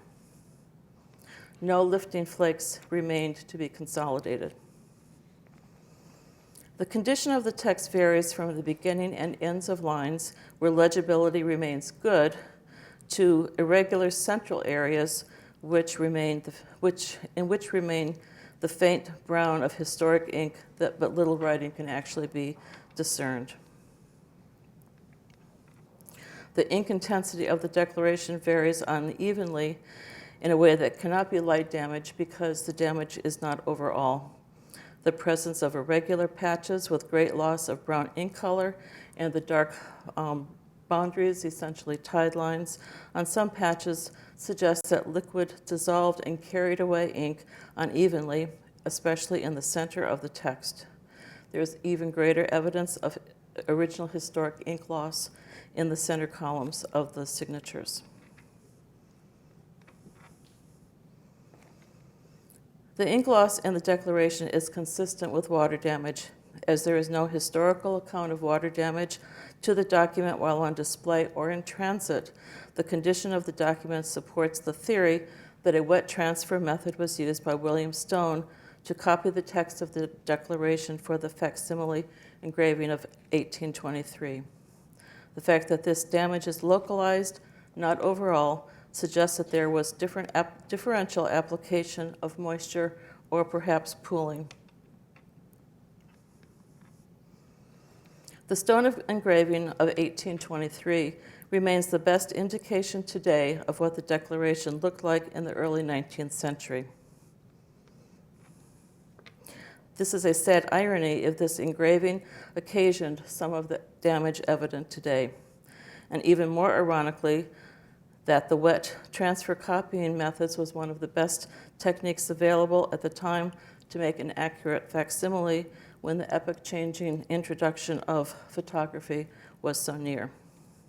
A lesson could be drawn from the caretakers of our historic heritage that when techniques at hand are imperfect or even hazardous, a conservative approach is preferable. Better methods may emerge.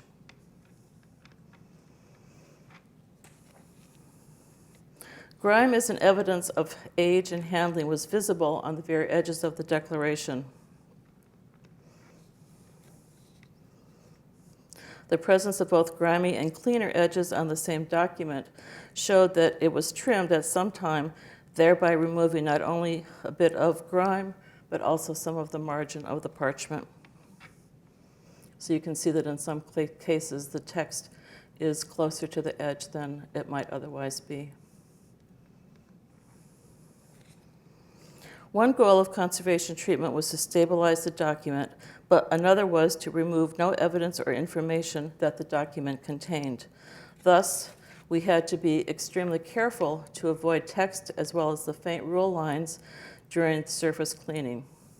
Since much of the grime was permanently ingrained, we used a very light touch in surface cleaning, both to preserve evidence and to return the surface texture and quality of the skin.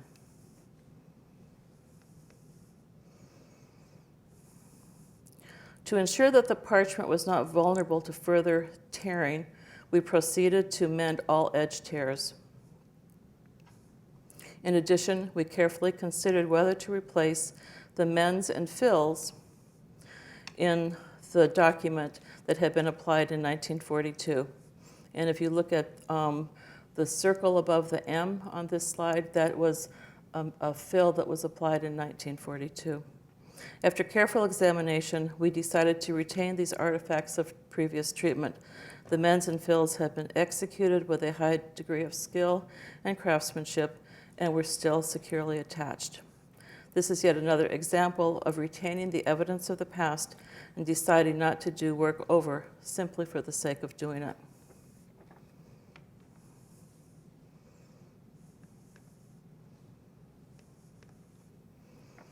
The project was also an opportunity for us as conservators of archival records to consider the ethics and responsibilities of conservation when working on documents charged with great national meaning. Great care was taken to retain all existing evidence, both original elements and later additions. These included all original ink text, any additions or enhancements of signatures, the later ink legend that you can see here that was added on the reverse, as well as stable repairs from the 1942 treatment. This is really the essence of preservation. Working creatively to make the impermanent permanent and creating via documentation a clear pathway to the future. Incised on the outside of this building is a phrase from The Tempest, past is prologue. The work of all of us at this conference today is testament to that belief.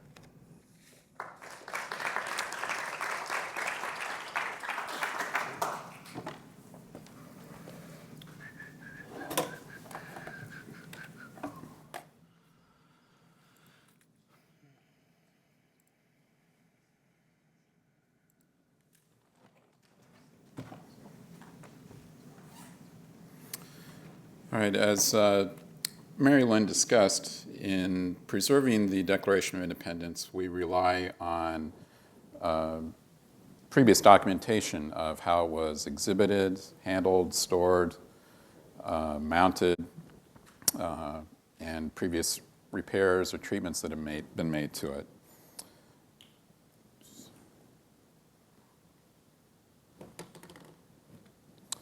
And of course, photographs are an important part of that documentary history. And here you can see two images made over 50 years apart. And at the upper right corner, you can see the tear to the corner of the Declaration that occurred sometime during this time period. But if we want to look at finer details, it becomes more difficult to rely on just photographic evidence. Here are two images taken around the turn of the 20th century.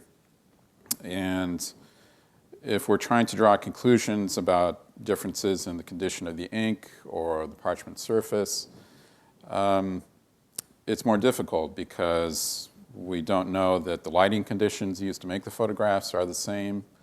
The photographic emulsions have different sensitivities, different contrast levels. And we may be working not from first generation images, but second generation or even farther down the line. And these images have limited resolution, so we can only see details to a certain level. So to try and provide better documentation of the possible changes of the charters over time. The National Archives worked with the Jet Propulsion Laboratory at Caltech to develop the charters monitoring system, which was installed in 1985. And this is an image showing the top of the Declaration, and the lower image is from the CMS, the Charters Monitoring System. And so that camera produced grayscale images using a linear CCD sensor, and this again was installed in the mid-1980s. So this was, the images were made by scanning this sensor for 1,024 lines. So the images were squares, 1,024 by 1,024 pixels with 1,024 gray levels. And to provide the maximum contrast between the ink and the parchment, there were green filters that were put on the lights that were illuminating the surface. And it wasn't possible to scan the entire document. And even today, to get high resolution for an entire document is challenging for the kind of detail we were trying to see. So on each of the charter's pages, conservators selected patches to monitor. And here you can see the 16 sites on the Declaration.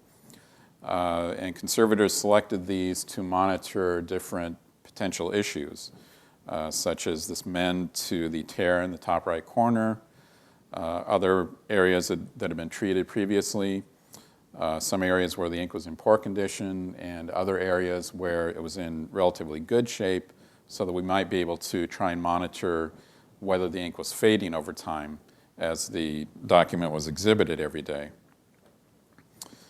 So here are two images from the top of the Declaration taken 10 years apart.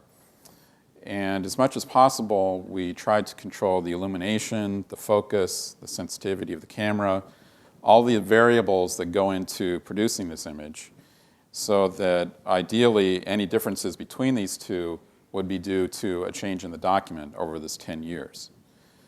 And since this is all done electronically, we can use image processing to try and enhance any differences we might see. So taking these two images and just dividing them to get a ratio produces this image. And ideally, the large image here would be just a flat gray with nothing visible. That's if nothing happened during this 10 years. What you're seeing there is the glass deterioration on that cover glass that was resting on top of the document. And that could actually move. So during that 10 years, as the document went up and down every day, there was some subtle movement. And so what we're seeing here is the glass deterioration. There really wasn't any sign of any change to the ink, at least at this signal-to-noise ratio we're working with.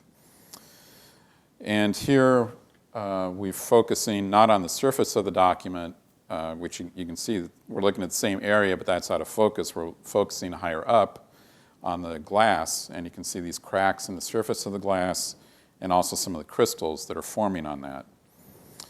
So this glass deterioration was well known. The conservators were well aware of that. But what the charter system, the CMS, helped to do was provide information on how rapidly this was progressing. And between 1988 and 1995, this image shows that a new crystal had formed on the encasement for the Bill of Rights. And there was also a concern about, since the glass was in contact with the document, whether there might be some loss of ink. And on all of the 7 pages that we looked at, all 7 charters, we didn't find any sign of ink loss during that time. The one thing that we did see was on the transmittal page of the Constitution, there's a ridge in the surface of the document that was pressed very tightly against the glass. And there's one small section about 1/100 of an inch long that was raised slightly from the surface, just at the top of that ridge. It was still attached, but we could see that it had lifted slightly. So the charters monitoring system was one tool that went into the considerations for that ultimately led to re-encasing the documents. And as Mary Lynn mentioned, there was microscopic examination, looking at historical documentation, consulting glass experts, and ultimately this led to the decision to re-encase the documents. But before we removed them from the 1950s era NBS encasements, we tried to learn as much as possible from them. And one example of that was that the documents were sealed in helium in 1950s, and so we extracted that gas from the interior before we opened the encasements to try and get some information about how well those seals had held up. And again, this is an image you've seen of the design for the new encasements, where there is no glass resting in contact with the documents. And again, they're filled with humidified argon to help preserve them. And in the new encasements, we have instrumentation for measuring temperature, humidity, and oxygen levels. And that was something that wasn't possible in the 1950s NBS encasements. So the charters were re-encased and then returned to display in 2003. And since that time, we're continually trying to improve our capabilities to monitor their condition. And an example of that, and a continuation of the long history of collaboration involving the charters with the Library of Congress and National Institute of Standards, which is formerly NBS, is a new oxygen sensor that we're working on with the Library of Congress and NIST that will be used to monitor the oxygen level in the charters and with other historic documents that the library and NIST are working with. And so with that, I will turn it over to Fenella to discuss more work that the library is doing.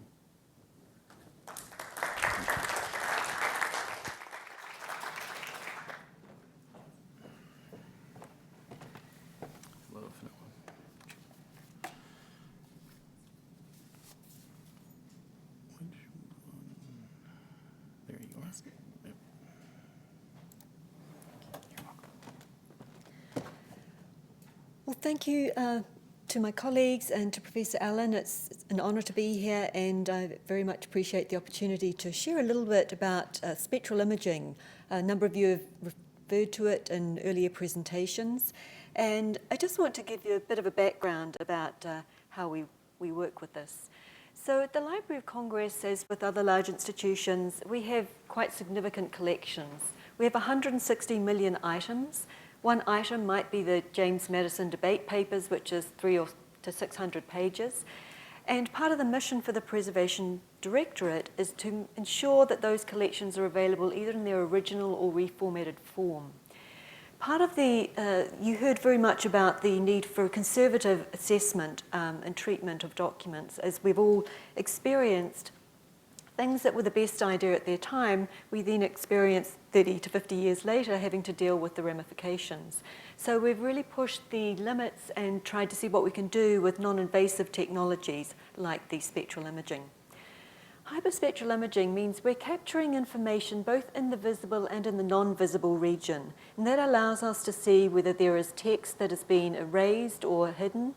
We're also very interested in characterizing the materials and using that spectral response that's unique for every material to see and identify, without taking any samples, what the pigments are, what the inks are, and how they compare with other related documents. And we can essentially then map across the entire surface of the document. As Mark mentioned, that with the high resolution a few years ago, you could really only do small areas. We can map the entire spectral response over the whole document and can in fact go up to the equivalent of about 6,000 dpi, and that really is significantly good fun. And the other area that's really very dear to my heart is that we want to establish a baseline and use the information that we're capturing to preserve these documents for the future and be able to use that monitoring system to see if we can identify or track any changes. The imaging system we have at the library, and most you're most welcome to visit at some point. We have a 39 megapixel camera here. We're using LED illumination, very low light, very low heat, so we actually cause no damage, no impact on the document itself. If you think of normal lighting being about 3,000 lux, we're getting about 3 lux for a very narrow period of time. This is what we see when you're imaging. We start in the ultraviolet, go right through the visible and into the infrared. Very narrow, discrete bands of light, and that's captured in a set of monochrome images. When we put those together, you'll see as we go through this section of a document that certain parts appear and disappear. And that's part of what we're doing, as Mark was describing earlier. We can actually subtract information, we can combine different wavelengths and pull out and enhance information that we might actually not be able to see in the visible. So we use a number of different processing techniques. I won't go into them in detail, but just more really focus on examples of the types of information. On the left here, you can see a section of a Portolan vellum chart from 1520.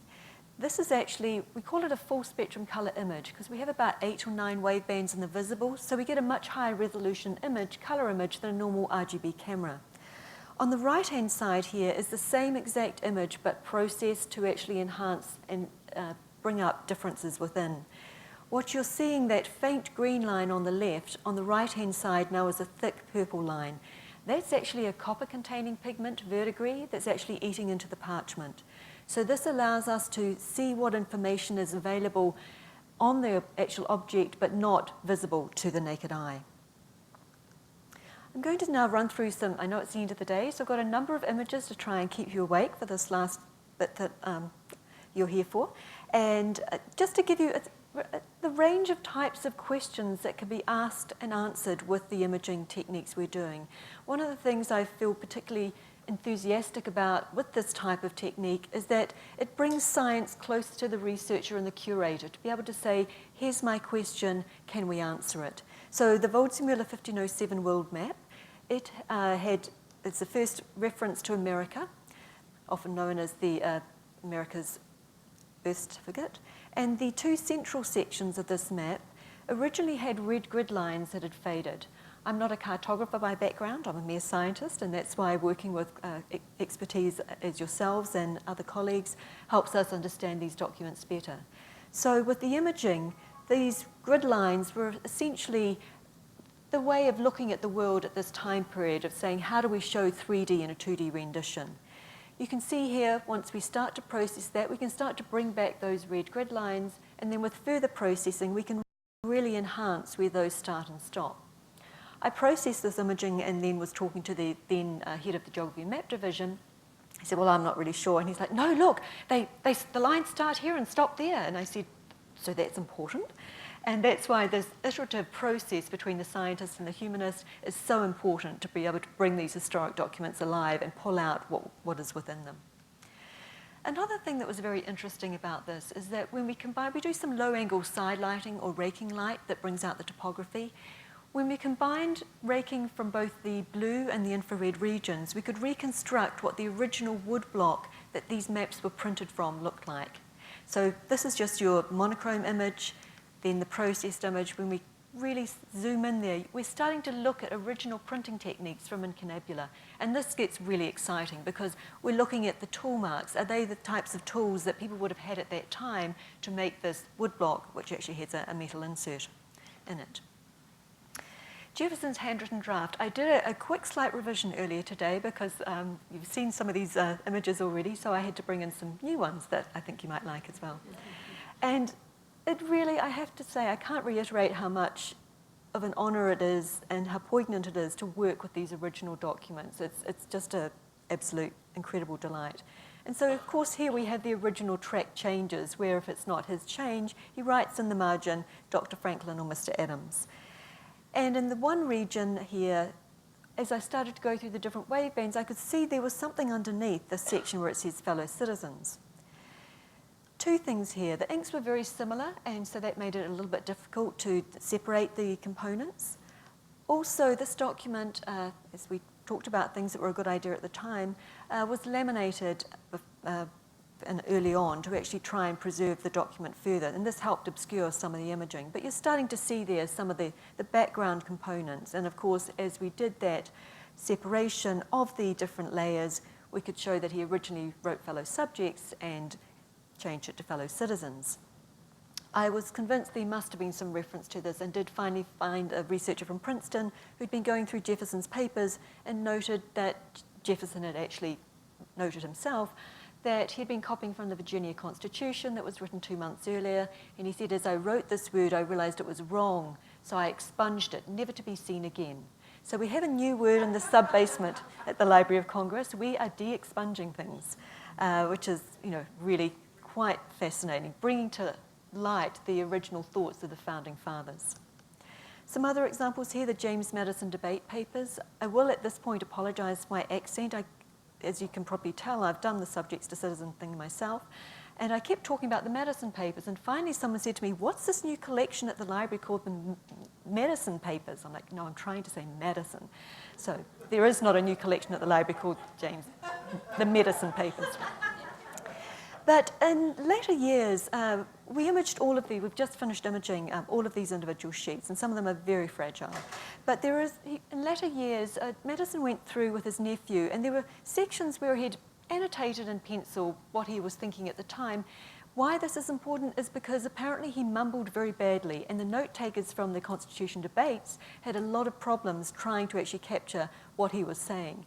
So you can probably see where I'm going with this. So there's a section here, he'd erased it. We can bring it back. And this is really exciting for researchers to be able to pull that. This is like, we haven't really done any processing here, just the pencil shows up very nicely in the infrared region. Enfant plan of Washington, D.C. This was covered by a high glue coating. It was on exhibit in the land grants office, and it was starting to fade, so they thought this varnish would actually help preserve it. Unfortunately, that wasn't the case. This is what you see in the visible. This is actually this street grid that you see underneath. So what's so exciting about this imaging is that we never know what we might or might not find when we look at documents. So now we can zoom in and say, this is the President's house, of course the White House, other regions here, Congress House or Capitol. For Jefferson, this was a working document. He strikes a line through it and says, no, this will be the center of the city. We can also start to compare, and I'll come back to spectral curves a bit later on, different annotations on these documents. So you might see the word struck out in a line, and lower at the bottom here, insert of height. We can actually show that there are two different pencils here being used, and it appears that, and you can see that also the handwriting looks different. The lower section seems to match with Jefferson's handwriting. So we're really now starting to pull out things that are within these documents and see what's there. The Gettysburg Address, as I said, I'm incredibly privileged to have looked at two of the documents that are part of the school curriculum. And again, the differences here, you see the first page written on Mansion stationery. At the bottom, he finishes, crosses out the last three lines and starts writing in pencil on blotter paper on the next page. We here be dedicated to the great task remaining before us. We always image the front and back of documents because you never know what's there when you can't see it. And when we imaged this document in the ultraviolet, we saw certain regions that were fluorescing. And in fact, what we found is a thumb on the front and 3 fingers on the back, right by the fold of the page that he changed before he gave the address at Gettysburg. So this is really, really exciting. How do we start to pull out and find this type of information and then start to link it together? We have been working with the Criminal Investigation Lab, USCIL, and there's enough of a print for a positive. We just need a known, authenticated positive of Lincoln's to be able to compare that with, and that's still on my list of things to do. We're now putting together the software to start to put together part fingerprints. It's still under development, but we're hoping at some point, we've got lots of part fingerprints on the first and second inaugural addresses. We hope that at some point we will answer these questions. The other interesting thing about this imaging is that we often generate more questions than we answer. I don't think that's a bad thing, but it still leaves lots of open ends and lots of interesting projects for researchers. Another part of the processing here is when we do what we call the principal component analysis, different inks that have a different spectral response, we can show them up separately and give them a unique pseudo color. So you see here the mentioned stationery ink at the top is showing up white, the writing ink in blue. Within the written ink, you're also seeing dark and light blue regions. That's the intensity of his writing. So we've been starting to look at this to see if we can separate out between periods of time where people were taught to scribe the same. And we've looked at a number of Lincoln documents, and you really do have to look at sequence of letters to look at how significant that pressure is, but it does give us some very interesting information. I recently had the opportunity and pleasure to look at a Gilcrease copy of the Declaration of Independence, and they were very interested in trying to figure out who the author of this document was. What we did find, which was very interesting on page 3 of this copy, was a fingerprint.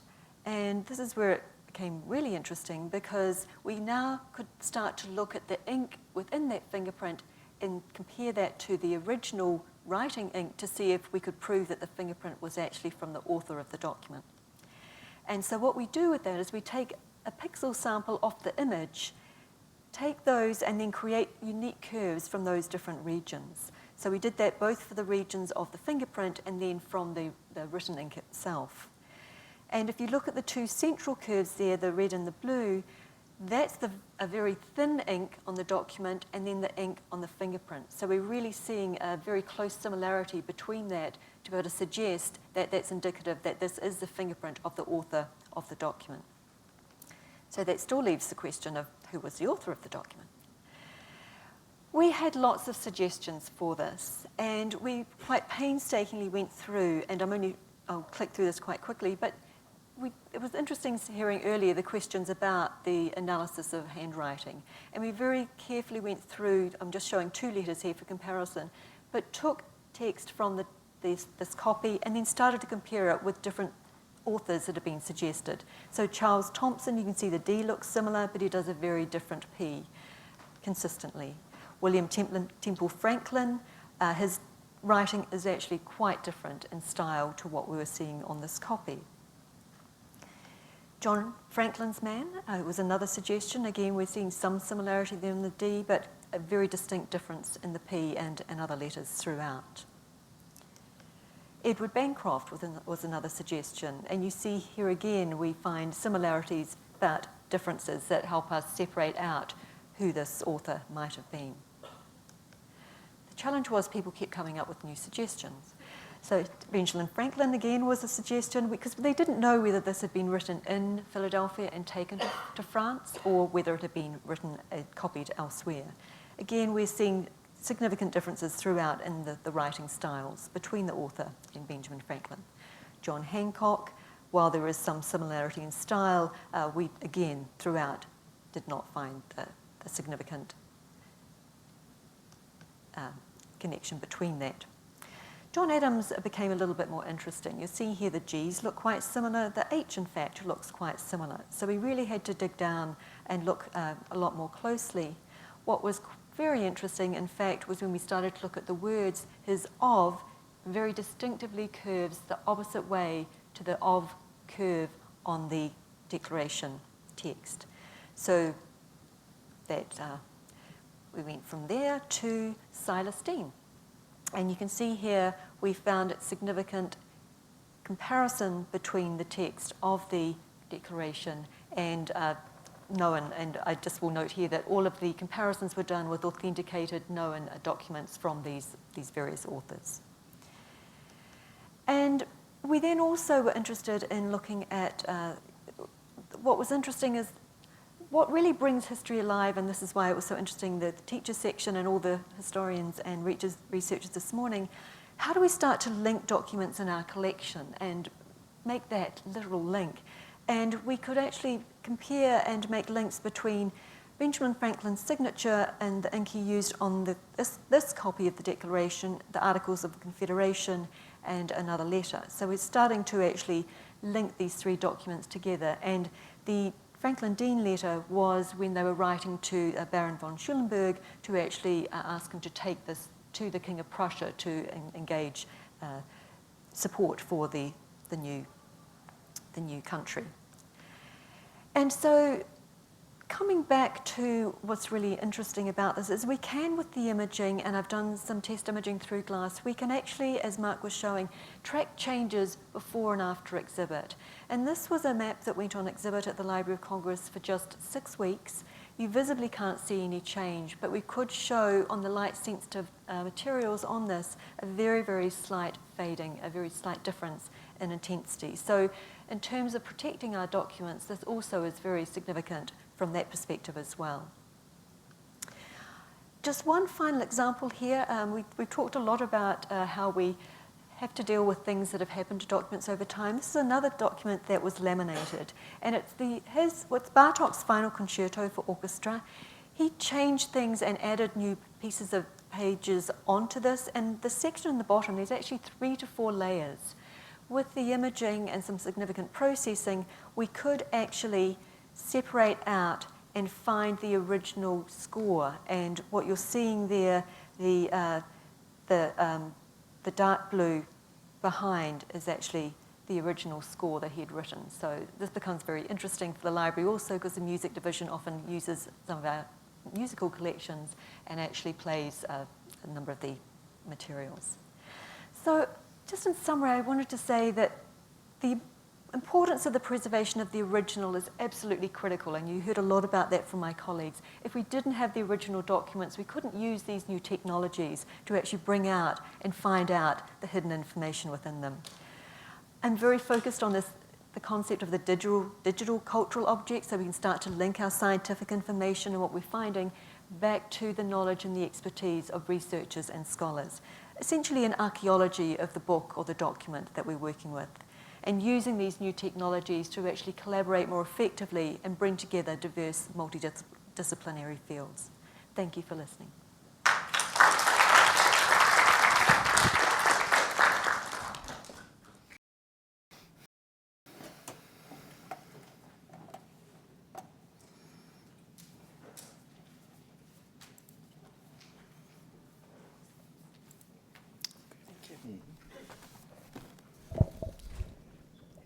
Good afternoon, everyone. I'm the sweep here, bringing in just a few images for sort of bringing together over time. Since one of the questions that's been at the heart of our conversation is, when did the period come into play?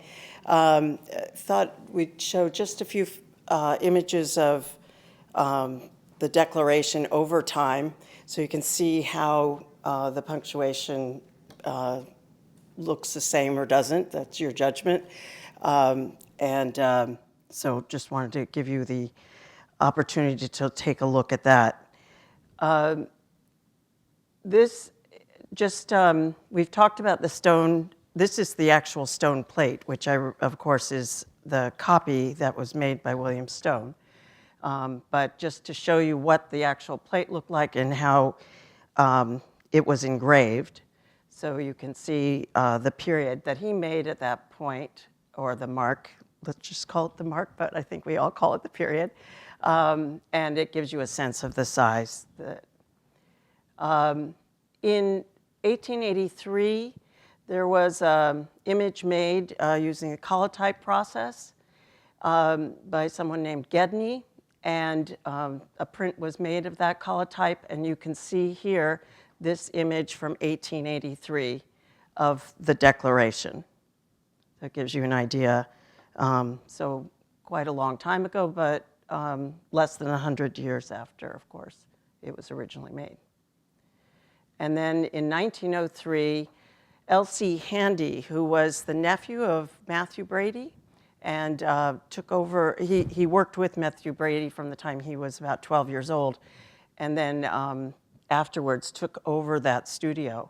Anyway, he was charged, asked to make copies of historical documents in Washington. Particularly, he did a lot for the Library of Congress over a course of time, and I think other institutions or groups as well.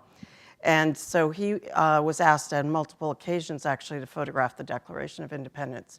And this is a scan of a print from a black and white photograph taken by L.C. Handy in 1903.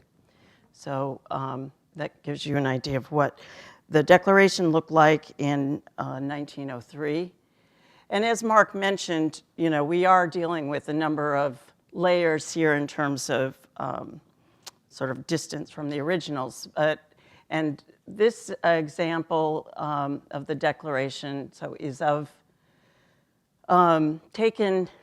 this was a transparency photographic process using a transparency. And it was actually taken of the Declaration when it was still in the National Bureau of Standards encasement. So there were really 2 layers of glass between the photographer and the actual Declaration. And the last one is one that we've seen today more than once, but just to be clear, this is after the conservation, before it was put back into the new encasement. So you can see, blown up image of the Declaration as it looked in 2003 directly without anything between the photographer and the actual Declaration. So that gives you a sense over time, since certainly 1883, what the Declaration has looked like and any changes or not that you may have noticed. So that gives you a little bit of an idea of how this particular part of the Declaration has or has not changed. So thank you.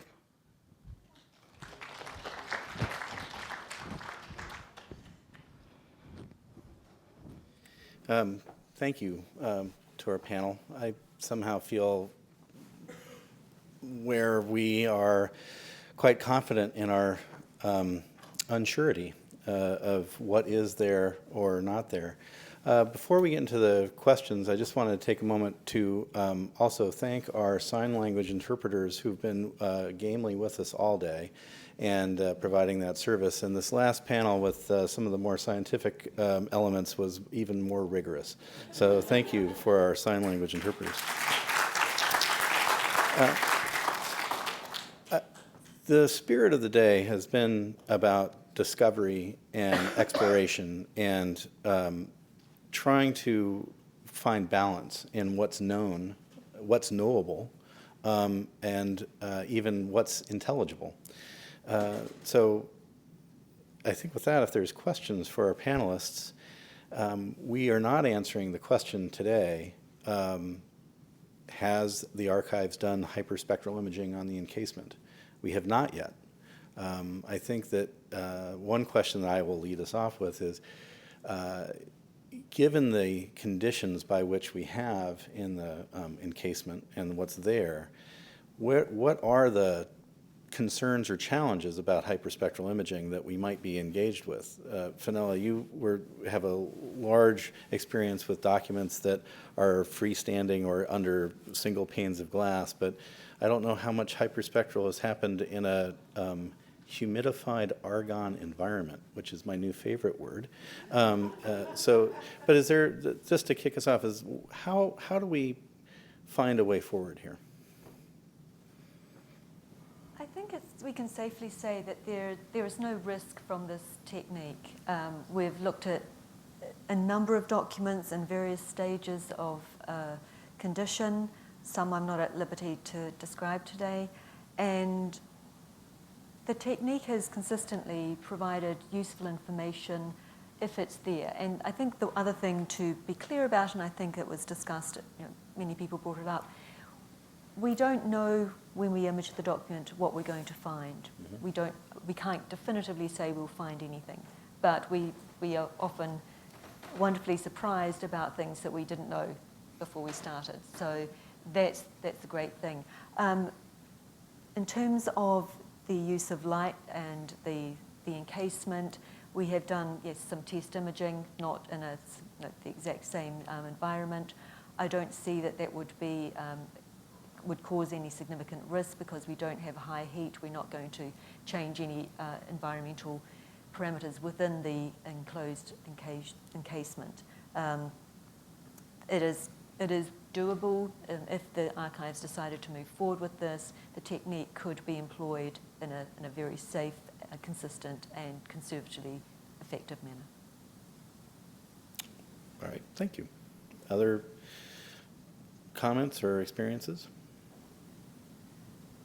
With one thing that we think about also in terms of the charters, which from the document standpoint, and I don't know whether something has been done through the glass in the way, I know we've talked about it in discussing the possibility, but we're also very conscious just the specifics of the Declaration and the other charters, is that the encasement therein also bring to it a certain, let's say, they're very high tech in a certain way, and also a certain level of fragility. So it's something that we also are conscious of in terms of our thinking about how something like that happens. I understand, though, one of the things has to do with interpretation, and that when you get how the results that we saw, subjects and citizens, is so beautiful and rewarding,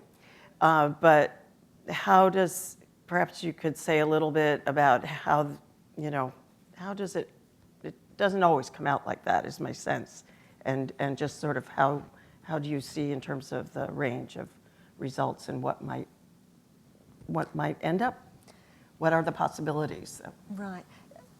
Throughout the examples I gave, there were essentially two. We try not to just use one specific processing technique. And that's the beauty is knowing the original document, so you're not trying to input any artifacts into what you're actually seeing from the processing. And that really is something you have to be very careful with the interpretation. I talked about principal component analysis, where we do pseudo colors, which actually brings up and you separate out components based on the actual chemical response of that ink or the parchment itself. I also showed a number of examples where we're using spectral curves. That allows us to really definitively track the exact same pixel location, so we're not introducing error from moving to a different region and just saying we're just looking at the A. So we're going back to the exact same location to try and depict any change. So that's more talking about changes over time, which I'm very interested in.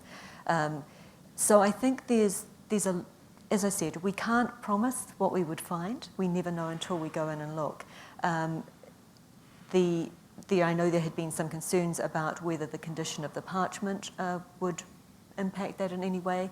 The way we've set up and standardized the procedure for defining spectral curves, for example, we actually subtract the substrate response from the ink area. So because we know that the substrate itself, if that's changing in one location to another, you talked about tide lines and things like that, that we can subtract that out and make sure that we're not introducing any artifacts into the information itself. Mm-hmm.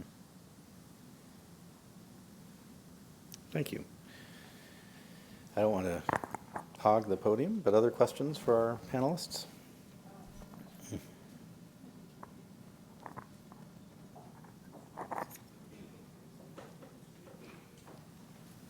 Just wanted to say, first of all, thank you very much. That was an extraordinary panel, and I really appreciate your sharing with us all the work that you've done, and it's a true education. I'm sure I'm not the only one to feel that way, so thank you, and also for the evident care, considerable care you're all putting into the work of this.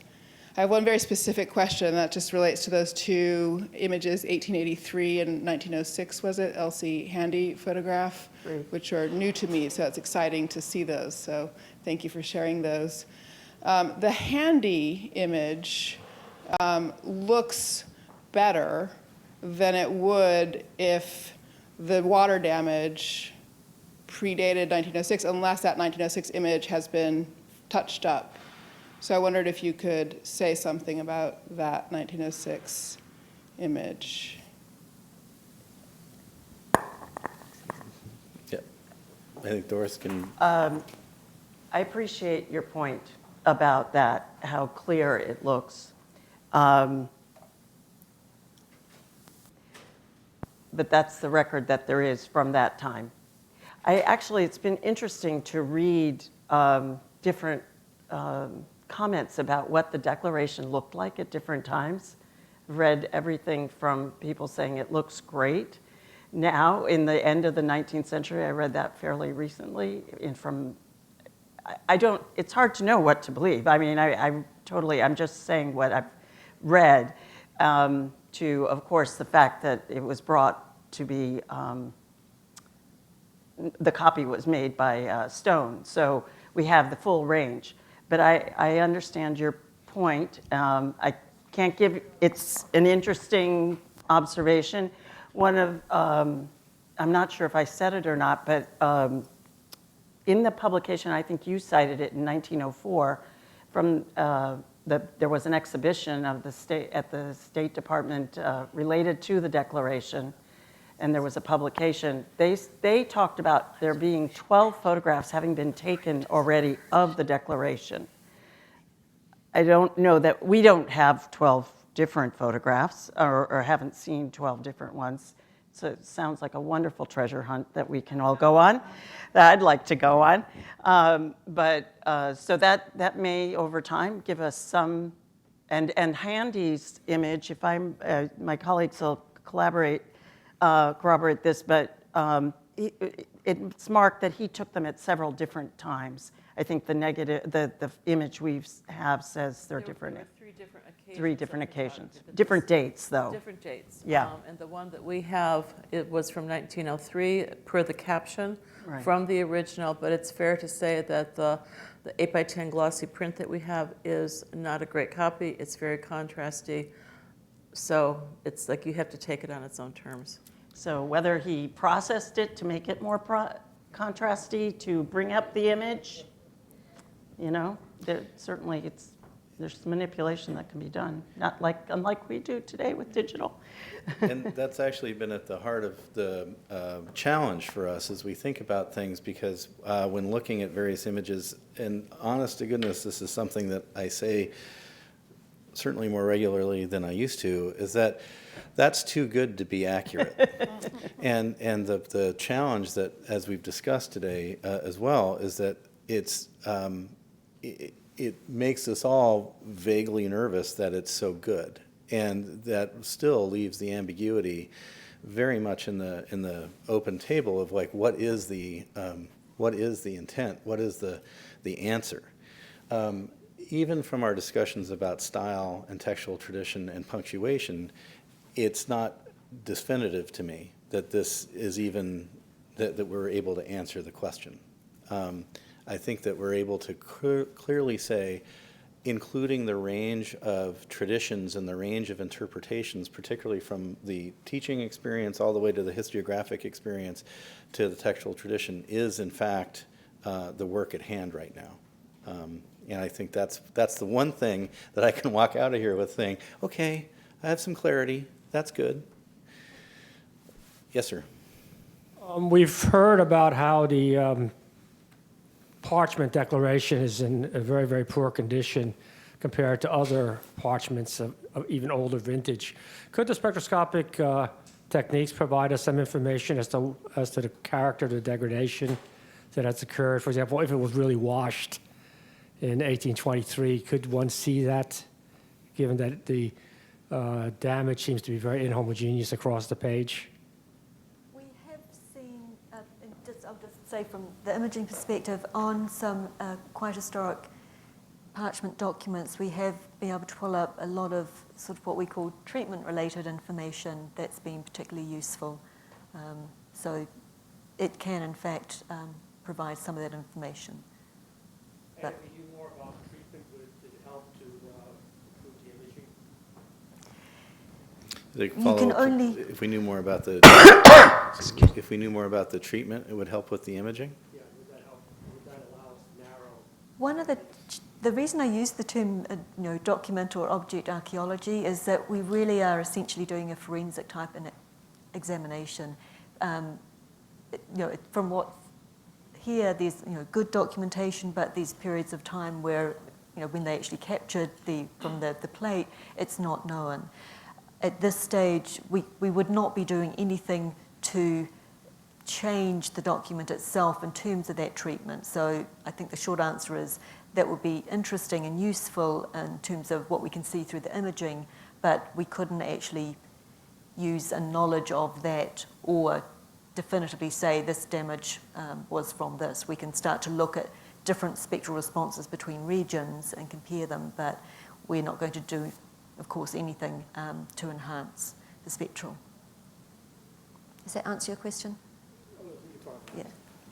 Actually, I wanted to go back to Danielle's question about the handy print of 1903. It's very important to understand the context. It was created in response to a committee of the National Academy of Sciences, and they had first been convened in 1880 because of concern about the condition of the Declaration, and then reconvened in 1903. So I think your question about the quality of the image is probably related to the fact that it was more damaged than it appears in the photograph, and that Mr. Handy, as a remarkably talented photographer, was able to choose emulsions and exposure, types of light exposure, that acted to enhance what was probably more faint, I should say, to be accurate, ink background contrast. And I think it's that context, and they actually wanted the photograph in 1903 because they had an image from 1883, and they wanted to see what had happened in 10 years. So taking that in mind, the handy, I think, is probably enhanced in some way by choice of technique, exposure, emulsion, and gives a better image. That said, it is a very good resource for the kinds of questions that you've raised about punctuation. And as that, I think, should be valued. And we are working actually here with a second, third, fourth generation image. So it's worth pursuing that line. I read something that seemed to verify that. I read an account once of somebody who viewed the Declaration. It was on view in Independence Hall in Philadelphia in 1876. And this fellow said he was appalled at how badly it had faded.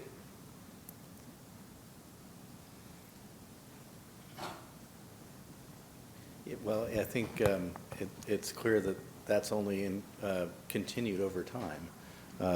And that, in fact, I think there was a story regarding a commission that was formed where an ink seller had suggested to Congress that if they were to contract with him, he would be more than happy to restore the Declaration to its former luster if they would let him have at it for a while. But the commission decided that was not in the best interest of the document nor of the history of the document. Yes, sir, Seth. Have you compared the digital image of the engrossed manuscript with your images of the stone plate and of various editions of the stone to see how closely they overlay? No, I don't. No, I think we've provided you, Seth, and we've been looking at your things. I figured you had the staff to do it, and you've done an excellent job.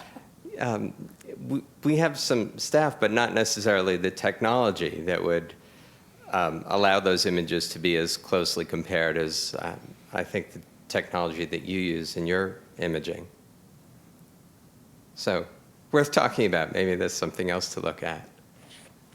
And we have, in some situations at the library, actually taken historic documents and overlaid them to start to look at the difference that we're seeing between things. So there is good technology and image processing that can do things like that. Great. One of the challenges, and you know this, is that the parchment responds and changes in shape, and that moves the letters back and forth. There is actually a staff person who did an overlay of the Stone Engraving and the Declaration, but it takes quite a bit of adjusting, and so by the time you've adjusted line by line, letter by letter, how accurate you are. Each time you do that, it's a subjective manipulation. So it hasn't been pursued at this point, but it's interesting. I'm just going to hit Mark to fill in, since I'm not near the microphone, but as you pointed out, the monitoring system takes having the exact same situation for comparison. The imaging process for those two documents that created the images we currently have are so different, it would throw a lot of variables into that. I'll just reiterate that so we have it on for the folks who are watching online, in that the challenge is that the time and place that a particular image is captured, correct me if I'm getting this wrong, also affect what the result is. And so that when you overlay one image from one time to another, it's going to be apples and pole vaulters to a certain degree. I think that's what you were trying to get at, right, Jeff? Is that the idea? I think so. I think you're good. Well, I do have a soothing tone to my voice at this time of day. But I think that again, it does not, if anything, the need for more partnership and more collaboration, both on the science and the interpretation, is what's needed here. At the end of this day, today, that's what is the clear result that I see. I think in the past it would be very fair to say that there hadn't been comparisons necessarily done with the archives, because we like to provide access to the materials, but we're not necessarily going to get into the interpretation business. And now that this research has come so far, and there's been such a healthy dialogue and discussion, I see a number of avenues that have opened up here for us to pursue. Yes, Doris. One question which is less about the science, but that's intrigued me in learning about the Declaration more, is the understanding that Thomas Jefferson had in his possession a copy of the Binns copy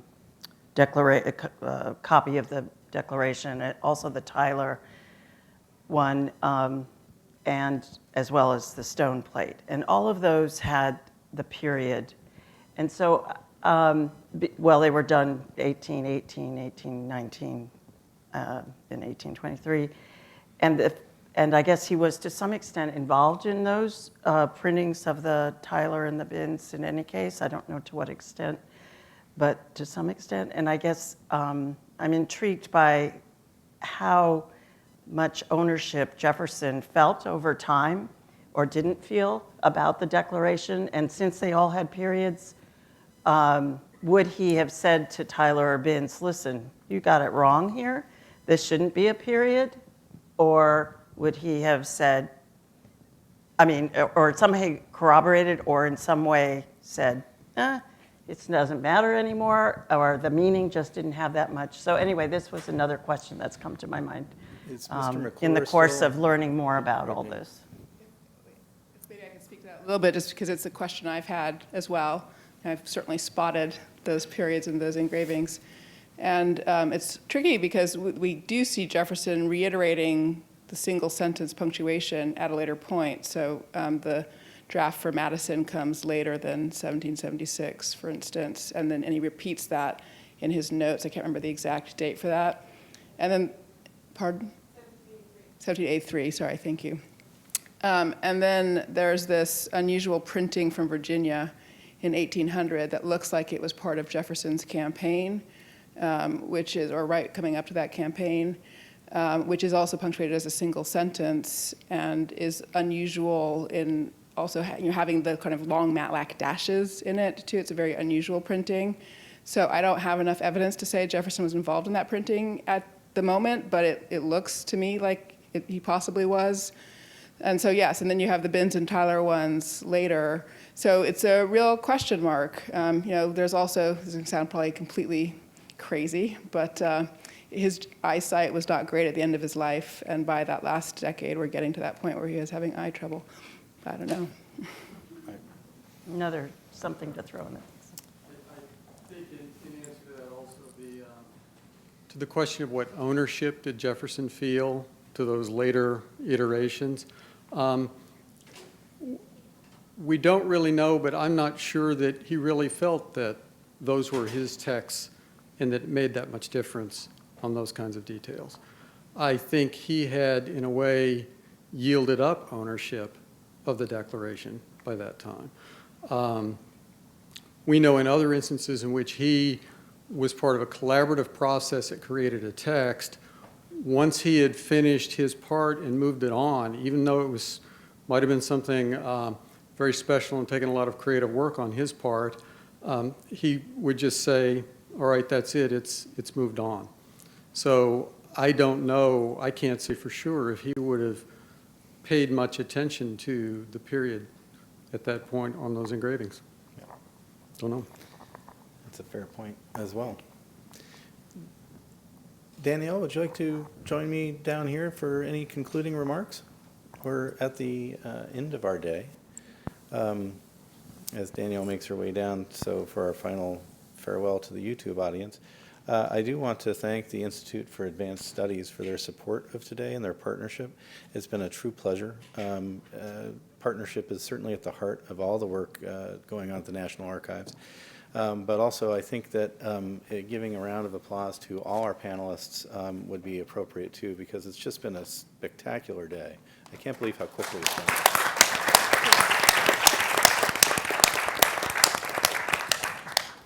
And if I could just reiterate thanks to the National Archives and on a number of dimensions. I mean, first of all, we haven't yet thanked Quinn Brewster, who did such an amazing job pulling this event together. She's not here right now, but I hope you'll all pass on there. We could give her a round of applause for YouTube. And all her special event staff. Exactly. But also just to recognize the extraordinary openness, I mean, I used that word to begin with about sort of the archives' commitment to supporting research, engaging researchers, and so forth. And I have to say, sort of generosity of spirit, because my conversation with the archives started, of course, with my publishing a criticism of my experience as a researcher with the archives. So, I mean, it's really, I mean, just in human terms, I want to say thank you for the incredible generosity that you've shown me in engaging with me around these questions. So it's truly remarkable. It's a pleasure. Thank you. We're happy to participate. The next chapter remains yet to be written, but I think we'll be certainly writing it together. There is much that happened today, and I think that it would be safe to say, keep watching this space. There is much to do, and I think this is an appropriate way to conclude our day. Thank you all. Thank you for those online, and we'll see you again next time.